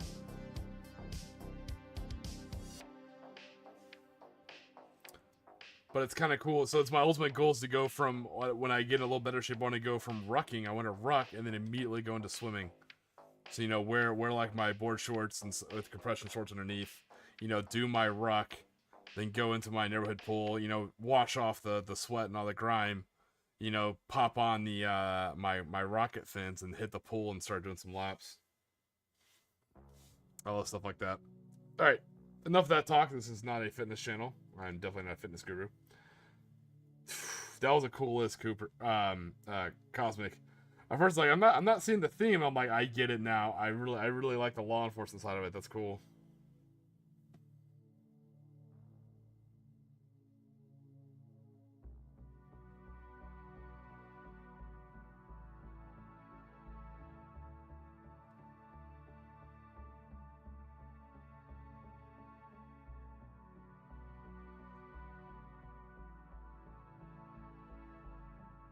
Alright, so boom, we have another heavy weapon team on the books. Yeah, I'm not gonna lie, I don't know if you guys are, I definitely am. I am loving the Helldiver 2 style autocannon. I like it a lot. Not the biggest fan of the like M16 blast gun select doors, but it's alright. It's worth it for this part right here. It's worth it for the Helldiver 2 autocannons. You can just hear them going thunk, thunk, thunk, thunk, you know, putting out those 20 mil rounds. Oh yeah.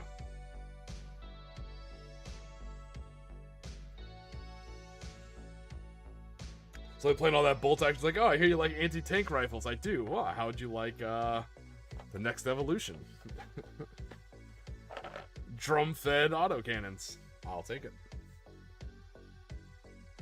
All right, 2 more teams to build, and then we'll probably call it there. We went super late, but I'm happy to because I was late anyways, and I want to build these teams.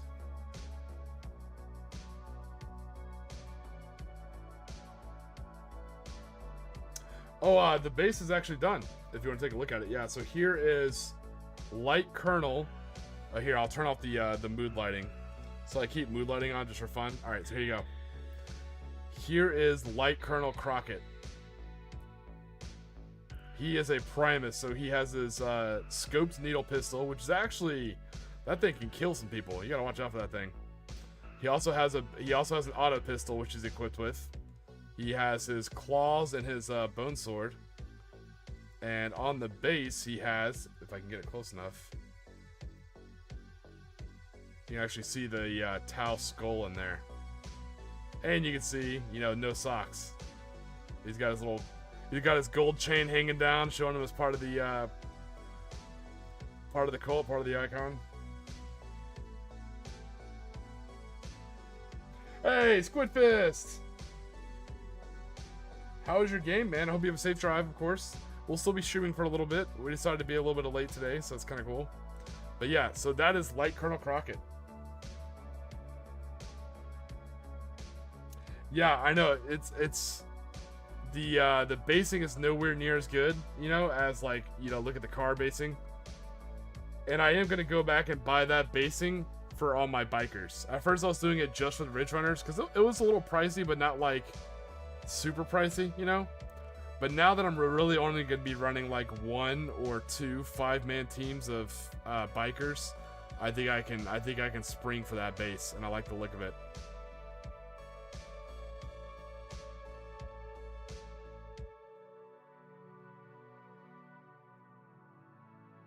Oh yeah, I know Dice Tower. Yeah, I followed them for a couple advice on some board game reviews. Yeah, same thing. I was kind of curious. Like, I don't know how the blade's gonna look, but yeah, once it kind of dried, it looks very Xeno. You know what I mean? Like, if you see that, someone would instantly report that to the Inquisition. So,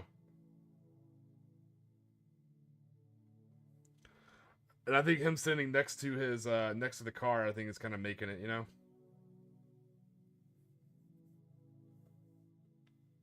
Now, if you could tell, the car scale is a little bit larger than it should be.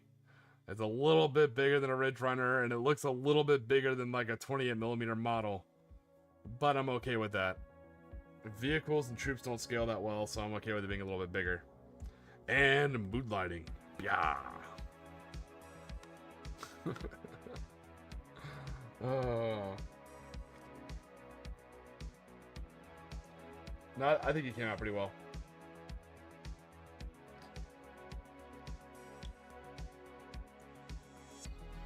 And like I said, if you read Bloodlines, you'll see that, you know, this guy's very much like the main character. He's got his Shredder auto pistol, and he's got his power maul, and just got like a you know, a leather trench coat. That's it.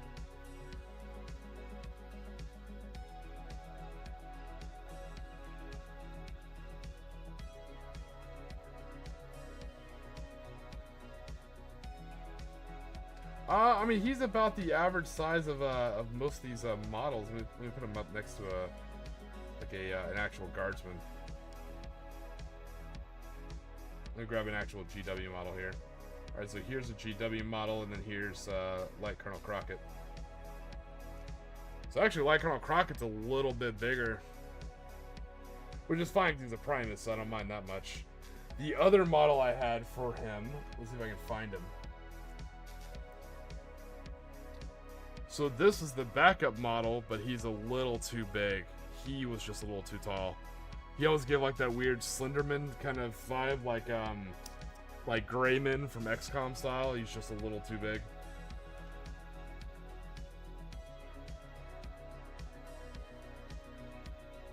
I do have tubs. I will show you tubs here. Hold on.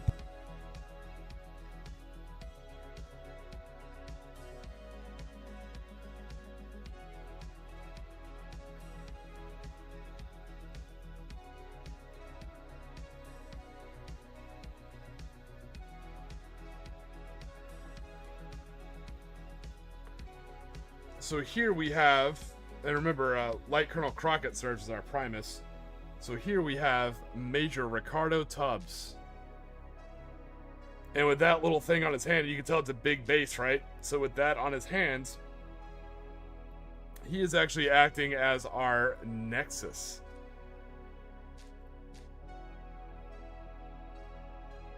And yes, Tubbs does have his classic sawed-off side-by-side shotgun. So if I get the camera to focus a little bit better. And he was a Sharpie dresser, and there was an episode where he had a fedora, so he's actually going to be having a gray suit with a pink undershirt. He's got his shotgun, and yeah, with that little hologram on his hands, he's going to be our Nexus.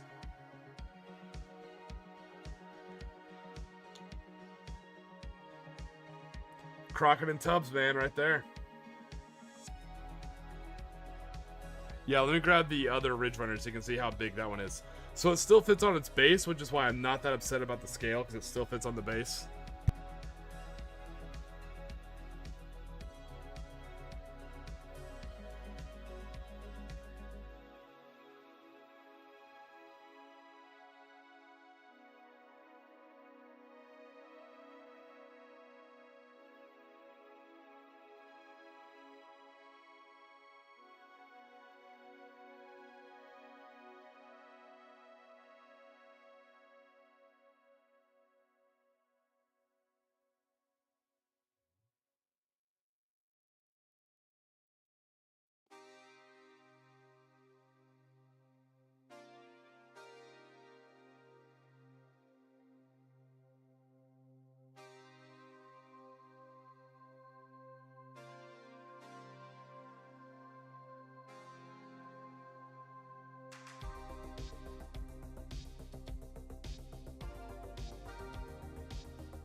Alright, so there is a Ridge Runner.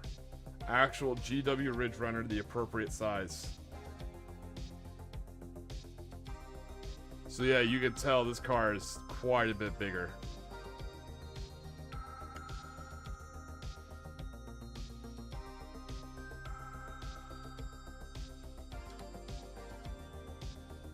Can knock over my poor Nexus, Lucas.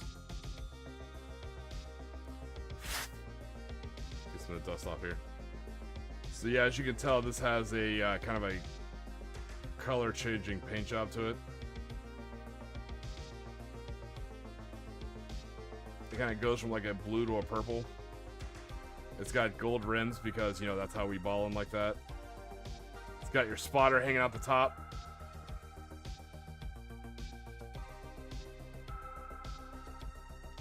Yeah, those bases are worth every penny.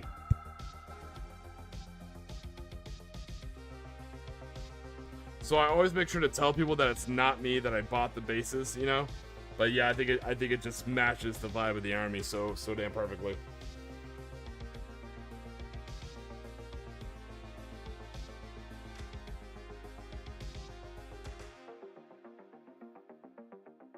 Holy shit, John Shepard, that's awesome, man. The big board game I play, I usually save my board games for hurricane season. So when a hurricane's coming and we don't have power, we just play board games. So wife and I, we love Betrayal at House on the Hill with all the expansions. But I play a lot of Fortune and Glory. I love oh man, that reminds me, I need to paint my Fortune and Glory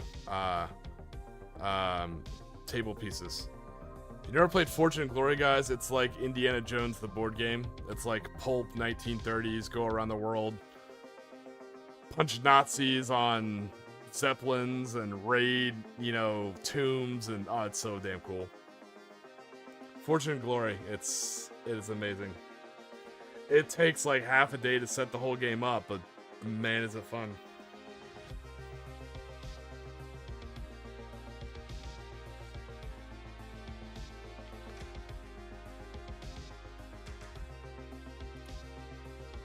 And I cast Moonlighting.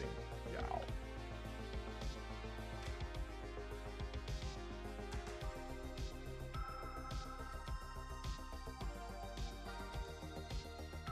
Yeah, the Ricardo Tubbs, that kit bash came out pretty cool as well. When I saw the guy have like the globe in his hand, I was like, that's a perfect Nexus. And I can put a, you know, cut off double-barreled shotgun. I was like, that's perfect. That's it. That's Tubbs. Nailed it. The Crockett was a little hard. I thought I was going to have a harder job painting him and trying to convince him to look like Crockett, but it turned out pretty well. I think anyways. It looks well from like 3 feet away. You'd be like, oh yeah, that's, you know, Sonny Crockett. Cool.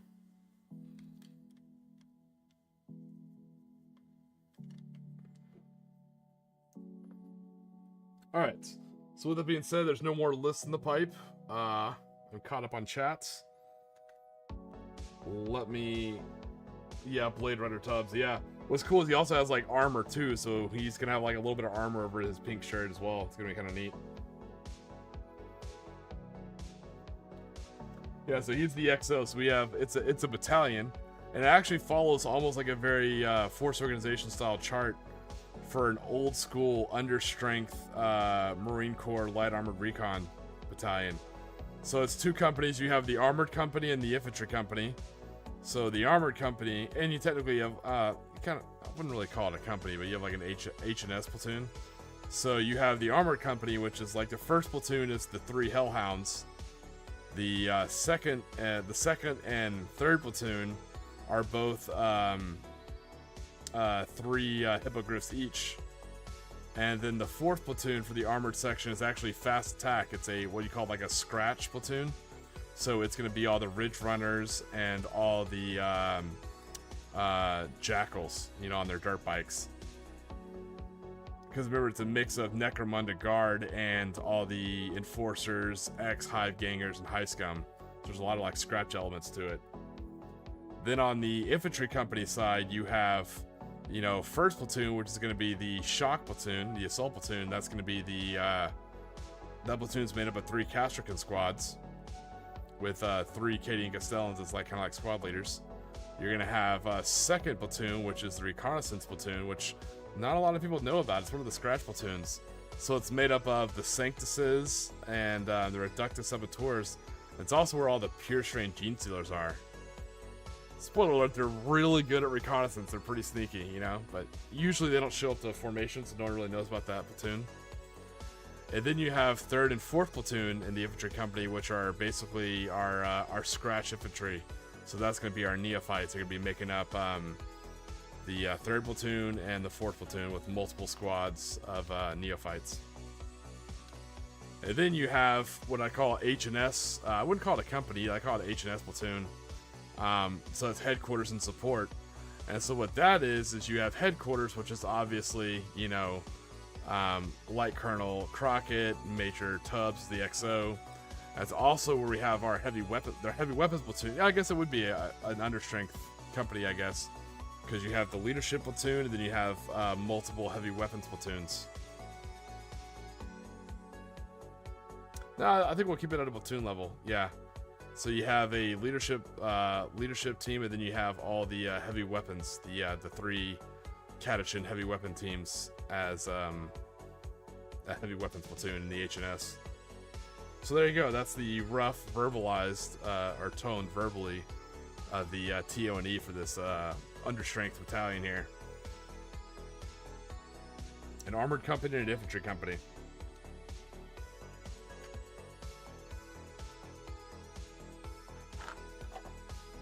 You guys know I'm always deep in my own lore, just brewing this stuff up, writing it down, and just thinking about it.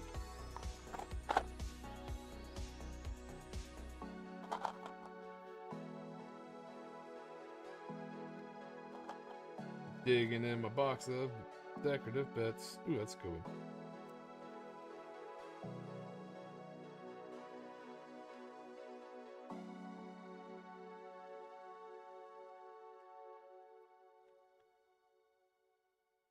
Alright, 2 more heavyweight teams to build, and then I'm done skis. I think tomorrow after work, I'll probably work on setting up my 4x4 table. And then when we get Blades of the Darkness fully tested, then we'll actually roll into putting out videos on it, teach people how to play it, and doing battle reports. Cause same thing. I think same thing. I think competitive match play 2K armies. I think that's just too long for a battle report. It's like a 4-hour thing. It's rough.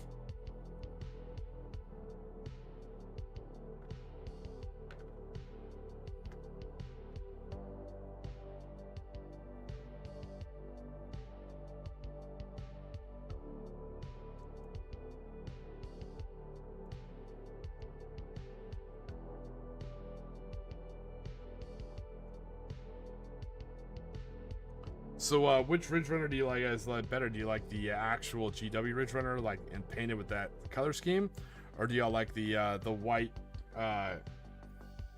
almost looks like a hard top hatchback Mustang kind of?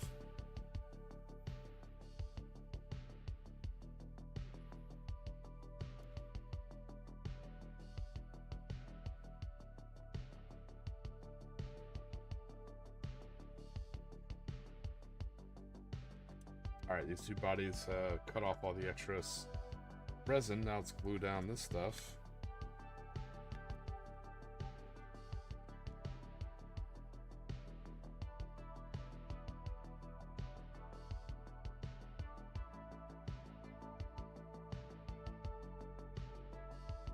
Oh, you haven't seen the third proxy. So I have, like I said, I got 2 Start Collecting kits because they were at a low price.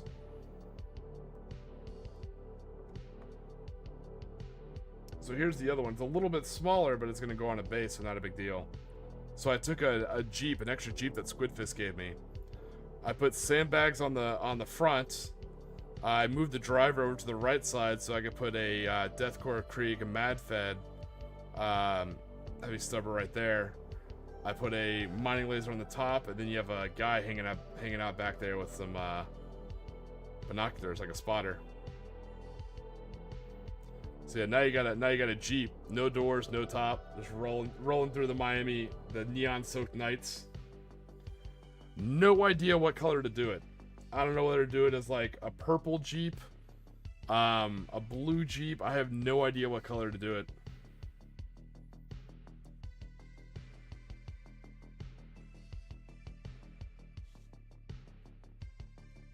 So we'll see. Yeah, I moved the driver over so I could fit that weapon a little bit better. Thanks, that's all Squidfist. He gave me a spare Jeepy hat. I was like, I absolutely can use that. And you just saved me like 50 bucks from getting a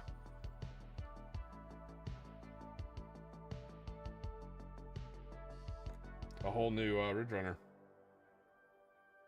Because I think the actual Ridge Runner I have, like this kit, I think I'm going to do it like glossy black.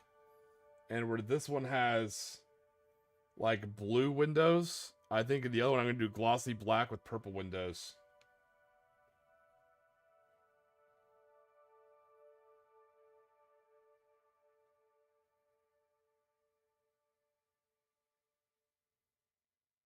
Yep, there you go. Yeah. Last Night on Earth, Touch of Evil and shit. Yep. All from the same maker. Is that like Flying Frog? Yeah, similar game type, John Shepard. So you know exactly what I'm talking about. Yeah, it's a lot of fun.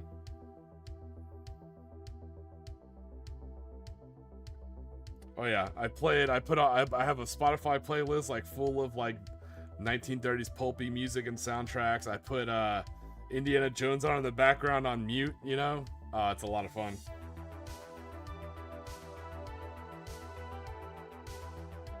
I'm a big theme guy.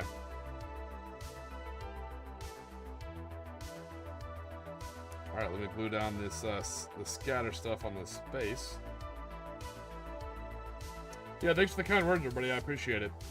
I'm a sucker for nice words. But yeah, so this army, it's taking a long time to build and paint. But so far, I'm very happy with the outcome.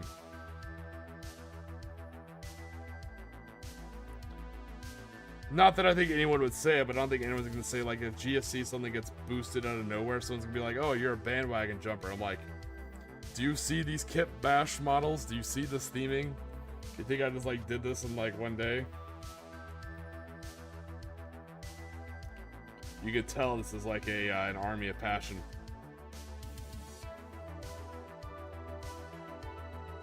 Yeah, that was just a rattle can. That paint job on that car is a legitimate rattle can. It's a two-tone shifting Rust-Oleum or whatever. But the instructions, you have to trust the process. I did my research. Hit it with a Chaos Black spray primer, base coat. You need a dark black base, and then when you spray, you have to be real careful because it kind of like gunks up. So you gotta spray it a couple times and just not touch it and just trust it. I like how it turned out. It's definitely my my centerpiece model, like my attention getter.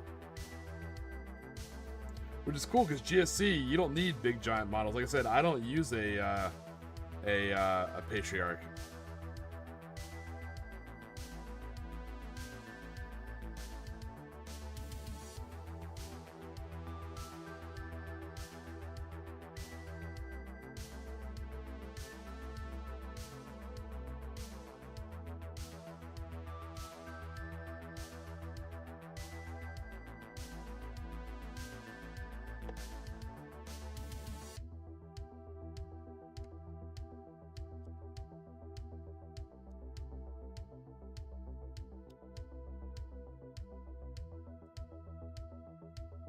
So over here is just gluing down some what looks like kind of like scatter terrain a little bit on these bases, just gonna make them look a little bit more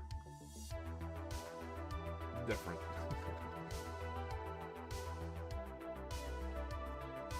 Shot these giant 60mm open and empty bases.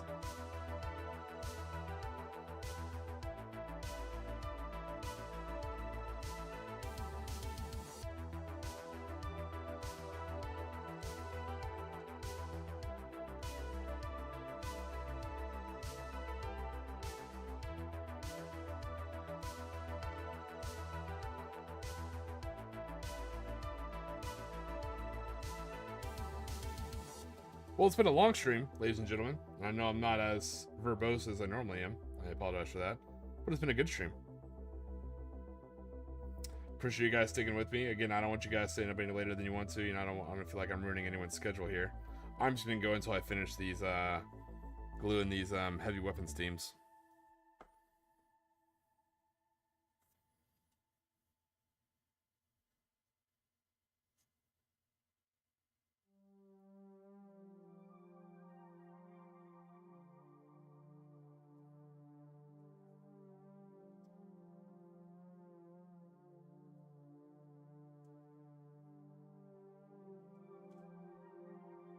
Ooh, nice CB Cooper. That is cool looking. I'm hoping to get my hands on one of the older, not one of the older, but one of the newer Maguses. Kind of like the one I have in the top right on the screen, the female one, because I want to paint her like that, you know, with like the thigh high boots and stuff like that, a little bit more attractive style modeling, you know. If I can't find one, I think I'll just use like a dark elf sorceress. I don't think I'll ever run a Magus model, but.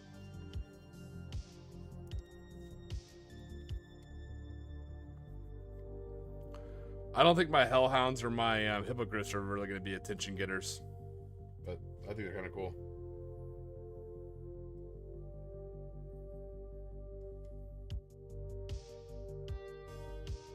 So for my Hellhounds, I plan on putting I found them and I'm going to order them, but I still have to pay like through the nose for shipping. You know, it's one of the hardest things to find. 28mm scale dozer blades. Why is that, as Imperial Guard players, why is that so hard to find? Everyone I found on Etsy is made in the UK. They're decently priced, but then it's like a king's ransom and shipping. I'm like, ugh.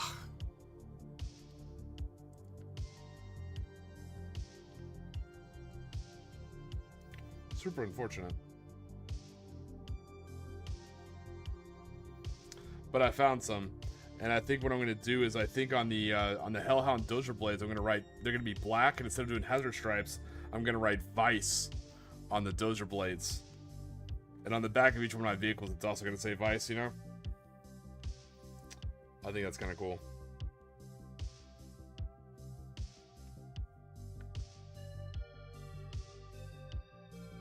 Yeah, because 58th Necromunda Light Armored Reconnaissance Battalion is a fucking mouthful, so...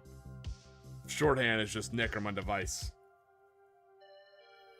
You know, you have like the 50th Morning Rifles or the 10th First and Only. So it's just Necromunda. It's just, yeah, Necromunda Vice. Yeah, it's just sprayed on.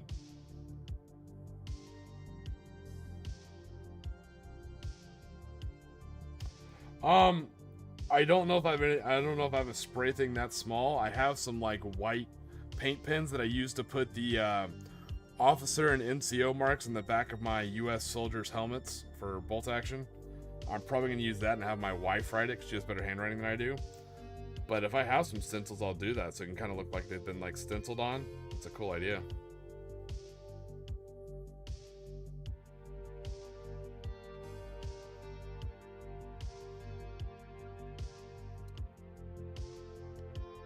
But you got, if you haven't seen my tanks, you got to remember they're all black and they have identifying friend or foe panels on them. So there's like a purple panel painted like on all directions. So on top and on all 4 directions.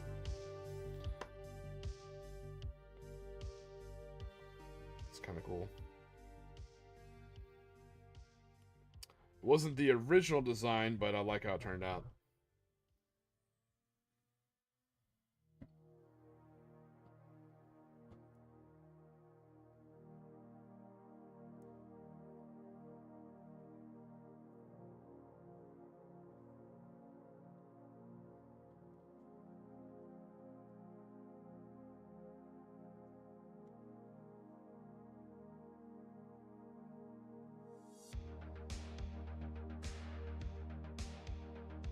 Yeah, as you're saying, like, yeah, so that's the other thing they make. It's also expensive, which sucks. But I found some transfers, like watermark transfers, that are like graffiti. I'm like, God, that's so cool. I need to get that. Yeah, we'll see how skilled she is. CB Cooper, if I can do that, I'll definitely try and get her to do that. Yeah, like it's tagged on. Absolutely.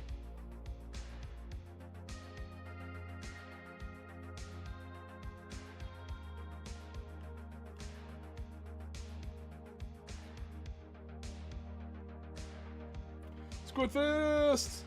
Yeah, shoot them over, brother. People were just talking how much they like the Jeep that you sent me, man. I appreciate it again.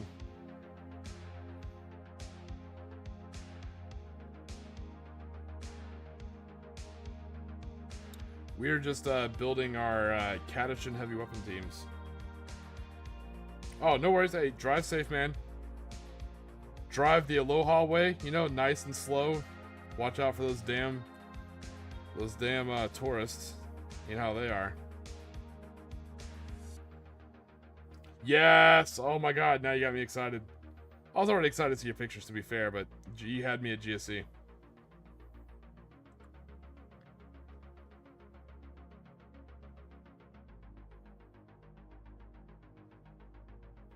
Tell you, man, I know you sent me a lot of pure strange. I feel bad. I can send them back if you want, if you need them, but a Talaran GSC army with a bunch of pure strange is pretty cool.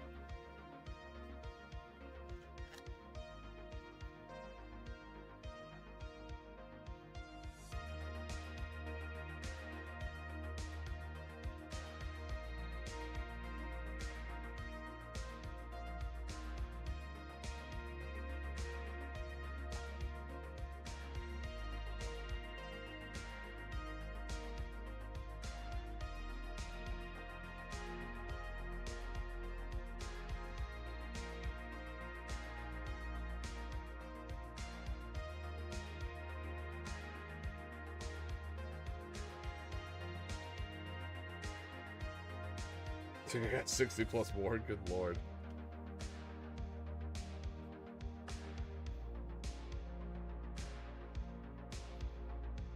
I can say this, nothing against my friends in the UK, which I think is cool. But I can see Mrs. Tiki and I going out near Squidfist's neck of the woods probably before we go out to the UK. We are in need to another trip out to Squidfist's his location, especially now that we are scuba certified.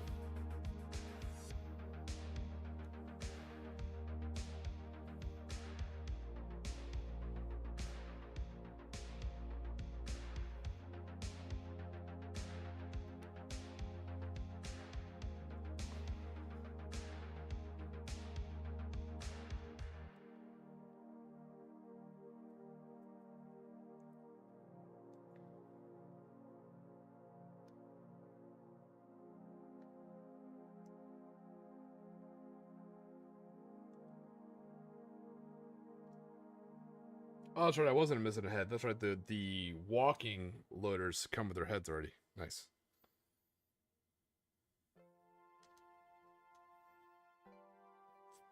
All right, let me put these heads on, and this will be another team done.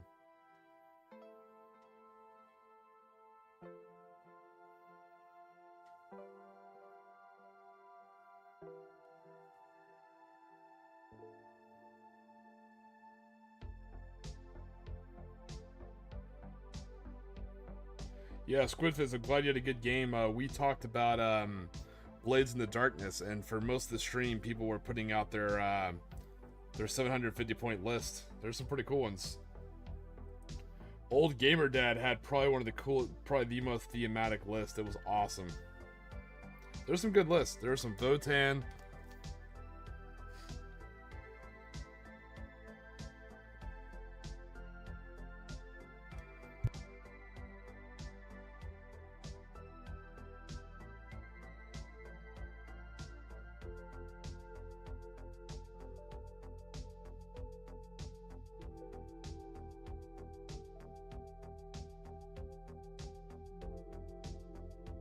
So I was thinking, look, we had Votan, Chaos Space Marine, Imperial Guard, Gene Stealer, and more Gene Stealers.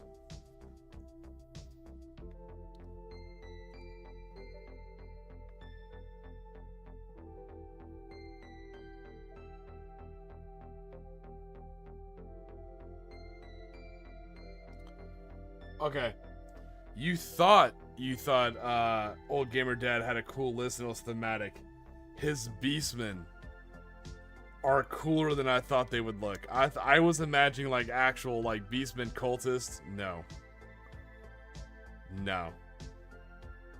These are kit bashed Beastmen Marines. Oh my god, are those cool.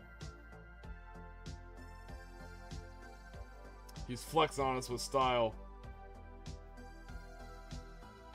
Yep. Those look badass.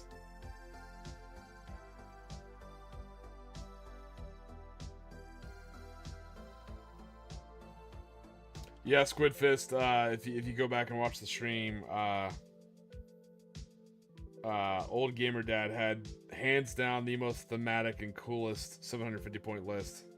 His Chaos Space Marine list was cool.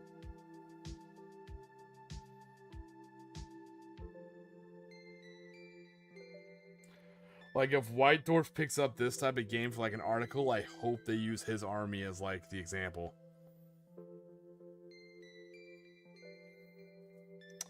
Neo Bro was in the stream for a little while and he showed some of his list.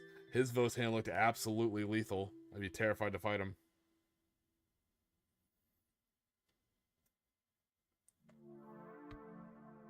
Nice. Alright, another heavy weapon team. Autocannon. The loader.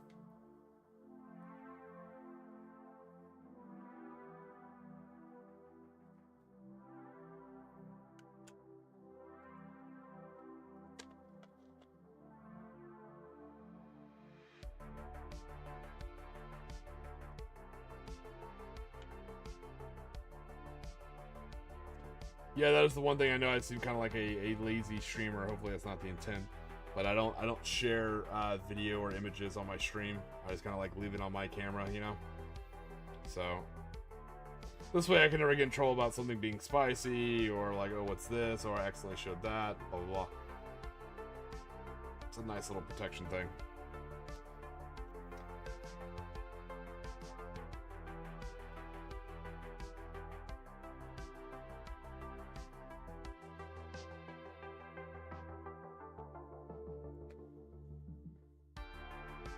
Maybe time for new bottle Super Glue here soon.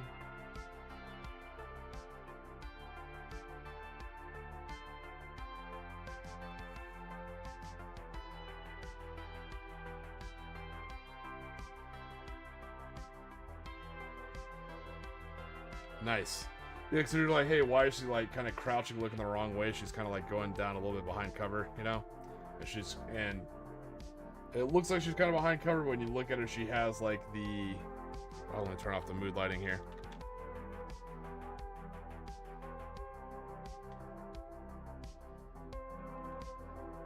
So So she has the spare ammo drum to reload the autocannon. In case you're gonna curious, like, why is she facing backwards? Just kind of like hunkered down behind cover, kind of grabbing the next thing of ammo.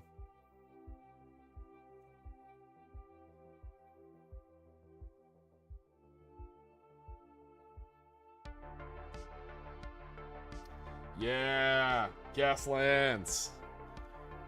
So you'll get a kick out of this. Never mind. It's buried under a bunch of stuff. But I got some Gaslands terrain scaled up to 28mm heroic. It is massive. I have like these huge, massive ramps and stuff like that, and like racing gates, which I think are gonna make cool terrain. Especially if you're playing like as Evil Sun's orcs with like a speed wall.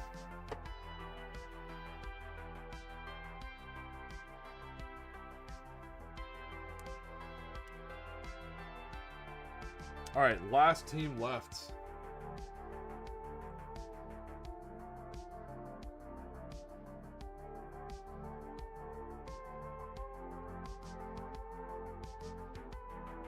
Am I missing a team?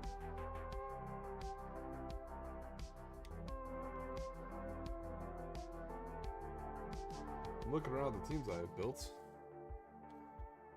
and I feel like I'm missing a team. Oh no, it's right here. I think it's right here in front of my face.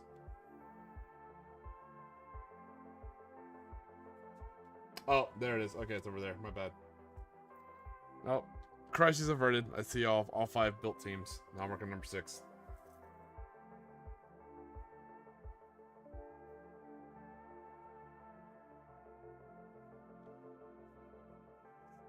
All right.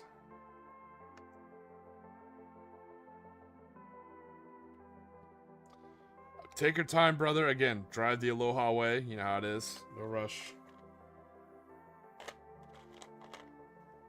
I'm just chipping away at these guys.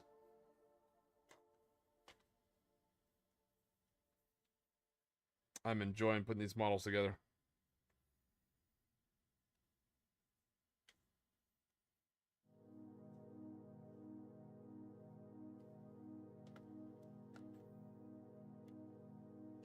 Put back on our mood lighting. Yeah. There we go.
Yeah, I heard you guys been getting some heat over there in the UK.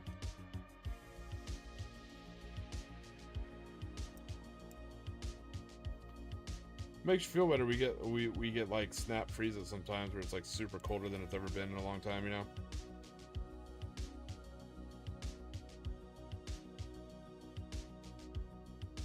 So it's funny, I will say this, and this isn't going to be like, hopefully it doesn't come off this way.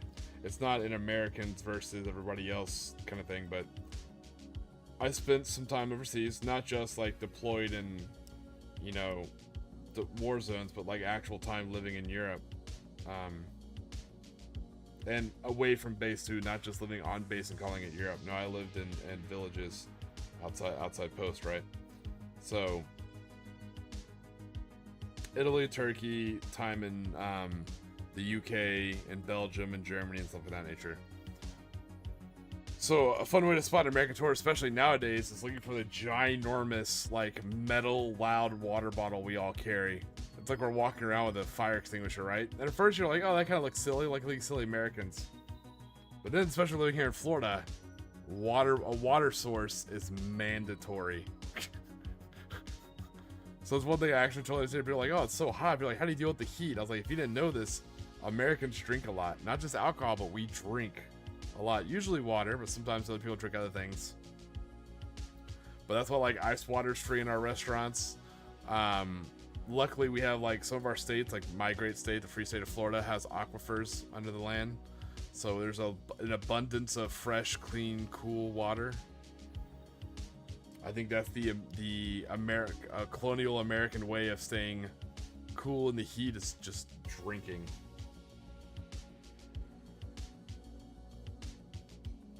Later on, Gamer Dad. Thanks for sharing with us, brother. Take care.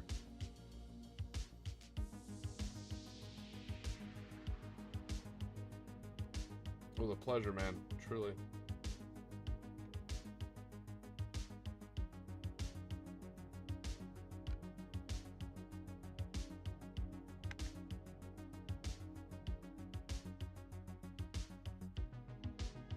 Yeah, seriously. What a cool list. I'm telling you, I think that's going to be the best part about Blades in the Darkness. You're going to see some brand new lists because there is no meta. You know, no one's done this, so you can't be like, oh, this is the best thing possible, or this is what's tested. And same thing, you never know what the table's going to be. You guys could show up and decide to do like a desert table with ruins, and then you guys build it whatever way you want. You know, you can choose to move terrain, you know, scatter it with a D6, whatever you want. Have the whole table set up and then roll for deployment. So you have no idea which way you're going to be approaching that table from, you know?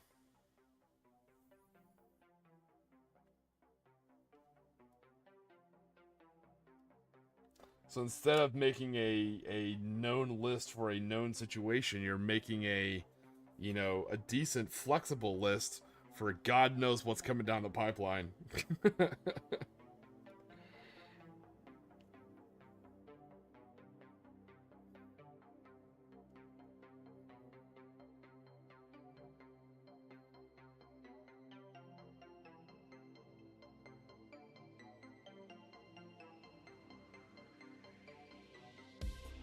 Nice, let me finish gluing these down. I'll take a look, brother man.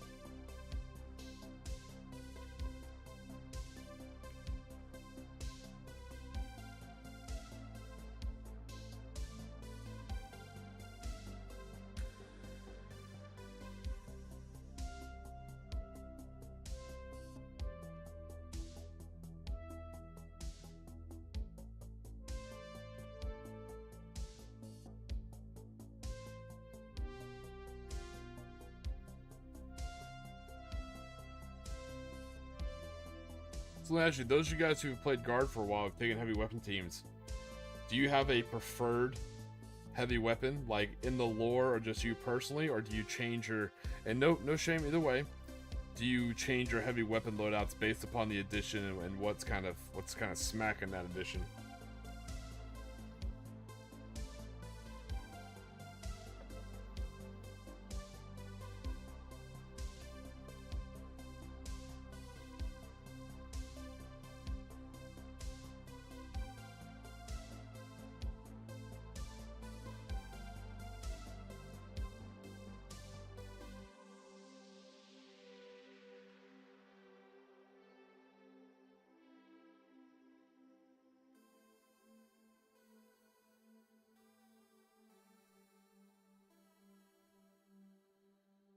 Nice, Squidfist, that makes sense. See, that sounds so cool. Their last days, you do a really badass mission like that. See, you're living it, man. You're promoting the channel better than I ever could. You're promoting that 40k chill wave. That's what I'm talking about. That's that fun style of gaming, you know? Those are the games you'll remember years from now. Not the event you went to and crammed in 4 games and that one dude touched your thing with Dorito dust. Like this, that's the memories you remember.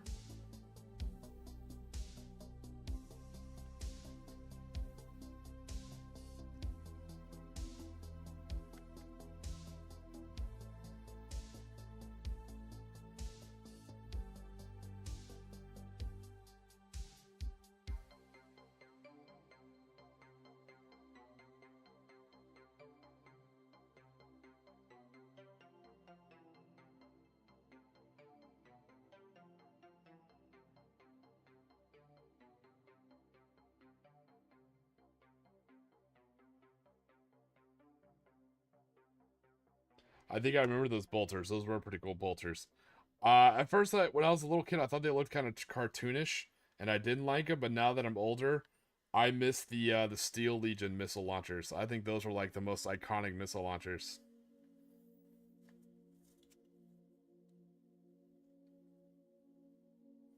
Those big boy tread feathers.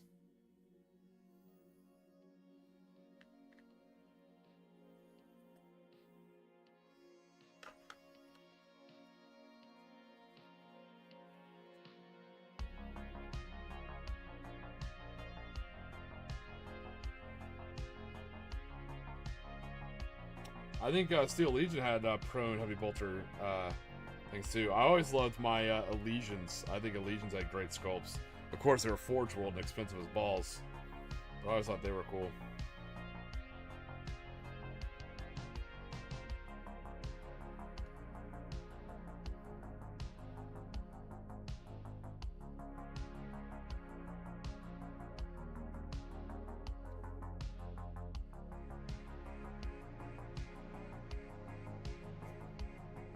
Yeah, I always like the missile launching the loader for Steel Legion. That guy cracks me up. They hug it around that huge ass rocket.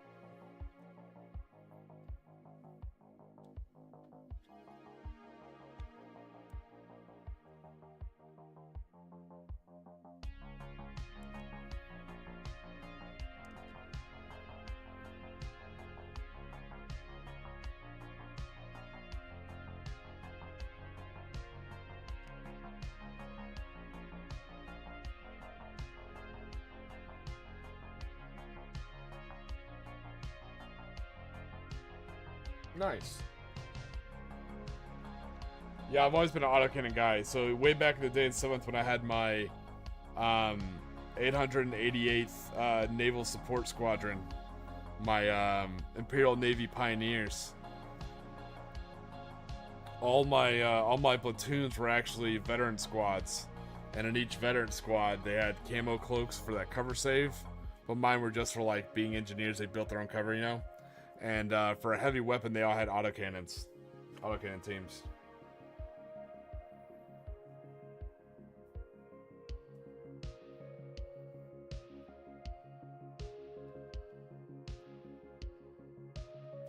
If you do, let me know, Squidfist. Don't put yourself out, but I definitely appreciate it. They have been. I finally found some. I'm just trying to convince myself to pay for the shipping from the UK for 3 plastic dozer blades. But I said at the same point in time, I don't want you eating that cost either, so just let me know.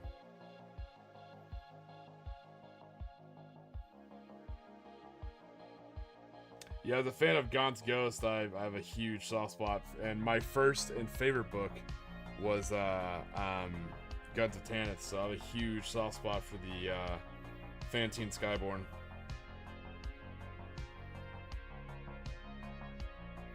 Yeah, that was my first ever intro to book to Warhammer 40k. Was in the middle of the Gaunt's Ghost series right there at Guns of Tanith. It's actually not a bad book to start on. You got Hark, you got Gaunt, you got the Fahrenheit, you got the Tanith. It's not bad.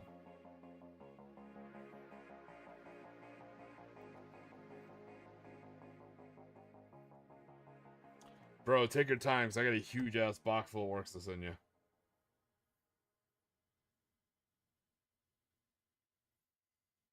I mean, this is going to be like a massive box. I say massive, it's going to be a large flat rate box, but be chock-a-block full of stuff.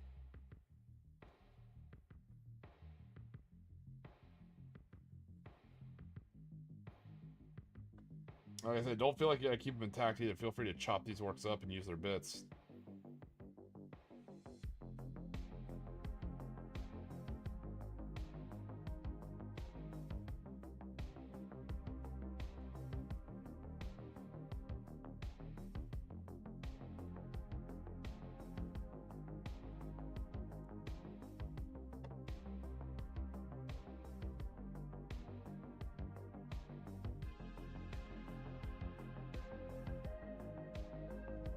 Alright, I don't know how it's been for you guys, but it has absolutely been a productive stream for me. I'm about to glue on this head, and that'll be the final heavy weapon teams. That'll be two squad heavy weapon teams. So that was 6 heavy weapon teams.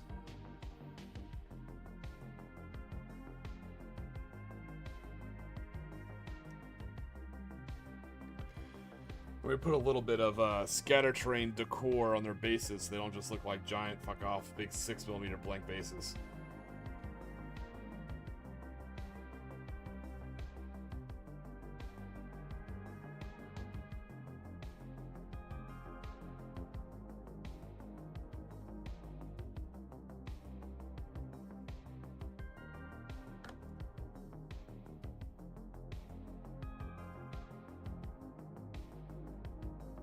And I can kind of see the details of that scatter terrain. So I think when I put them either on the street or, you know, put the girls in the street, put her on foot patrol for the streets. No. When I put them on the street or when I put them like up on a building somewhere, the base still works, you know?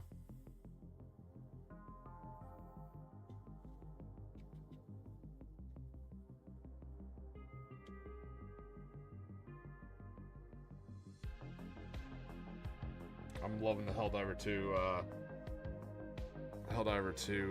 autocannons.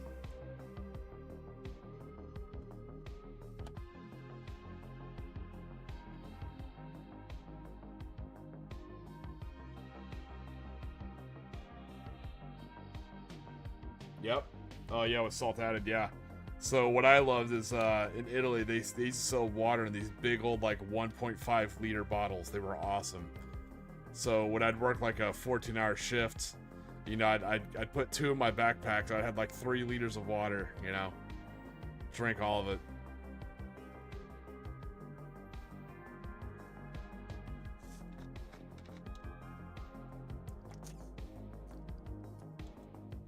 It's one of the things I always got to tell people. It's not a, you have to forgive me. I'm not trying to sound like a mother hen. I do teach and my class is outdoors, so it's a lot of heat casts. So it's not a pain. You can't tough out a heat casualty. You know what I mean? It's not like, oh, you know, like you cut, like it's not like wearing bitch mittens or gloves. You know, it's not like, oh, I got a cut on my hand, but I'll be okay, kind of thing. No. Heat casualty is different, man. You can't make yourself cooler. You can't cool. No. You gotta drink water and you gotta manage your heat levels.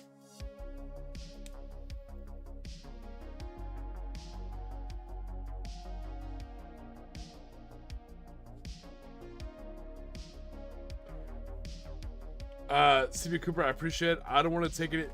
I appreciate it first off, but I don't want to take it from you because I know you also still play Gene Stealer, so I don't want to raid your Gene Stealer bits, you know? But thank you.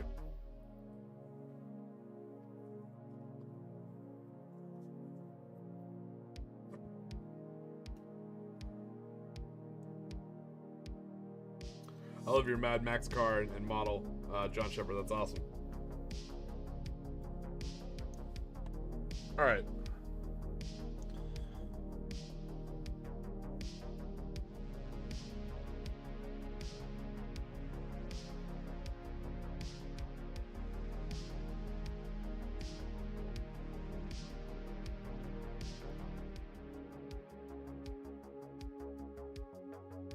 All right, I am finished building, which is nice. The building is finished.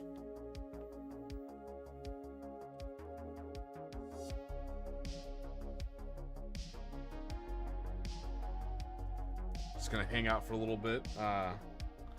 Not rushing, and I mean that. Please don't rush. But you know, once Squidfist sends his stuff in, we'll take a look at it. We'll chit, we'll chat, and then I'll head out and grab a little bit of. I'll hit the racks.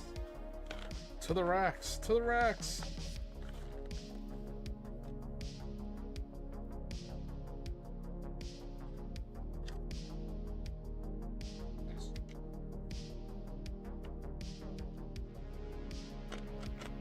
I am really okay with how these.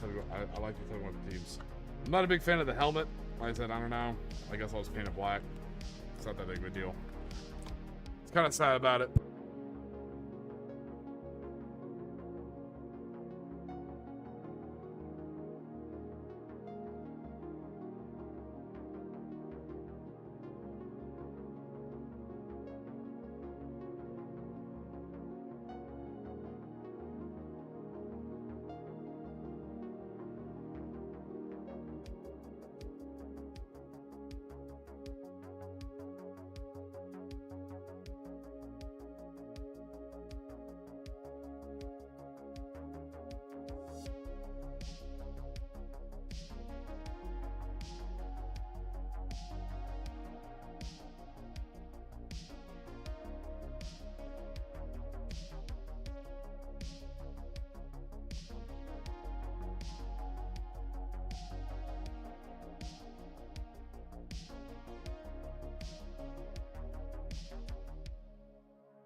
All right, I put the Ridge Runners away safely and put out the ladies, the heavy weapon teams. All right, it's in stream discussion. Okay, that's what I was. Okay, I need to look there. My bad. That's why I was waiting for a notification. I'm sorry, man. All right, stream discussion. Oh, yeah, there we go.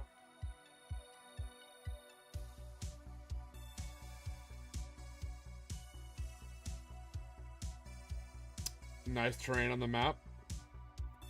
Oh no, not the Death Strike. Love it. Oh, so those filthy cult. Oh, there's even a. Oh my god. So the Death Strike missile looks awesome. There's even a little cultist symbol on it, and they painted like a shark teeth on the front, a little face. That's cool.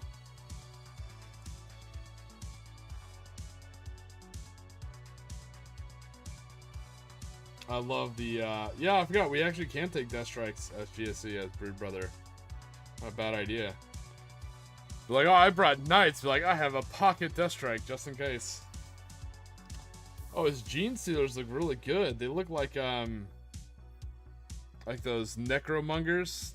Is that what they were called in Riddick or whatever? I like the pale skin. Very House Dalek style. I like the. Oh wow, he's really good at painting his flag. You're worried about it looking blurry, but the flag came out perfect. His Magus is really well done. Look at his eyes and the details.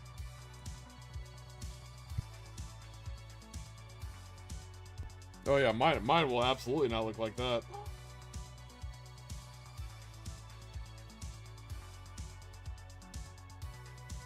I love the hybrid in the Space Marine style army, even with like the chapter flag and everything like that. But it's Gene Stealer. Yeah, he has good kit bashes.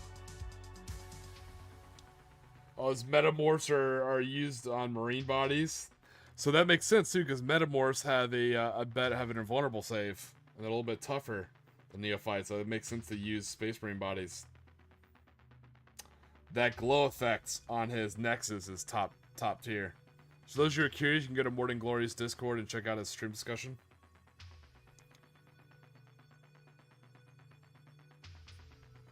Man, those are really cool to look at. Hey, Dan Bleach, what's going on, buddy? Yeah.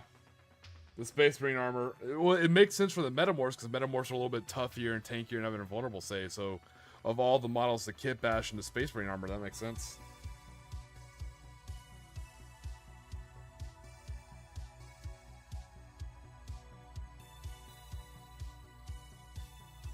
All right. Well, sorry, Dan Leader, kind of catch us right here in the end. I wanted to go a little bit longer, particularly for our good friends over across the pond in the UK, because I know some are waking up early and driving over to Warlord Games. So if they were listening, hopefully they kind of provide them a little bit of entertainment. If you yourself are going to Warlord Games, please don't mention my name. I want to not be known by Warlord Games. I want to remain under the radar. But it was a good stream. I built 6, count them 6, autocannon heavy weapon teams. So that's cool. Built 6 of them. And a lot of people submitted 750 point lists following the rules for Blades in the Darkness, and that was cool to go over the list. I could tell there's some excitement. This wasn't Combat Patrol where you have a set type of models, you know. This wasn't a 2,000 point match play list where you're like, oh man, I gotta, you know, bring this because this is doing well. You know, this is like, oh hey, this is a whole new mission. I have no idea how it's gonna play. Well, let me try to cobble together this list. You know, it's a little bit bigger than a Combat Patrol, but smaller than Incursion. I could see in the list there was a lot of fun being had, and there was some sexy looking lists. Old Gamer Dad had the best. He had a cool Chaos Space Marine list. Shout out to him. He had Beastmen, he had Traitor Guard, he had Chosen, he had Havocs, and Chaos Space Bikers. Chaos Space Marine Bikers. That's a vibe in of itself, man. It doesn't get cooler than that.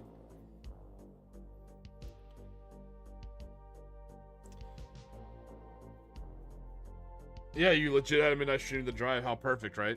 But no, it was a great stream. We had a lot of fun, and I'm gonna, you know, again, so this is my last stream of the week, guys. So in the meantime, I'm gonna be out there building my 4x4 table and putting my two, because I have 750 built. They're not painted, but built. So I'm gonna go out there and start smashing some models together, and I'm gonna test out this Blades in the Darkness, and we'll see how it goes. You guys have the rules now too. You know, if you want, you can DM me on Discord, and I'll shoot the working rules list over to you. You know, you guys can test it out. Let me know your feedback. I'm excited. I'm very, very excited. Yeah, Squidfist. I'll shoot you the rules. I'll shoot you my working list of the rules because it's like way high up in the chat. Silver. They seem. They're there for a purpose. Everything's there for not just balance, but to make you do risk versus reward. It's fun.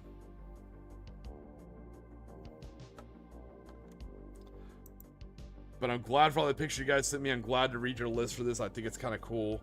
Damn, it was a cool stream. I was late, sadly, because I had an OBS error, so that's why I was happy to go way later than normal. But man, it was a damn cool stream. It was a good one. I look forward to seeing you guys next week when I stream again. And hopefully by then I'll have at least one game of Blades in the Darkness under my belt. Maybe even a few more models painted or built. We shall see.